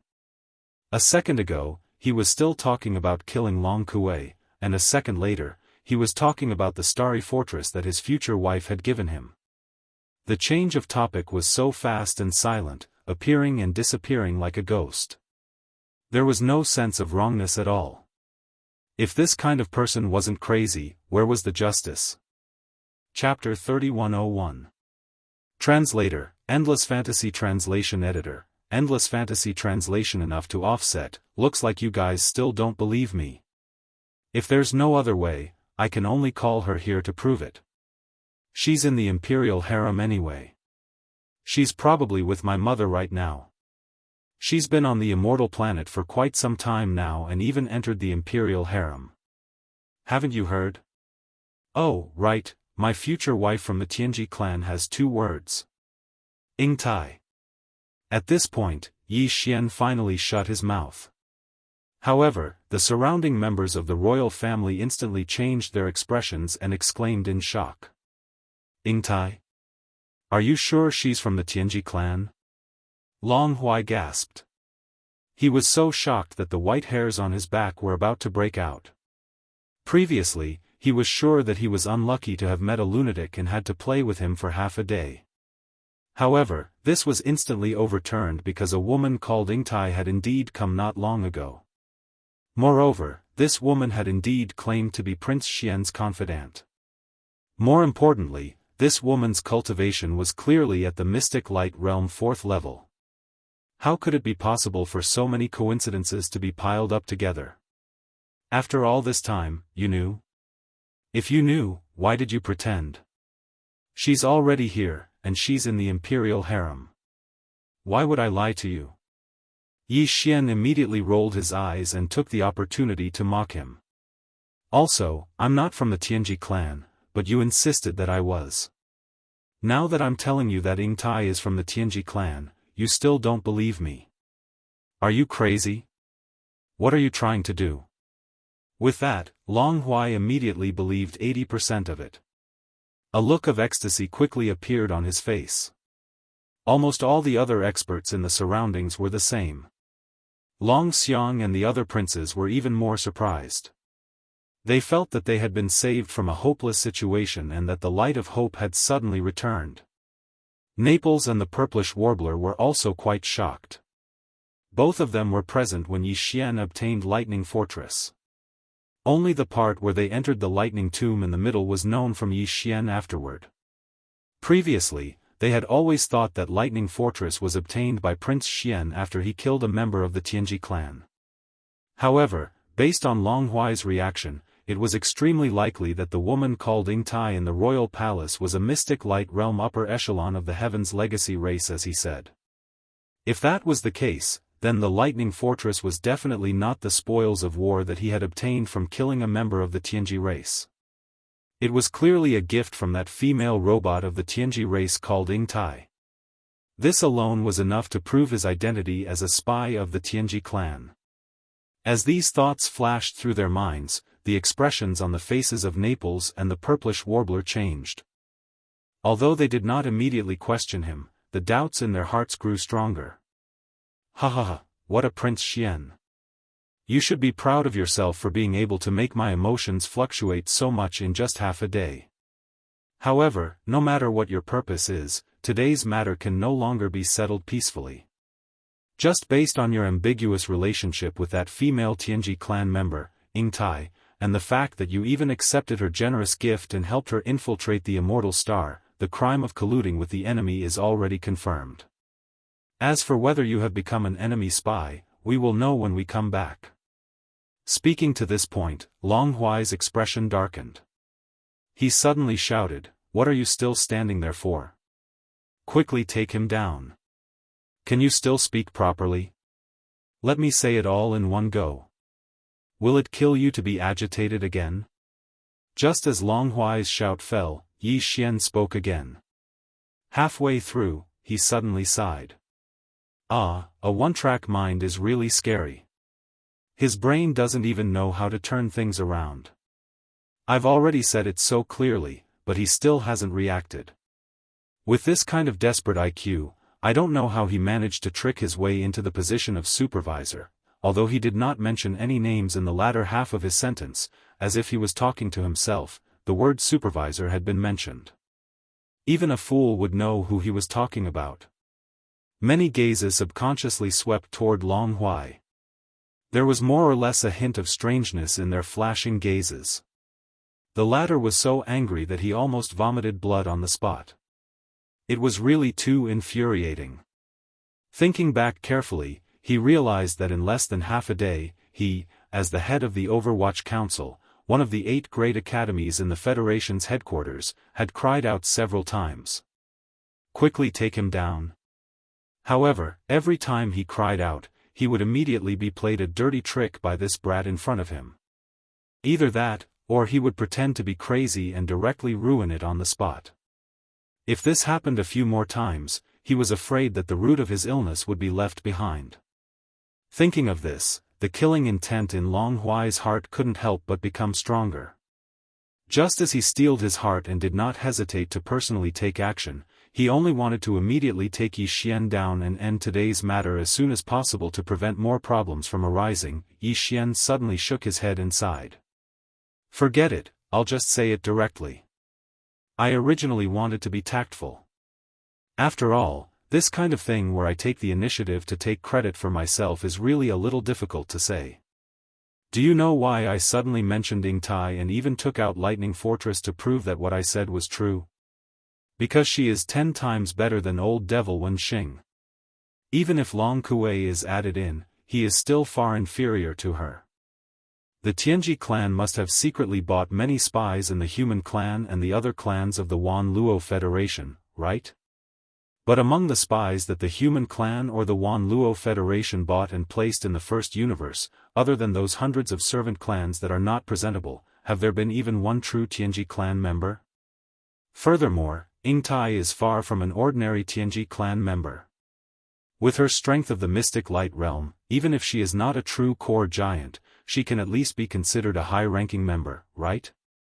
This prince helped the Federation abduct from the heavenly legacy race, persuaded such an astonishingly valuable member of the heavenly legacy race to surrender. Even if this is a bit of a mistake, this merit should make up for it, right? Sir Inspector, what do you think? At this point, Yi Xian did not say anything else. He glanced at Long Huai playfully, and then waved his hand as if no one was present, and the lightning fortress in the sky returned to the undying world in his body. During this time, the sound of cold air being sucked in continuously sounded from all around the square.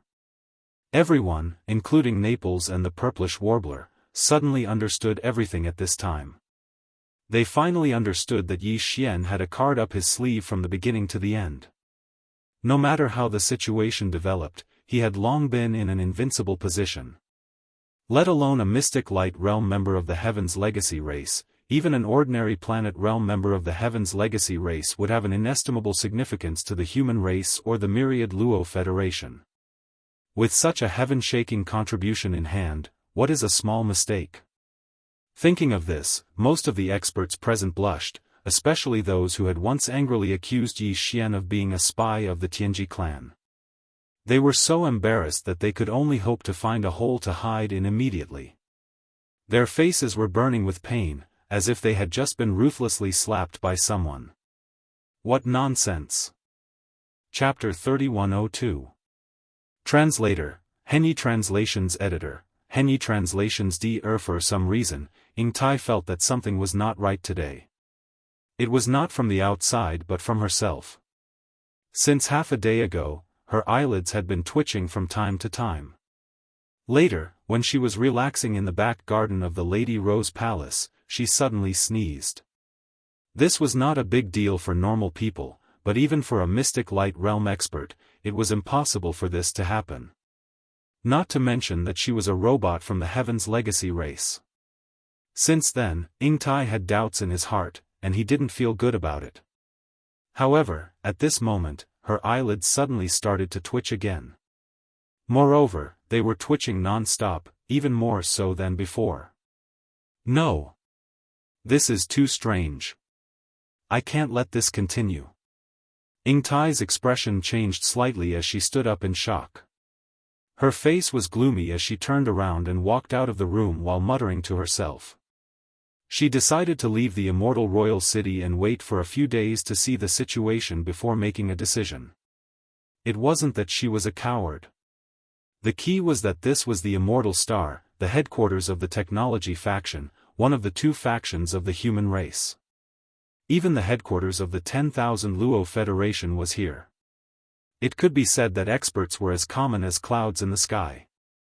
Although her mystic light realm cultivation wasn't considered weak, she wouldn't even be able to struggle for her life on this immortal star. Just in this immortal royal city, although the immortal emperor seemed to be the strongest on the surface, his cultivation had only surpassed the void realm, which was the 13th realm. Compared to Yingtai, who was at the 11th realm, the mystic light realm, he was only 2 realms stronger. However, how could the immortal royal family be so simple? Those old monsters of the royal family, who had not shown themselves for who knew how long, were the truly terrifying existences. They were the foundation and support of the entire immortal royal family. Not to mention, even the immortal emperor, who had surpassed the void realm, was an existence that she could only look up to. If the immortal emperor could surpass her status, he could crush her with a flick of his finger.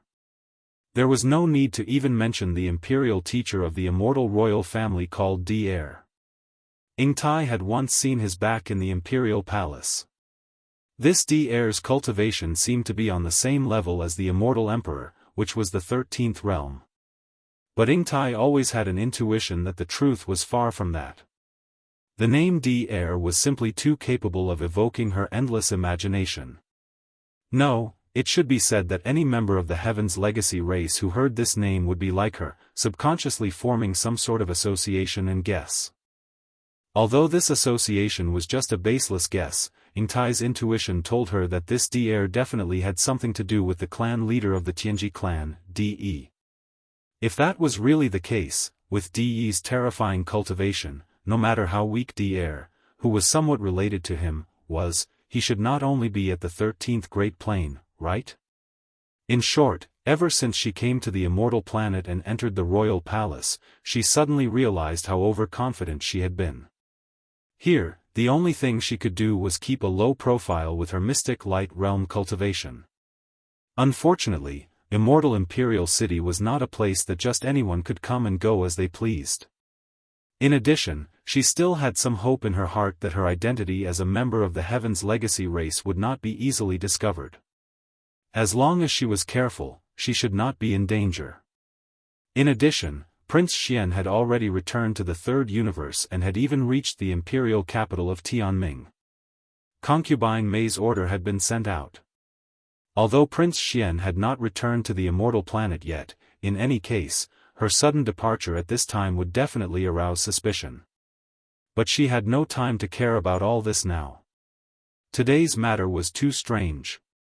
If she stayed any longer, she was afraid that unforeseen events would happen at any time.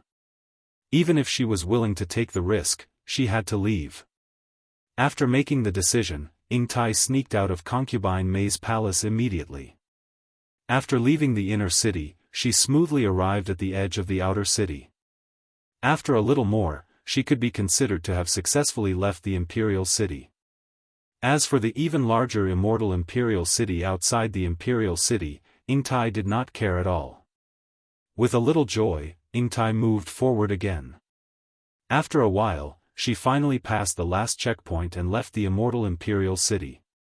Unfortunately, just as she took a step forward, her figure crossing the edge of the outer city's defense array and officially stepping into the territory of the imperial capital, an incomparably powerful and mysterious force had already descended without any warning. It instantly locked onto the qi around Yingtai's body, causing her to be unable to move in the slightest. The sudden change caused Yingtai's expression to change wildly. Her beautiful face turned pale as she cried out in alarm. With luck in her heart, she instantly realized that she had been targeted long ago. Otherwise, how could it be so coincidental that she had just left the Imperial City and hadn't even taken a step before she was discovered in an instant? Wouldn't it be better to just stay in the Imperial City? You forced me to take action, sigh. As soon as Ingtai's exclamation fell, D'Air's helpless voice sounded in her ears. Then, without waiting for her to recover, her vision suddenly turned black and she completely lost consciousness. However, her figure did not fall to the ground because of fainting. Instead, as if she had been teleported, she disappeared into thin air without any warning. Immortal Imperial City, the Imperial Preceptor's palace in the outer city area. To be precise, this was actually the underground of the Imperial Preceptor's palace. What appeared in front of them was a huge underground hall. The entire hall was incomparably vast. No matter which direction one looked at it, one could not see the end of it. In addition, although it was underground, when one looked up, the bluestone dome of this vast underground hall was at least 10,000 meters high. An underground space of such a scale was not a small project, and it was even more impossible for it to appear under the immortal Imperial City. Therefore, this underground hall should have been built using space-folding technology. The hall was originally empty, but at this moment, because this place was too vast, there was no way to distinguish the direction of the hall. With a flash of green light, a relatively independent small room appeared on the floor of the originally empty hall in the blink of an eye. There were even 4 walls and a dome. It was squarish and about 100 meters long. Some large precision instruments could be seen everywhere in the room. In the center, there was a green platform that looked like an operating table. However, it was not material. It was clearly in the form of energy. Ingtai, with her eyes closed, was lying on this green energy platform at this moment. From time to time, there were rays of green light of different shapes scanning her body from top to bottom. This process lasted about 10 minutes. The green light, which had been flashing non-stop, finally disappeared. The next moment, a thin old man suddenly appeared on the side of the green energy platform as if he had teleported. It was D'Air, who had rushed out of the Imperial Preceptor's palace not long ago and seemed to be going to the headquarters of the Federation. I knew it. How could DE be so careless? He even forgot to implant the trigger mark in the source code. Chapter 3103. Translator, Nyoibo Studio Editor, Nyoibo Studio Machinery Race, that must be it. As soon as all the Tianji clan members are born with intelligence, DE will leave a trigger mark in their intelligence center. Once they have the intention to betray the Tianji clan, the mark left behind will immediately be triggered. The source code will be disrupted, which is equivalent to self-destruction. Because of this, the real members of the Tianji race cannot be bought over by the human race or the Federation. Since this girl also has a trigger mark in her source code, this can only be the result. Either she has tricked the brat outside, or the brat is boasting. The possibility of the latter is obviously higher. Hehe, this tester is quite interesting. Compared to the last one, he is much more clever and flexible.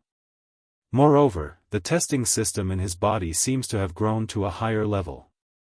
Although its aura is a little mixed, it exudes a mysterious aura. Even with my current sealed state, I can't see through it at a glance and see everything. Should I undo the seal and see the secret? Forget it, forget it. Let's wait and see. Even if it's just undoing the primary seal, the price is too high. This brat still needs to grow, but his potential is huge. I can help him again. While muttering to himself, D'Air's gaze swept over Ingtai, who was lying on the green energy platform. After thinking for a while, he raised his hand and waved. In an instant, the cyan energy platform burst forth with brilliance. Ingtai, who was originally just lying on the surface of the platform, suddenly sank down and entered the interior of the energy platform. His entire body was enveloped by the energy. At the same time, countless crisscrossing green threads burst out from the inside of the green energy platform. They were of different shapes. Some swept across Ing Tai's body like the previous scan, while some directly entered Ing Tai's body. After a long time, they came out from another location. This process lasted for a full quarter of an hour. Finally, the countless threads bursting out of the green energy platform gradually came to a stop. Ing Tai, who was immersed in it, slowly rose up and finally returned to the surface of the platform. He was still lying there with his eyes closed. It seems that DE's realm has increased again. It took me 15 minutes to undo the trigger mark in the intelligence center source code of a mysterious light realm member of the Tianji race. Although it's only in a sealed state. In just a short 15 minutes, DE's face had become slightly paler. At this moment, he muttered to himself and waved his hand again. Fortunately, I've finally succeeded. Now, this girl is no longer a member of the Tianji clan. Her source code has been changed and the trigger mark of my machinery clan has been left behind. From now on, she'll be a member of the machinery clan. Yes, she'll stay by that brat's side. Although it's impossible for her to become his wife, she's qualified to be his personal maid. At this moment, Ing Tai, who was lying on the green energy platform, suddenly opened Tai, who was lying on the green energy platform. Ing Tai, who was lying, was race, Ying's was race. Then, she rolled and got up from the green energy platform. When she saw DE, she greeted him, clan leader. Then, she respectfully stood aside with her hands clasped behind her back. She lowered her head slightly and didn't say anything. She looked like she was waiting for orders. Both DE and DE were robots created by the human race's technological pioneer, Xing Bo. They were self-aware and had a new life. However, DE betrayed the human race and killed Xing Bo. At that time, he induced a large number of intelligent robots to be born. Gradually, the Tianji race formed a certain scale. In the end, they fought the human race. In the first universe, they started a war that lasted for tens of thousands of years and swept across the entire universe. In the end, the human race was defeated. They left the first universe and entered the third universe to develop. The first universe became the territory of the Tianji race, and DE became the overlord of the first universe. This was a matter of the past tens of thousands of years ago. Apart from DE was the other first-generation robot created by Xing Bo who was self-aware. He was always grateful to Xing Bo and never left the human race. Later, he became the imperial advisor of the Immortal dynasty of the human race's technological camp. Over the years, there had been several generations of immortal emperors in the Immortal dynasty, but the imperial advisor had always been DE. Under DE's command, there was also a robot race. DE's robot race was called the Tianji race, while DE's robot race that had self-aware was called the robot race. The Tianji race was the enemy of the entire Wanluo Federation, while the robot race was the human race's ally. However, the robot race rarely appeared. They also had their own base camp, but it was not exposed to the outside world like the Tianji race in the first universe. No one knew where the robot race's base camp was. Only the patriarch, DE, knew. Now, Ing Tai, who was originally a member of the Tianji race, was no longer a member of the Tianji race after DE spent a lot of effort to change her core source code. Now, she had become a member of the robot race. Therefore, after waking up, she called DE the patriarch. Now, you have nothing to do with the Tianji race. The trigger mark that DE left in your core source code has also been erased by me. However, your original memories have been retained by me. This is originally impossible, but seeing that I have obtained some useful information from your core source code, and that I need you to follow that kid, I'll make an exception this time. Also, if you want a horse to run, you naturally have to feed it grass. I have also increased your cultivation to the peak of the mystic light realm. Whether or not I want to hide a part of it is up to you to decide. In short, in the future, your mission is to stay by that brat's side and help him grow. I won't interfere with the specific details. My only request is that you don't casually reveal what happened today to him. I don't plan on meeting that brat yet. Even if I do, it will only be as the imperial advisor of the everlasting dynasty, not as the patriarch of the robot race. The testing system in his body has not grown to the point where it can let me reveal everything. Go. That brat is in a bit of trouble right now. Go and help him solve it. Although he is a fake prince, since he has the pure everlasting royal bloodline, this prince's identity is confirmed without a doubt. I can deal with the everlasting emperor, but as for those old fogies in the dynasty's resident elder pavilion, before the seal is unlocked, even I can't force them to submit. If there are no accidents, even if we can make them accept this prince's identity, it is impossible to avoid a disguised attack. Follow that brat and be mentally prepared for this. Just protect his safety. If you encounter any difficulties, don't try to ask me for help. In times of real danger, I naturally won't sit and do nothing. After all, he obtained a testing system that I spread out, so he can be considered one of my disciples. Chapter 3104. The dust has settled, husband. Ingtai has been waiting for you for a long time. Since you're already here, why don't you return to the palace? What are you doing here at the Federation headquarters? As soon as Grand Imperial Uncle Long Huai finished speaking, he was just about to make a move to capture Yi Xian when an exceedingly delicate voice of a woman that clearly carried dense resentment suddenly resounded out at this moment. Ingtai's face was filled with hidden bitterness as she flashed through the sky, and as she spoke, she'd already descended not too far away from Yi Xian.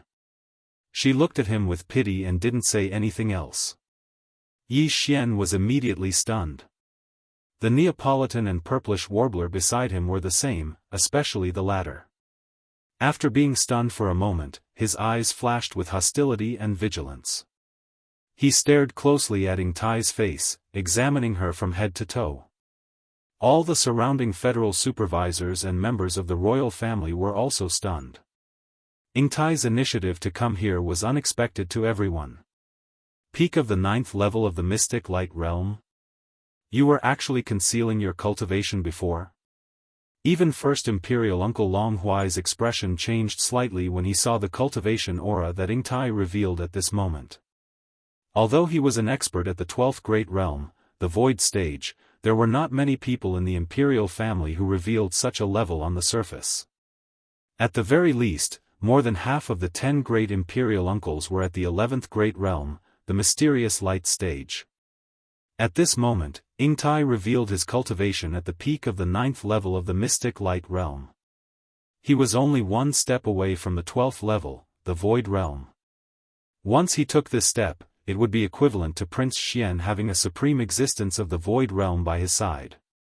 To him, this was extremely significant, and it was truly eye-catching.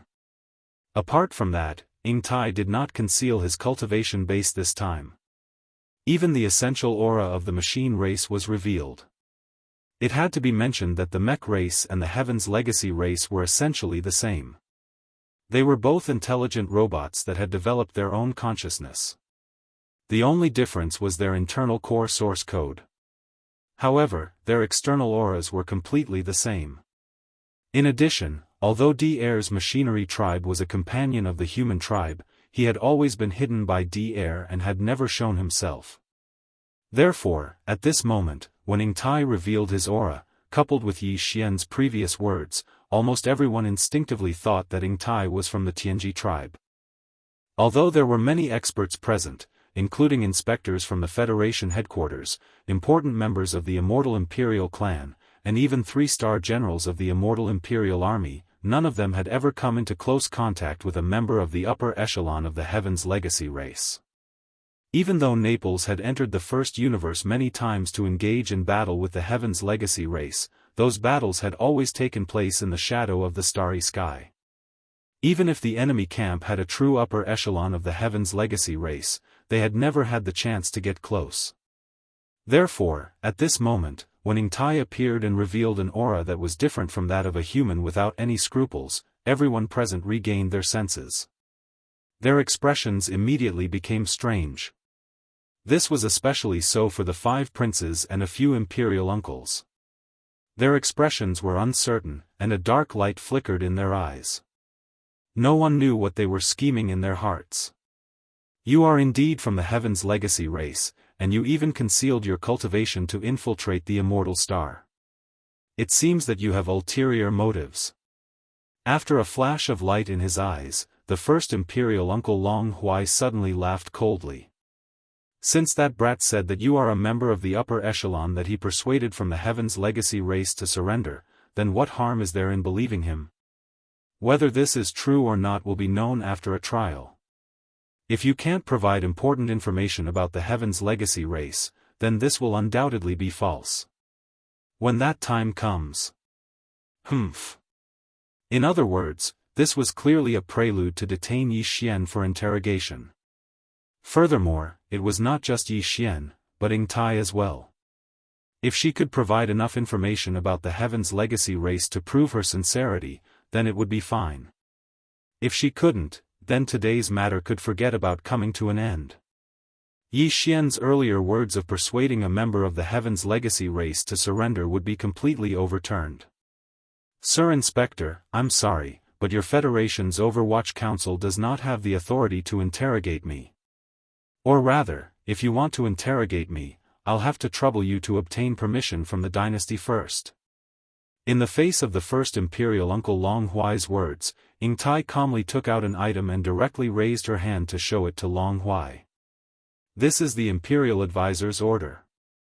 I have already surrendered to the Immortal dynasty and am now a spy of the dynasty. If your Federation wants to obtain any information related to the Heaven's legacy race from me, it is not impossible. However, please negotiate with the dynasty. Hearing this, the first imperial uncle was immediately dumbfounded.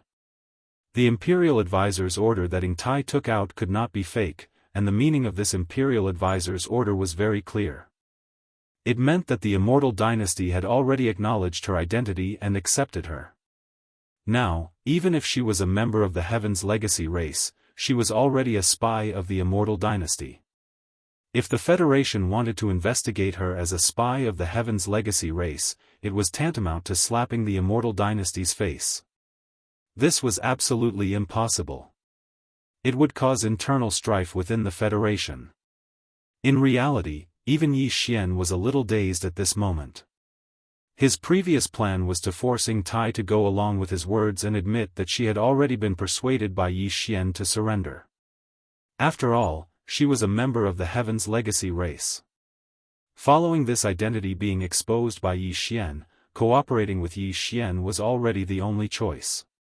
Otherwise, on the Immortal Star, only death awaited her. In this way, not only did he resolve the matter of Wen Xing and the killing of Long Kuei, he even resolved the crisis that Ying Tai had brought to him. No matter what the other party's goal was in using her identity as a member of the Heaven's legacy race to enter the Immortal Star under the guise of his fiancée, when all of this was exposed, and it was exposed by Yi Xian himself, Ying Tai could not continue to cause a ruckus. She could not do anything. She could only be passive. However, everything in front of him was a little unexpected. He did not understand how things had suddenly developed to this point. Had Ying Tai obtained the recognition of the Immortal dynasty long before he had arrived? She had even obtained the imperial advisor's order. Could it be that she had come to the Immortal Star to voluntarily admit her identity as a member of the Heaven's legacy race? But what was the purpose of doing so? Could it be that she really admired him and did not hesitate to surrender to the Immortal dynasty in order to start a so-called butterfly love with him? Thinking of this possibility, Yi Xian immediately shuddered. If this was really the case, then this girl was clearly crazy. How could she do such a thing? If she continued to pester him like this in the future, thinking of this, Yi Xian did not feel good. He had a feeling that after tossing and turning for so long, in the end, he had still fallen into her trap. At this moment, as Ying Tai raised her hand and flashed the heir's imperial advisor's order, the surrounding Federation supervisors all breathed a sigh of relief. However, the members of the imperial family, including the imperial uncles and the 5 great princes, all sighed. Chapter 3105. Translator, Nyoibo Studio Editor, Nyoibo Studio 18th Prince's manner. No matter how unwilling Long Huai was, in the end, Yi Xian, Naples, and the purplish warbler still swaggered out of the Federation's Overwatch Council. Oh, right. Other than the 3 of them, there was also Ying Tai. Just as Ying Tai had said, the Imperial Advisor's token in her hand was enough to prove her identity as a defector of the Tianji clan. She had already been accepted and acknowledged by the Eternal Dynasty. Even the Wanluo Federation could only negotiate with the Eternal Dynasty and request for assistance if they wanted to obtain any information from her, a defector of the Tianji clan. As for whether the Eternal Dynasty would agree or not, that was another matter altogether. In short, with the Imperial Preceptor's token, even if Ying Tai was truly a member of the Heaven's Legacy race, the myriad sifting Federation would not be able to touch her. Her body had already been marked with the mark of the Immortal Dynasty. From now on, she was a member of the dynasty. Furthermore, she was an imperial concubine. The 18th prince's concubine. When he thought of this, Yi Xian immediately felt a headache. If Ying Tai's identity was revealed by him and she had no choice but to follow Yi Xian's words and cooperate with him, then Ying Tai would undoubtedly leave something in Yi Xian's hands. Without mentioning anything else, at least in the future, he would no longer have to worry about her bothering him with words like a butterfly's love. But now, it was different. Long before Yi Xian returned to the Immortal Star, he had already taken the initiative to confess his identity to the Immortal Empire. In this matter, Yi Xian couldn't control him at all. In this way, if Ying Tai continued to pester Yi Xian with the excuse of a butterfly's love, other than being depressed and vexed, there was nothing he could do. Don't forget, she was a supreme existence at the great circle of the mystic light realm. Even Naples could only be crushed in front of her. Yi Xian did not even know if the weeping soul Bloodhorn could crush her like Long Kuei. Long Kuei was only at the 4th level of the mystic light realm, while Ying Tai was a supreme existence who was only 1 step away from entering the 12th great realm, the void realm. There was a difference of 5 whole levels. At the 11th great realm, 1 level was often the difference between heaven and earth. The difference of 5 levels was truly a completely different concept. Unlike Yi Xian's heart Aya, after leaving the Federation's Overwatch Council, Naples and the purplish warbler were completely relaxed and their moods were they? Were clearly in a good mood. Was his daybreak studio? Was studio? Was studio? Was studio?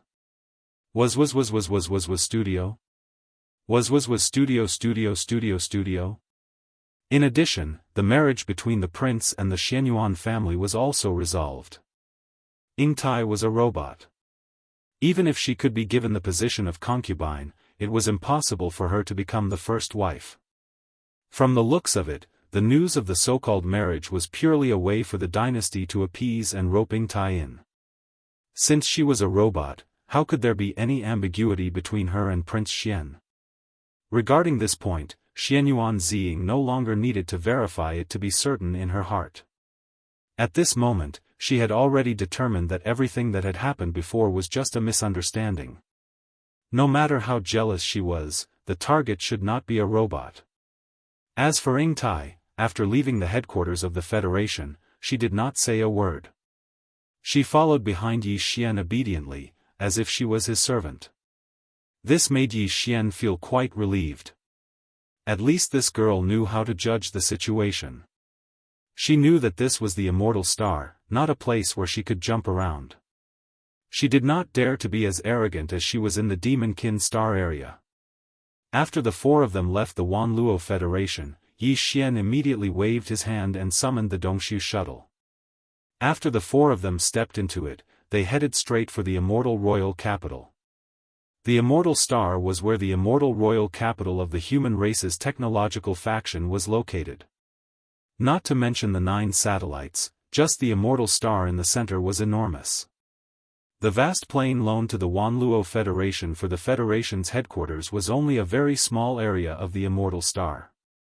There were many cities in the other vast areas. These cities were all located around the everlasting imperial capital, scattered like stars in the sky.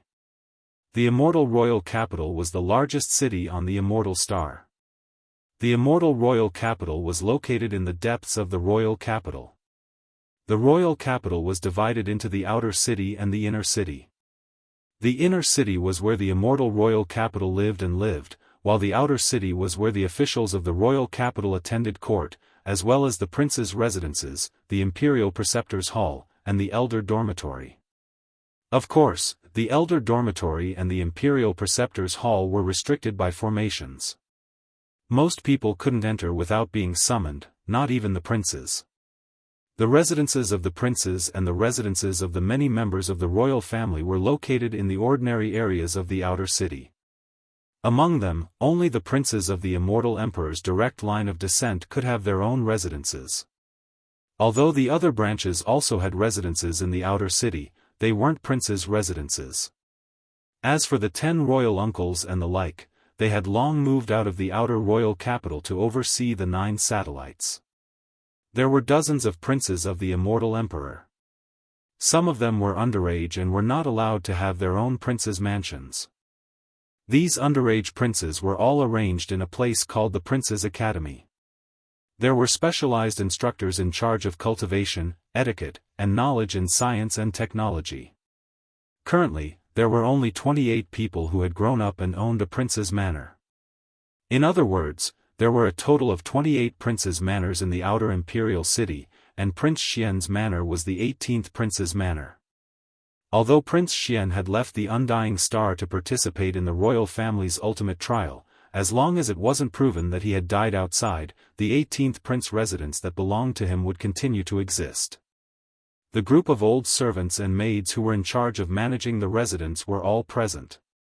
However, before Prince Xian left the Immortal Star to participate in the royal family's ultimate trials, he wasn't outstanding among the 28 princes.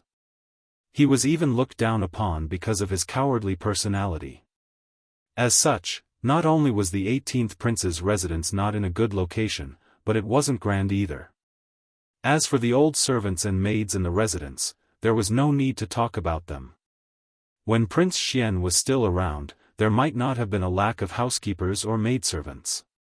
However, ever since Prince Xian left the Undying Star, these old servants and maidservants had all left through various channels. Most likely, they had all left.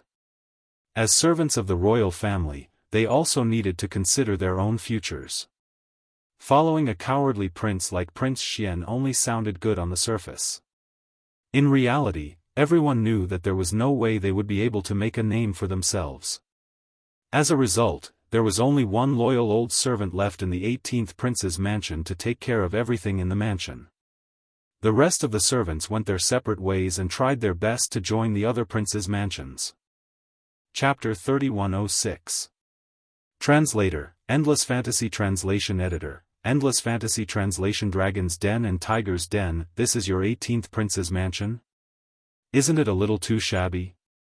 Also, it's so bleak. The purplish warbler rolled his eyes and said as he looked at the 18th prince's mansion that was so quiet that it made people speechless. As the 18th prince's mansion, there was no problem with the basic foundation of the mansion in front of them. It occupied a large area, and the courtyards were connected to each other. Most importantly, it was too quiet. At a glance, the courtyards within sight were overgrown with weeds. After all, there was only one old servant who stayed here to take care of such a large courtyard. It was impossible for him to even clean up the weeds. Creak. At this moment, the double-riveted door of the 18th prince's mansion slowly opened. Just by listening to the creaking sound, one could tell that the door had not been opened for a long time. Even Yi Xian couldn't help but sigh when he heard this. As the door opened, an old man with white hair and a beard but a stocky build entered the four people's line of sight. The old man's mental state was quite good, and his cultivation strength was also decent. He was actually a level 4 black hole realm expert. When he saw Yi Xian, he was stunned for a moment. Following that, as Yi Xian deliberately activated the royal bloodline, a trace of the bloodline aura that originally belonged to Prince Xian faintly spread out. This old servant with a black hole realm cultivation immediately had tears in his eyes as he choked with sobs. Xianzi. It's you. It's really you. This old servant has finally waited for this day.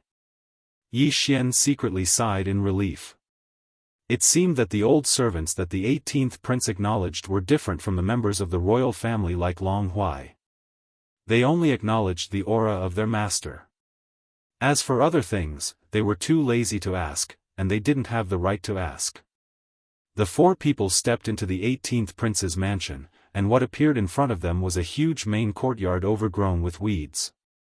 Yi Xian frowned, and the old servant hurriedly explained, Xianzi.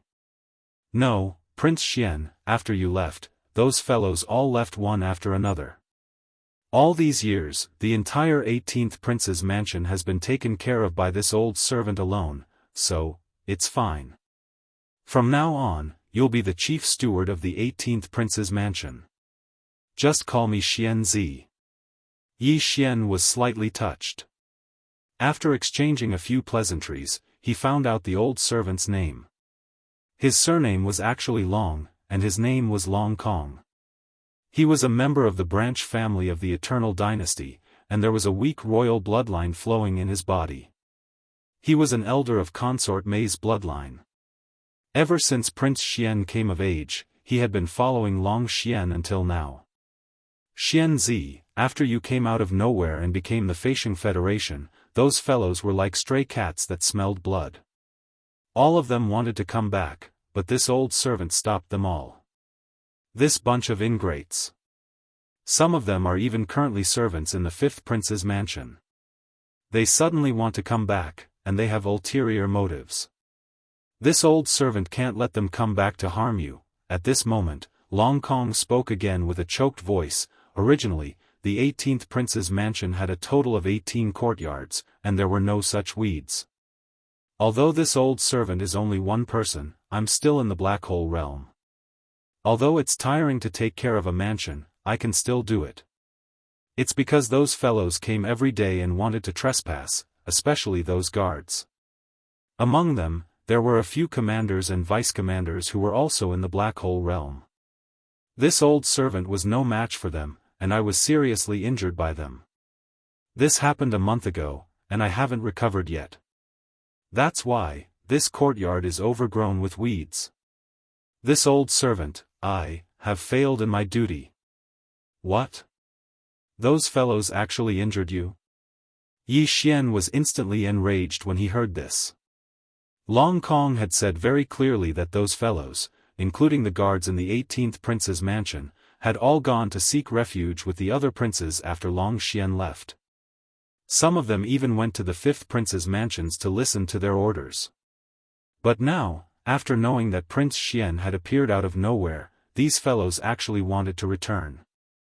If it was said that the 5 princes hadn't instructed them to plant spies by Prince Xian's side before he returned, Yi Xian wouldn't believe it even if he was beaten to death. However, those fellows actually dared to injure Long Kong, the only person who was loyal to the 18th prince's mansion. This was already beyond what Yi Xian could tolerate. Forget it, let bygones be bygones. Although this old servant was outnumbered, at least I didn't let those fellows take a single step into the 18th prince's mansion. Seeing the indignation on Yi Xian's face, Long Kong was comforted and tears appeared in his eyes. With a comforted expression, he choked on his sobs and quickly wiped away his tears. He forced a smile and said, now that the prince is back, it's a big matter. However, this is such a big mansion, we will definitely need to recruit some servants to take care of it. This old servant only has one thing to say, this matter must be handled by this old servant. Not a single one of those ingrates who left before can be let back. That would be a slap in your face, child. Naples, Purplish Warbler, and Ing Tai were also filled with righteous indignation at this moment. Their long, shapely eyebrows furrowed. On the other hand, Yi Xian frowned and pondered for a moment before grinning. He waved his hand and said to Long Kong, "Don't worry, Uncle Kong. You don't need to worry about this matter. I don't want any of the people in this imperial city." At this moment, Yi Xian had already made up his mind. Everyone inside and outside the 18th prince's mansion would be his own subordinates. Even if most of them were demons, so what? Even Ingtai, a true upper echelon of the Heaven's legacy race, could walk openly in the immortal imperial city. What did a few demon-dweller guards and servants count for? This old man wants to see if those ingrates and the people from the 5th prince's side dare to behave atrociously in the 18th prince's mansion. After making up his mind, Yi Xian immediately sneered, "As long as they dare to come, no matter if they are in the open or in the dark, this prince will throw a sentence here. Anyone who dares to come will not be able to return." As soon as he finished speaking, Yi Xian immediately waved his hand and summoned the Dongshu shuttle, the Black Mosquito, the Black Wind, and the Saint Child. Immediately after, with a thought from him, a large number of devil cultivator and magical beast experts walked out of the Dongshu shuttle and the 3 space fortresses. They didn't say a word as they quietly stood around Yi Xian. In the blink of an eye, thousands of troops came to meet him. Not to mention Uncle Kong, even the purplish warbler and Naples were shocked. This was clearly the rhythm of turning the 18th prince's mansion into a tiger's den. This is going to be fun. The whole mansion of the 18th prince is full of demons and magical beasts. Once this formation is set up, those who don't know will think that they have been teleported to the demon star area of the first universe. That's right. That's right. The 18th prince's mansion is full of demons and magical beasts. Once this formation is set up, those who don't know will think that they have been teleported to the demon star area of the first universe. Chapter 3107. Despicable slaves. Due to the fact that this was a special period and he was currently at the peak of his power, even Ingtai of the Tian-Ji race could move freely in the imperial city. There was nothing else to worry about. As such, the demonic beast experts Yi Xian mobilized from the Void Hole shuttle and the 3 demonic beast fortresses were extremely powerful and luxurious. First was the internal affairs. In this regard, in the command cabins on the top floors of the Black Mosquito and Black Wind fortresses, there were many professional demons who specialized in this matter. The male attendants were all extraordinarily handsome, and the female attendants were all top-notch beauties. Their professionalism was impeccable. In this regard, Yi Xian mobilized 200 demonic beast scouts from each of the 2 fortresses. In total, there were 400 demonic beast scouts, half male and half female. In the future, they would be in charge of the internal affairs of the 18th prince's residence. As for the head of internal affairs, Yi Xian arranged for 2 people. One was Uncle Kong, who would be in charge, and the other was Li Mosquito, who would be his assistant. Apart from that, there was also the guard team of the 18th prince's residence. In this regard, Yi Xian put in a lot of effort. It was divided into the Demonic Beast Army and the Demonic Beast Army. The Demonic Beast Army was a hidden force, made up of 1,000 mosquito beasts and 1,000 soldier ladles. The mid-stage Origin Realm 8-star Wang Ladle was the commander of the Demonic Beast Guard team. The Demonic Beast Army was the force on the surface, led by Gui Haidao and 1,000 demonic beasts to patrol the residence. At the same time, the Origin Realm 4's Wu Fengtai was the commander of the Demonic Beast Guard team. Apart from that, the wretched Mosquito Butcher was also released by Yi Xian. As the head of external affairs, this guy was smooth and slick. His words and actions were often unexpected, and one sentence from him could make someone faint. In the following period of time, the 5 princes would probably attack the 18th prince's residence openly and covertly. With the wretched Mosquito Butcher at the front, even if he couldn't do anything substantial, it would be enough to annoy the princes a little. When Yi Xian waved his hand and stored the Void Hole shuttle and the 3 demonic beast scout fortresses into his undying world, the hidden guard team of 1,000 mosquito beasts and 1,000 soldier ladles was nowhere to be seen. The Magical Beast Guard Legion's Origin Realm expert, 8-star Wang Chao, was the same. Yi Xian had given him the authority to directly take down any expert who came to invade the 18th prince's mansion. If the other party secretly invaded the 18th prince's mansion, there was no need to report it. As for the 1,000 demon slaves under Gui Haidao's command, they had split into several patrol squads in a short amount of time. They began to patrol the surroundings of the 18th prince's estate. When this Origin Realm demon slave team was first established, all of them, including Gui Haidao, were at the first Star Core realm. However, so much time had passed, and Yi Xian had unconditionally provided them with all kinds of cultivation resources. Most of the time, he was busy with the other forces and basically didn't disturb them. All of the demon slaves were fully focused on cultivating and breaking through. Now, they were basically all at the second star realm, the meteor realm. Some of them, such as Gui Haidao, had already reached the third star realm, the satellite realm. Compared to Yi Xian, they were only one realm away. This was an impressive improvement. Back then, Yi Xian was also at the Star Core realm like them. Although Yi Xian was now at the fourth star realm, the planet realm, they were only one realm lower than Yi Xian. This showed how hard they had worked. After all, Yi Xian had been able to reach the star realm in such a short time because of many coincidences. It was also very difficult for Gui Haidao and the others to have such achievements. At this point, the arrangements in the 18th prince's residence were finally completed. The originally lifeless 18th prince's residence was full of vitality in the blink of an eye.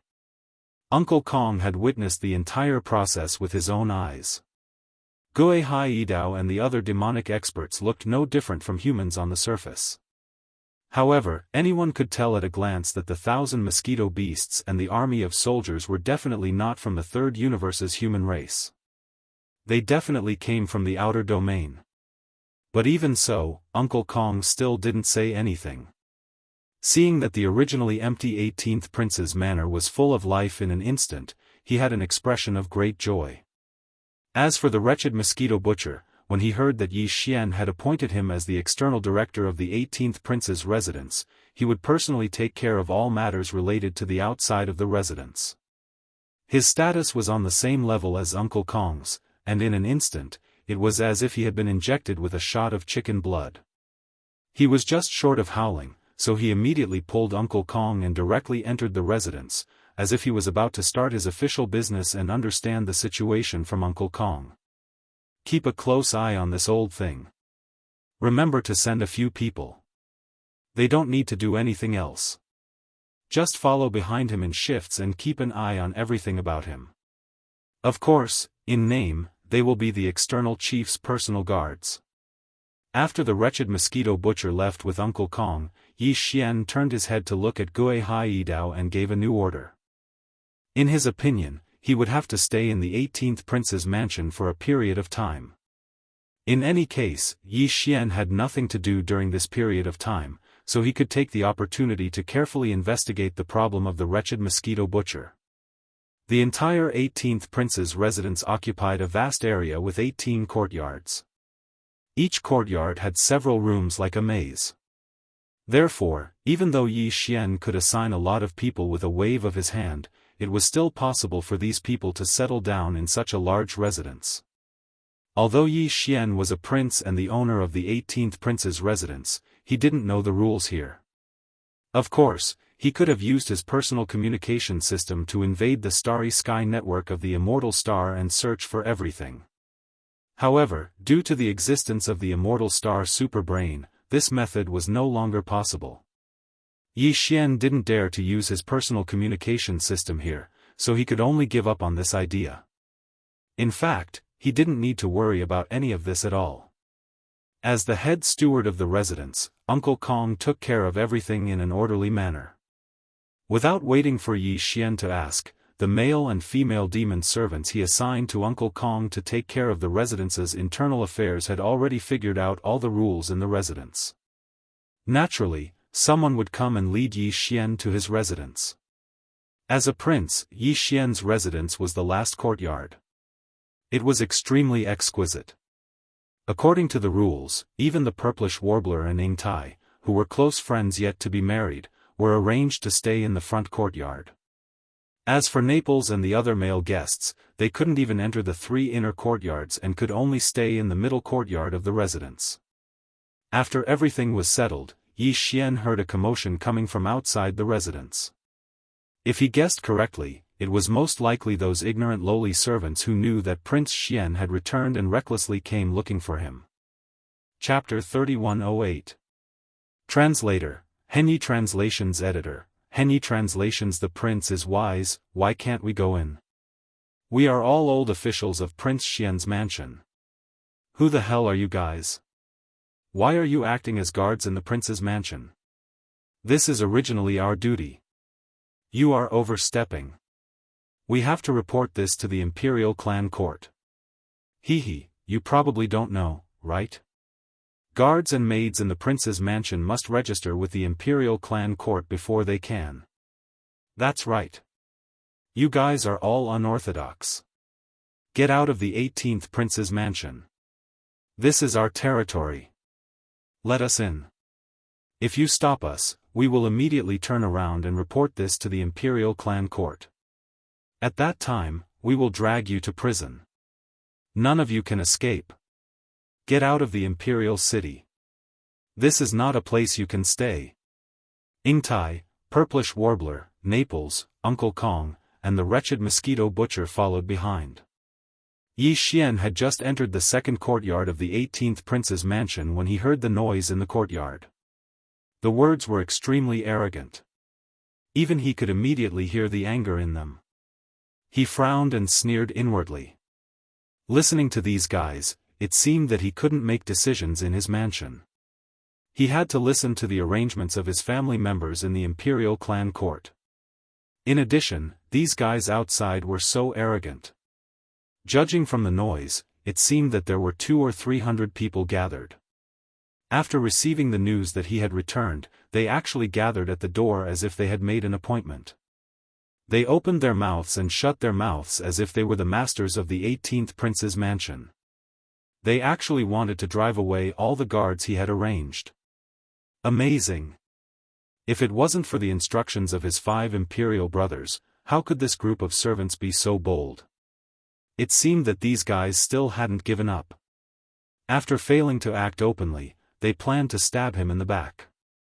If the 18th prince's mansion was really infiltrated by their people and completely controlled, Yi Xian would be surrounded by spies.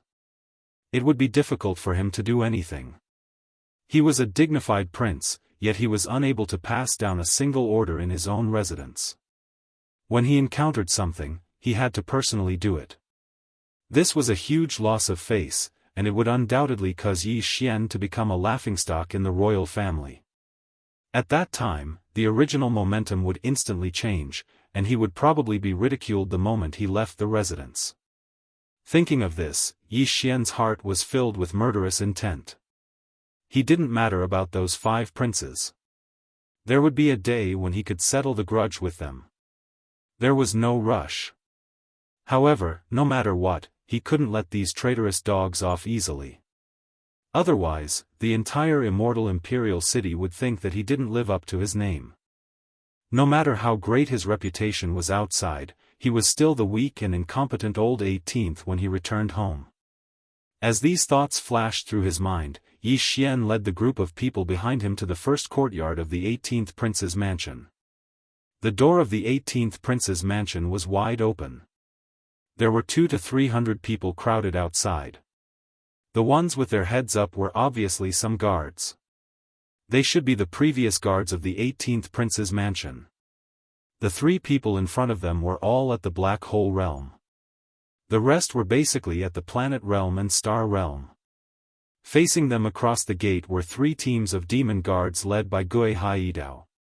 They were basically at the second major realm, the Satellite Realm. Overall, they were weaker by more than 2 major realms. It was no wonder that the other party dared to be so arrogant. They were clearly bullying the new guards of the 18th prince's mansion because they were weak. As for the mosquito beasts and soldiers, although they were at the Galaxy Realm and Black Hole Realm, they didn't reveal themselves because they were hidden sentries. Although Zhuo Fengtai was also present, he concealed his cultivation and no one could see that he was at the origin realm. Otherwise, these guys wouldn't have dared to be so rude and overbearing. Just as Yi Xian led the few people behind him into the first courtyard, the sharp eyes of the group of fellows who were looking in from the front door of the prince's mansion immediately saw his figure. Immediately, a few people began to shout loudly. "Your Highness, what's the meaning of this? We are all old people of the 18th prince's mansion. Why are we not allowed to enter our own mansion now? Where did these foreign slaves come from? They are all unfamiliar. I'm afraid they haven't even registered when they entered the imperial city, right? Don't mention reporting to the imperial clan court. This is against the rules. Reporting to the imperial clan court will take at least half a month to investigate such a large group of people. What will happen to the security of the 18th prince's mansion during this time? What if some rascals sneak in at night? Your Highness, this will be a great loss of face for you. Your Highness, for the sake of our reputation, let's chase these fellows away and let us, the older generation, serve you instead." Although these words sounded reasonable on the surface, there was clearly a threat in them. They were afraid that if Yi Xian didn't agree, they would disguise themselves as rascals and sneak into the mansion to cause trouble at night. This was most likely the follow-up plan of the 5 great princes. They were really arrogant. Realizing this, the killing intent in Yi Xian's heart was already extremely dense. With his current status, it was naturally a small matter to kill these few slaves. However, if that was really the case, he was afraid that his 5 brothers who were unwilling to give up would not have to worry.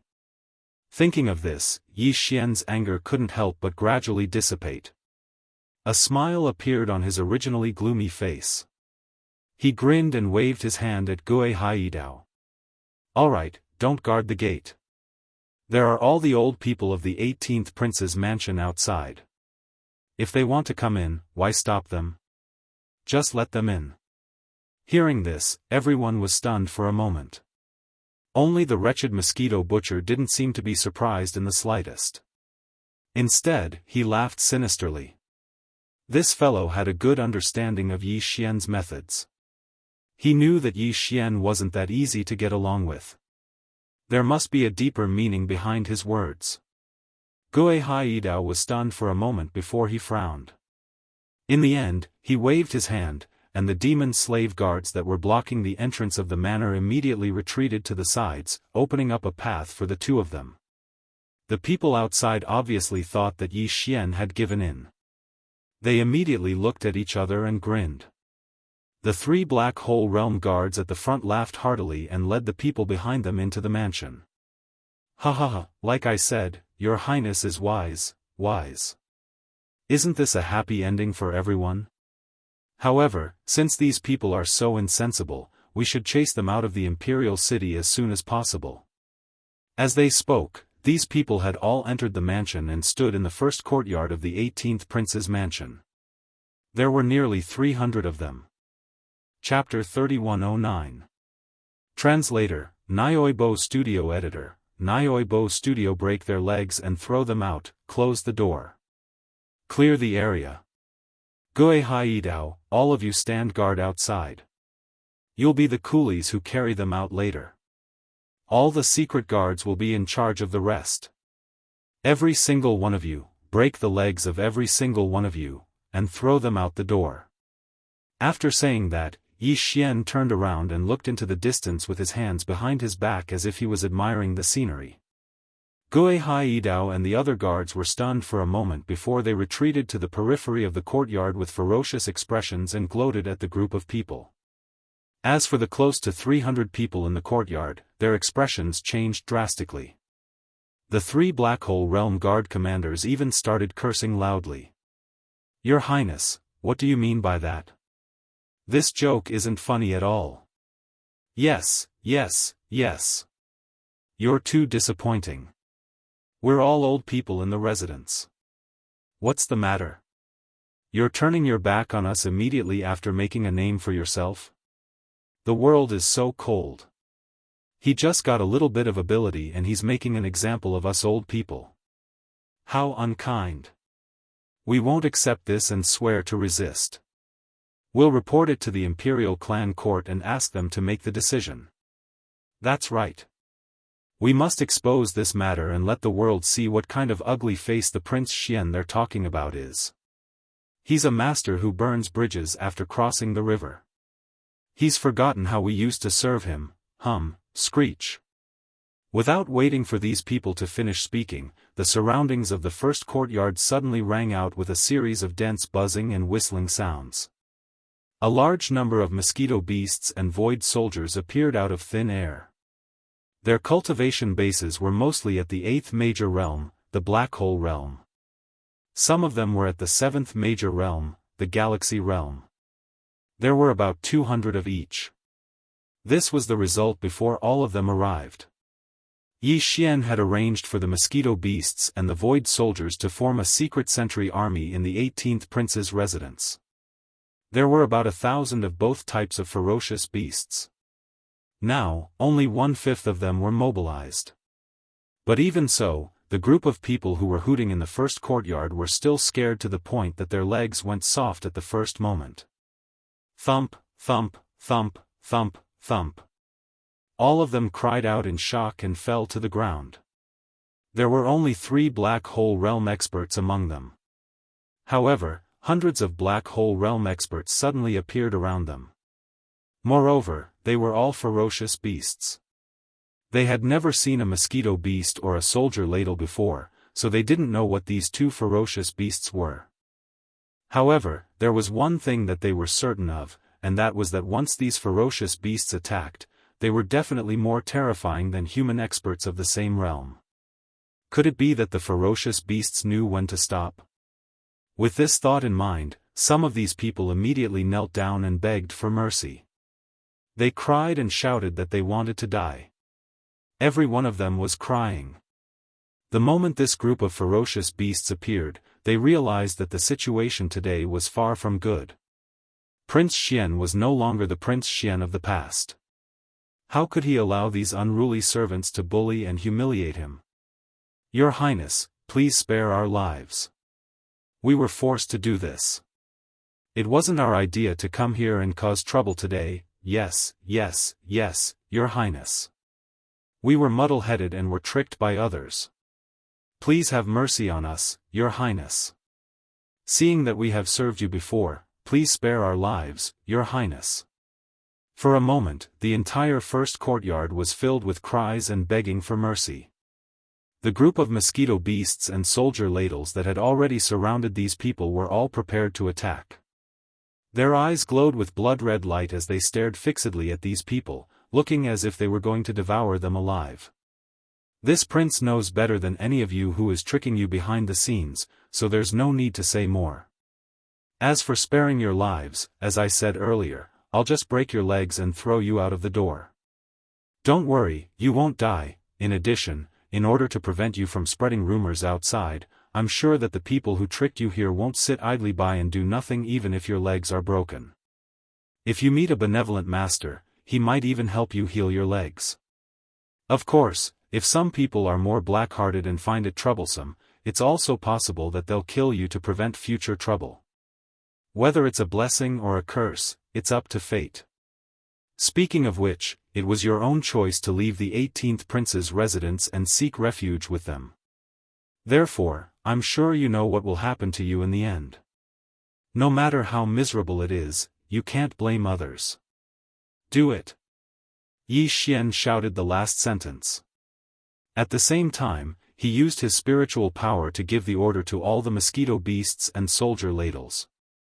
In an instant, buzzing and whistling sounds rang out. All the mosquito beasts and soldier ladles rushed towards these people. Immediately after, the first courtyard was filled with miserable howls. This group of people were scared out of their wits when facing hundreds of mosquito beasts and soldiers. They didn't dare to fight back at all. All of them were rolling around on the ground, but the result was, without exception, that all of them had their legs broken. Those who fell into the hands of the mosquito beasts were better off. They were basically cut off by the mosquito beast's sharp mosquito arms. However, those who fell into the hands of the ladle soldiers were miserable. Without exception, their legs were nibbled away by the ladle soldiers bit by bit, all the way to their knees. More than half of them fainted on the spot due to the torture. In the end, Gui Haidao led a few squads of guards in the manner to carry all the wicked servants and their broken legs out of the door and threw them to the ground on the other side of the street. As for whether these people lived or died, it was not up to them to care, nor were they interested. When these groups of guards returned, the remaining groups of guards had already washed the first courtyard clean with clean water, and not even the slightest trace of the smell of blood remained. All the mosquito beasts and soldiers concealed themselves once more, and everything returned to normal. It was as if everything from before had never happened at all. Yi Xian was calm about all of this. As a 3-star general of the Immortal Army, Naples had naturally seen many things. Even the purplish warbler was not a big deal when he went out to train. What surprised Yi Xian was that Uncle Kong, an old servant in the residence, was not afraid at all even though he had clearly seen the entire process. His expression did not change at all. He could not help but click his tongue in wonder. After pondering for a moment, Yi Xian turned to look at Uncle Kong and asked gently, "Uncle Kong, I've been away for a long time, so I don't know much about the matters in the Imperial City. May I know who's in charge of the so-called Imperial Clan Court now?" The so-called Imperial Clan Court is actually a supervisory agency within the Imperial family. It does not receive any salary from the Imperial Court, so it is not an agency of the Imperial Court. It's an independent department within the Imperial family that is only under the jurisdiction of the Resident Elder Pavilion. Chapter 31:10 Imperial Clan Court. Upon hearing the first 2 sentences of Uncle Kong's explanation, Yi Xian's heart skipped a beat, and he couldn't help but have a strange expression on his face. Even though Prince Xian had been away from the Imperial City for a long time and didn't know who was in charge of the Imperial Clan Court, he couldn't possibly have forgotten the basic situation of the court, right? Yet, Uncle Kong had chosen to go through the unnecessary details from the beginning. This clearly showed that he was certain that Yi Xian didn't know anything about this. In other words, Uncle Kong clearly knew that the person standing in front of him right now wasn't the real Prince Xian. Even though his bloodline and aura were completely identical, this person was no longer the same person. That was why he was so meticulous in his explanation. With this thought, Yi Xian couldn't help but glance at Uncle Kong a few more times. However, the latter's expression remained the same, and his tone was calm as he carefully explained everything about the Imperial Clan Court to Yi Xian. The main responsibility of the Imperial Clan Court is to control and supervise all members of the Imperial family. Including the 5 princes and the 10 Imperial uncles, the Imperial Clan Court has the right to interfere in all matters. It even has the right to inquire about matters within the harem. Of course, this requires the Immortal Emperor's permission in advance. In short, the Imperial Clan Court has the right to inquire about all members of the Imperial family and all matters related to them. Its status is transcendent. Although the Immortal Emperor is the direct leader of the Imperial Clan Court in name, in reality, when required, the Imperial Clan Court can completely bypass the Immortal Emperor and directly report to the Imperial family's Resident Elder Pavilion. All the guards and servants of the prince's residences do indeed need to register with the Imperial Clan Court.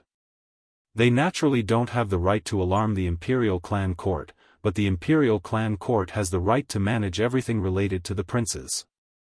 The current governor of the Imperial Clan Court is named Long Shishou. He is a clan uncle of the current Immortal Emperor. In terms of seniority, Your Highness should call him Grand Uncle. This person's cultivation is extremely extraordinary as well. Just like Grand Imperial Uncle Long Huai, he's a supreme existence at the 12th level of the Void Realm. Of course, Grand Imperial Uncle Long Huai doesn't dare to make a move against him. Not to mention the position of governor of the Imperial Clan Court, Grand Imperial Uncle still has to address him as Clan Uncle when he sees him. It's precisely because of their extraordinary status that no one in the entire Eternal Imperial family dares to oppose them.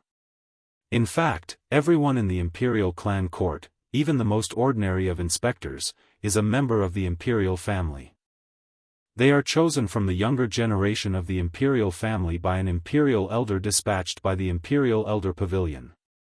Each year, they are chosen from the younger generation of the imperial family.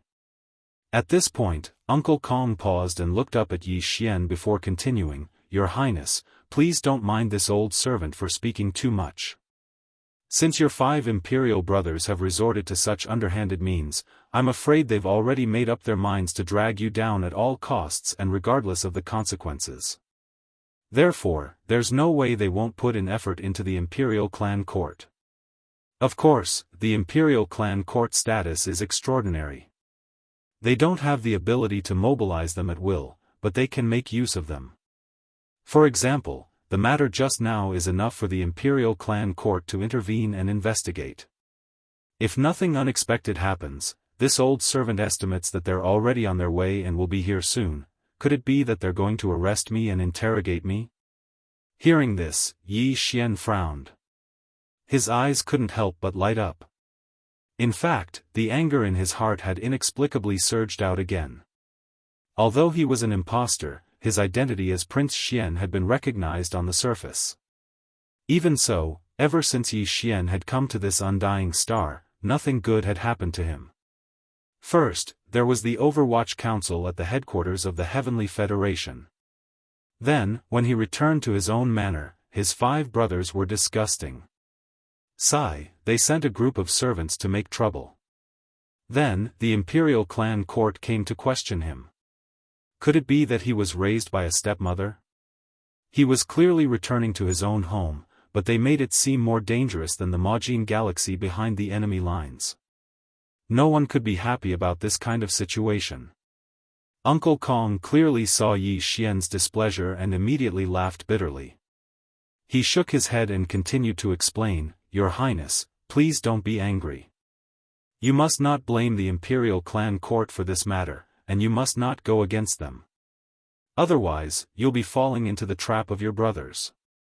In fact, even if I were to speak, I would not say a single bad word about the imperial clan court. It's just an organization within the imperial family. Even if it did come here with the intention of denouncing you, it's only because your imperial brothers seized its authority and used it. But your Highness may not be entirely at fault. After all, the imperial clan court has its rules. Without rules, wouldn't a large imperial clan be thrown into chaos? The matter of those servants is one thing. But your Highness, you suddenly summoned so many strong people, and even mosquitoes. And none of them are weak. This is the undying royal capital, and within the imperial city. How can the imperial clan court not do anything?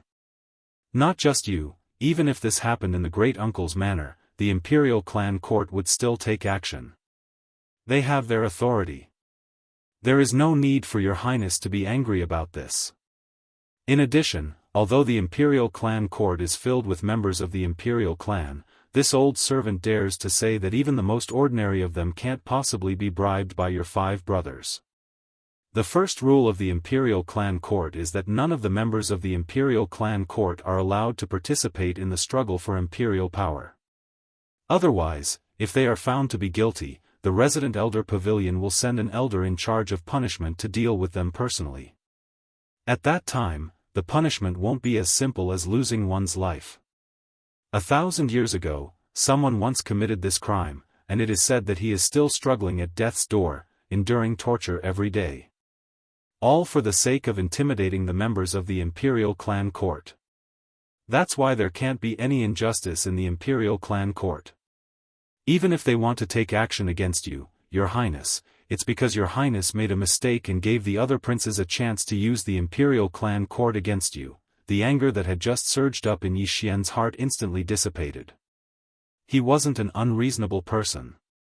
Since the imperial clan court was such a fair organization, everything they did was done impartially. What resentment could he have? If he had to blame someone, he could only blame his brothers for forcing him. According to normal procedures, Yi Xian only needed to create a roster and report it to the imperial clan court. However, those royal brothers didn't give him the chance at all. They didn't even have the time to catch their breath before they started to stir up trouble. In addition, the commotion caused by the hundreds of people breaking their legs wasn't small, which was why the imperial clan court was alarmed. Humph, I'm afraid it won't be that easy to play dirty with me.